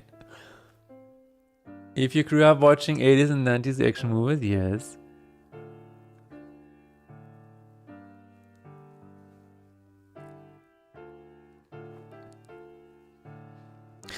You mean then you understand Hideo games more because you grew up with them, so you had to be there in that respect. Is that what you mean? It's kind of, you had to be there and experience it when they came out. Alright. Yes. Yeah, that might it might actually be a good point about Hideo games.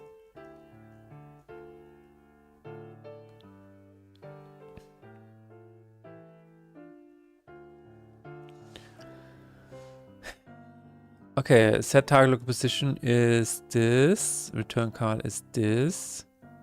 So where does it get set to minus 100? I feel like younger folks don't get him as much, or they don't get it in the same way. Probably, yeah. I think like at this point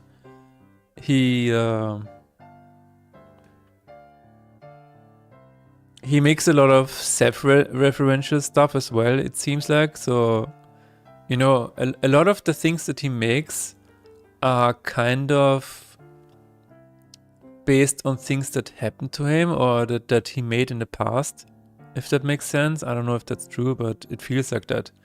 Where even after he left Konami, I feel like a lot of the stuff in Death Stranding is him just talking about it in a weird way, if that makes sense. I'm not really sure. Or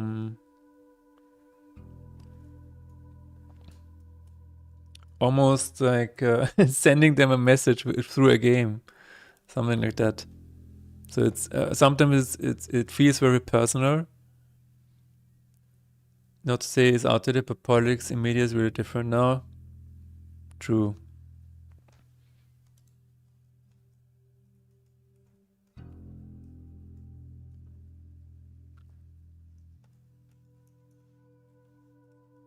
player death animation reset.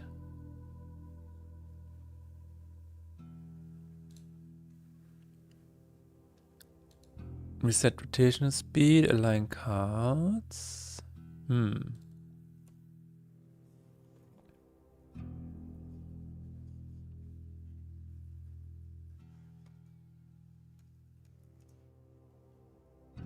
I think so. I played Metal Gear Solid 1. I played. Did I play Metal Gear Solid 2? I think I skipped 2, unfortunately. I played 3, I played 4, and I played 5. I never played the second one, which is unfortunate because it seems like it has the biggest twist of them all.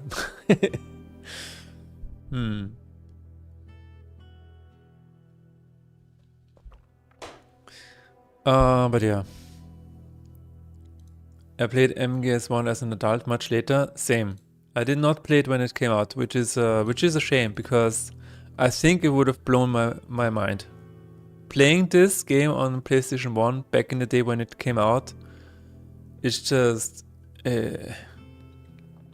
I cannot imagine what people were thinking back then because this was mind blowing probably. I played MGS1 after MGS4. That's what I did. So I started with MGS4 and then I played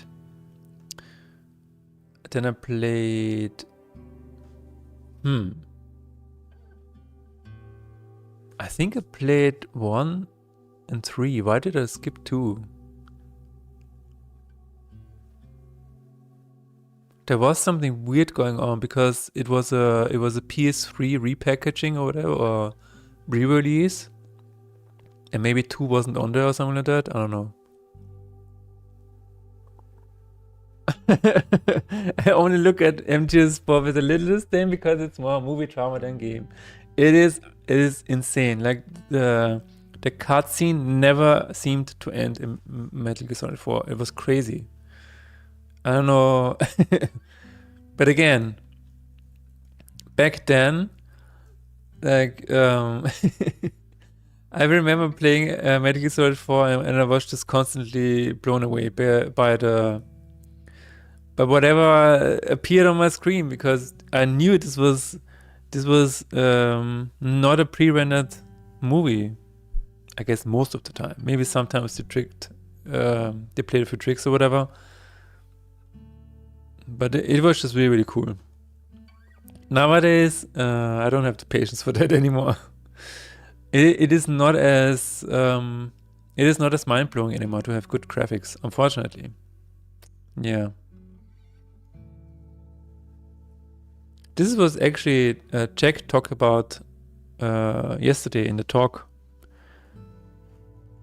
because game companies made players addicted to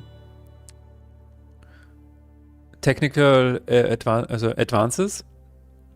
And once the technology could not advance much further because the difference the difference between PlayStation 4 and PlayStation 5 is almost invisible. Like if you have games side by side, you can barely tell the difference anymore. And so his point was to make more different games, etc. You just have to, let other people do it as well, make games as well. Random 5 was really fun, but it felt like ending was vague. Absolutely, yeah. I mean, we both know the reason. The reason is because apparently the project was ended too soon and Hideo got thrown out or whatever. I have to tell you, I really think it's great that you are such a unique kind of streamer that doesn't try to swim with any hype. Well, thank you for that. Thank you, Tarok.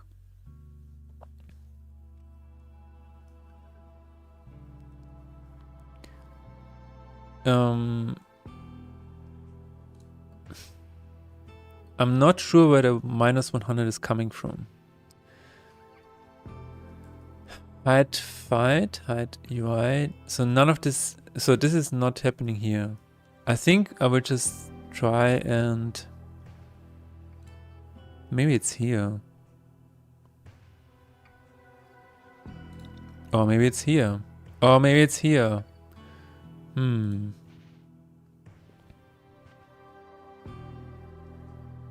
Clear after fight. Reset fight counters. Card with cooldown. Card slots on cooldown. What does clear after fight do? Oh my god. Yeah, so minus 100. What does that do? Or where does this happen? In sacrifice? Yes. Nowhere else. Let's just look at all of the occurrences of minus 100. Burgundy health? This is code from Katy and Betty. That is to say, 5 was a great game in a sense that had fun doing stuff and having fun with the gameplay. 5 was really good in that regard. Yes, I agree. 5 was... I feel like 5 was almost the ultimate Metal Gear Solid that Hideo Kojima always wanted it to be. I don't know if that's true or if you think that as well, but it almost felt like this was what Hideo always had in mind for Metal Gear Solid. It was almost like, yeah, this was what it always should have been, like complete freedom to clear any mission the way you wanted it to. You have the tools, you can do whatever you want. You can do the craziest shit. The gameplay was really good in 5. That's true. Did somebody here play Voices of the Void by any chance? Yes. Nick Sinali is a Voices of the Void streamer. He plays it like nobody else. It's actually really cool. I'm gonna give you the stream. I think he's streaming right now. Is he? Yes, he is. So I'm gonna give you a shout out. This VT. And also give you a link.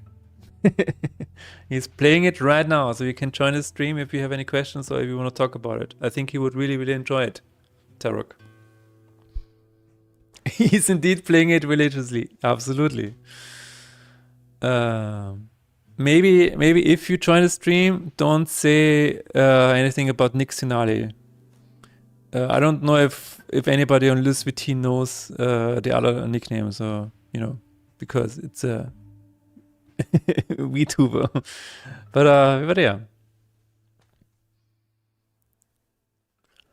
I don't know if that's true. It's just, you know, I just don't wanna.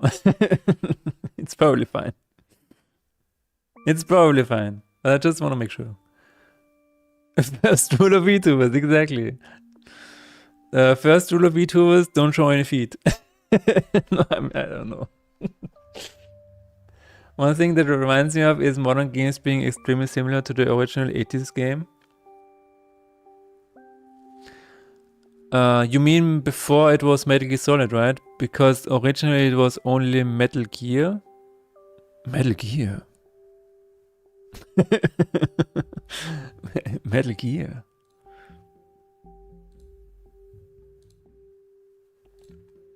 Card active? No, that's not it. Card active? No. Card man? No.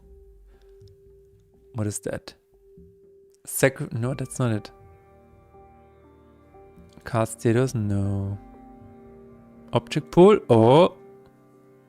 Wait a minute. Return to object pool. But that only happens after the delay, so...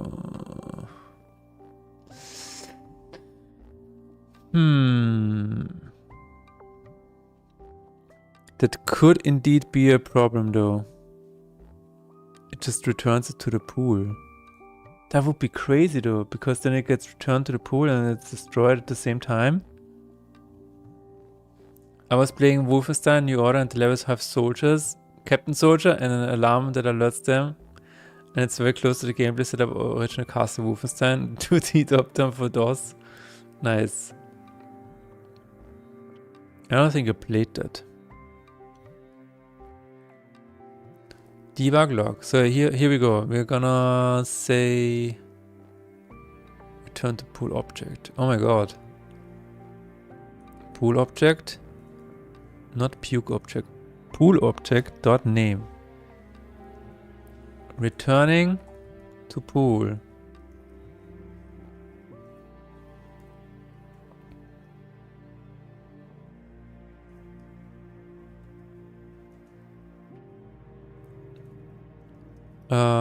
with delay, delay dot string, to string. Okay, so if this is called twice, then we know why. I hope not. But it sure looks like it. Dude, that would explain why. That would explain a lot of issues in the past, yeah.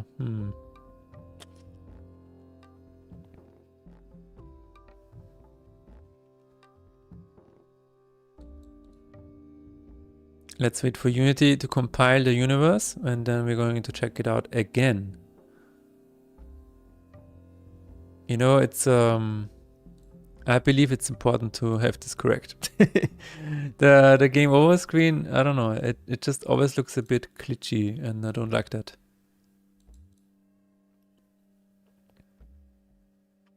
Therefore, saying Metal Gear Solid 5 is like Metal Gear is true, I think. Okay.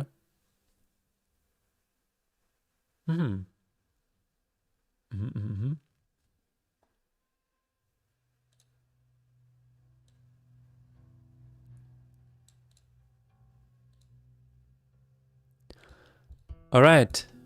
Unity, please carry on with your task. Thank you very much. Because I want to try this out.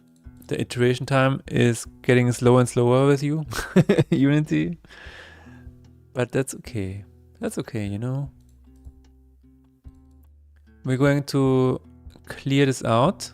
We're going to check out the card here, see where it lands, and then slowly click through the frames. The frames, not the frames. In 20 years we will have 3 Lacrima is what I'm saying. This was suggested to me before to make these gems 3D and stuff like that. I even found references and models that I could potentially use.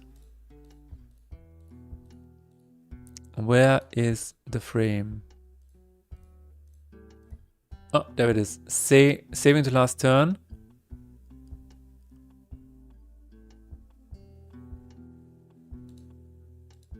Okay, but none of you... Okay, it is not from here. Fascinating. Very fascinating. And then they just return. Okay. This will require deeper debugging, I would say. And this is crazy. That is absolutely insane. This is the game run statistics layout with a lot of stuff. I guess maybe I can just put it to -100. Yes, I probably can. Let's do that. Run statistics layout. Maybe not, but we can try. We can try, you know. Also, I'm gonna remove that. That will also help already. What is that? That is a node detail. That definitely can be -100. But that's not entirely it. Bug status smashed. Yeah, but this is not smashed yet. I have no idea where the -100 comes from.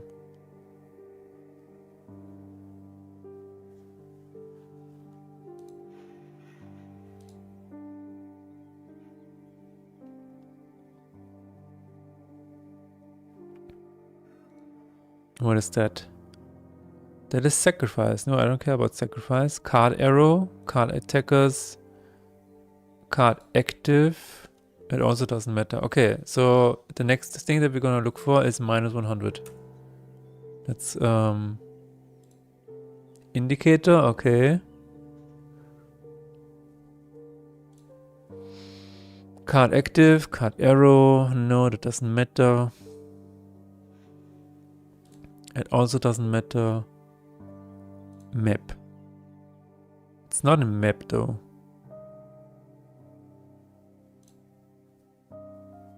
Return pool object.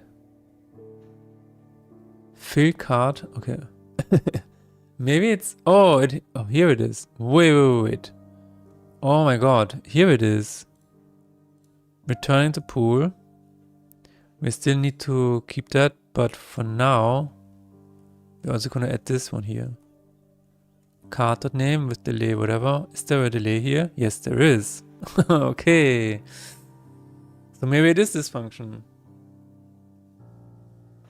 This bug is basically... So I have this end sequence, right? Where the cards are flying off the board.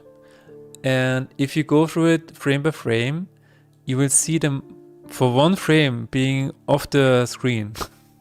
They're just not there for 1 second. Not even a second, one frame. And it's probably because this function is called twice or whatever. Something strange is going on in the neighborhood. But who are you gonna call? I don't know.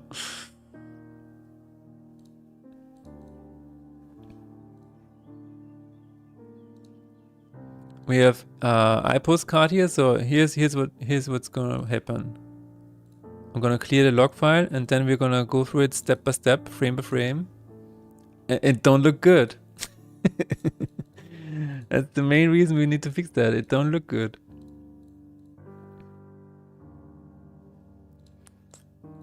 Who are we gonna call?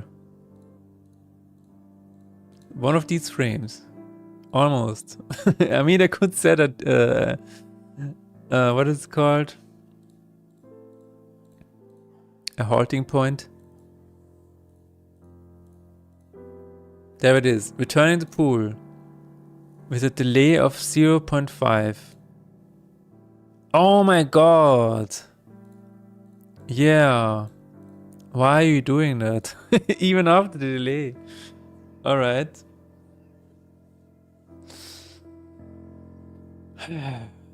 Okay, so the thing that happens here is that I need a new boolean where it says bool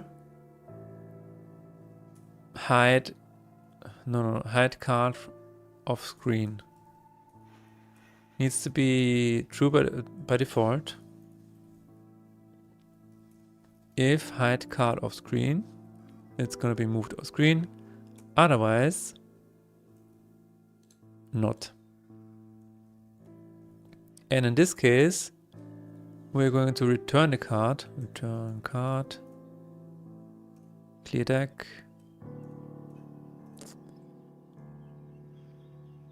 Where was it? Oh my god, where was it? Reset deck. I think this was it. Cue the opening scene of The Lion King, but instead of Simba, it's a new boolean. It's a new boolean. The Boolean King.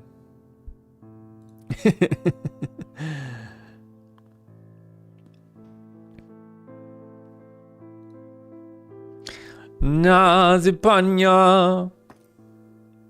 Mauritius.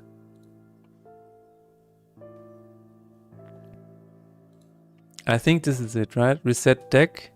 And then we can say hide card off screen is false. Right? Am I right or am I right? Am I right? No, that's in start run initialization. I'm not right. Okay, I'm gonna take a look at the differences. GitHub to the rescue. We have lanes, yes. That's probably not it. Is that it? Card game manager. Send enemies flying. Object return card. That is it. Yeah. Okay, so it's in card game manager. Cool. Send enemies flying. New king, is it true? No, false, but yes. Here it is. Hide card off screen is false. Thank you, GitHub, for your service. That should be it. And now the car should no longer disappear. And what was the other one? The other bug in this? Oh yeah. The run statistics layout. Which should also be fixed now. So maybe this is done. Maybe the weird frame is no longer there. That's the best outcome of this. Let's see. I'm gonna click on this guy and keep looking at him, all suspicious like. Alright. It's looking good. Still looking good. Oh, there we go. Something is happening. It is saving to the last turn. They're flying away. Oh, okay, and this is still crap. This is still shit. But here's the thing.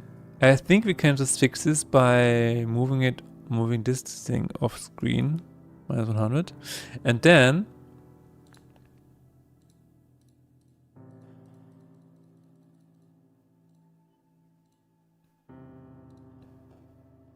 oh. What the hell? Ah, but it can be deactivated. Okay. That's what we can do. It can be deactivated. We're almost there. We are almost there. Then we finally have a beautiful game over screen with 0 glitches. Even though I must say the glitches kind of worked. It's kind of like, oh, I'm game over. Help.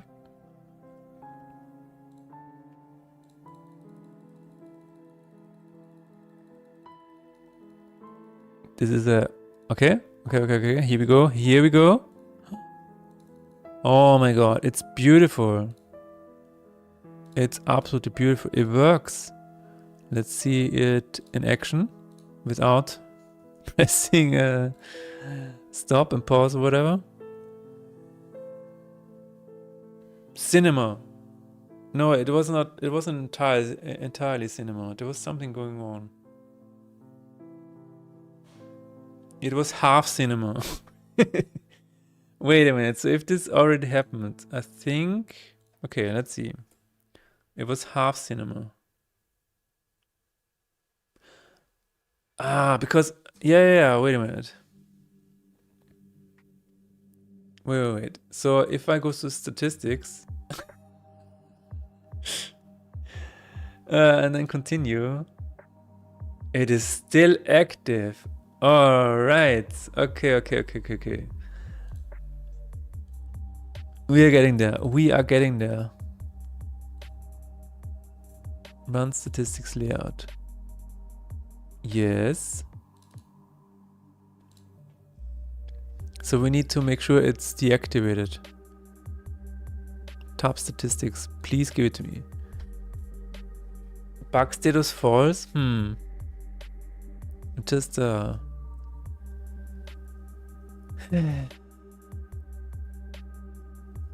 how often is that? Okay, hide statistics is probably at the beginning, right?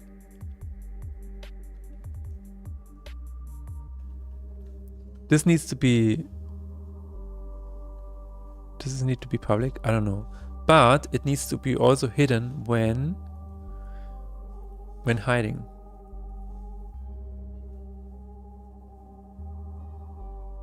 Game and continue routine, yes. Hide statistics.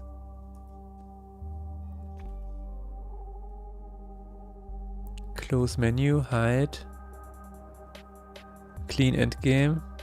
Oh my god. What is the correct function?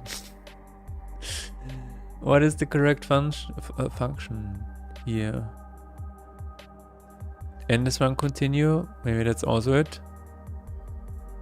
What about restarting a run?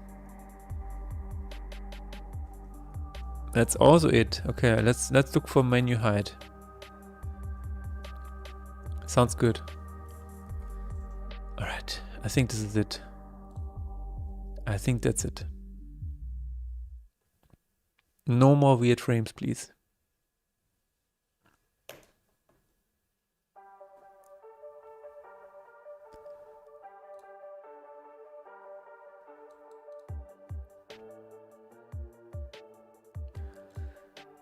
Alrighty. What is that?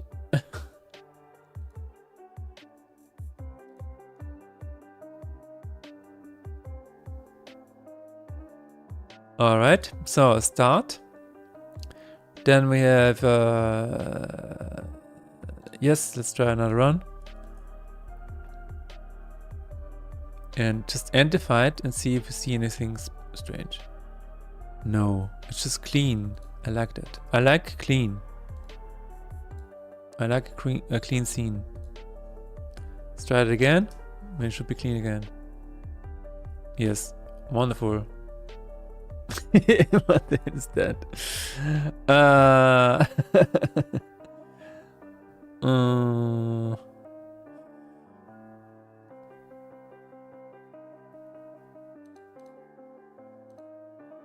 I don't know what that is, but it is something. Anyway, it looks better than before, so I think this is a win.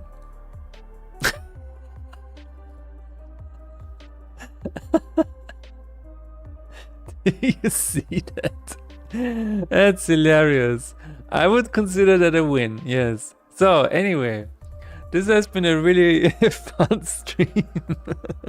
We did get a few things done, and we talked about the meaning of life and Metal Gear Solid 7.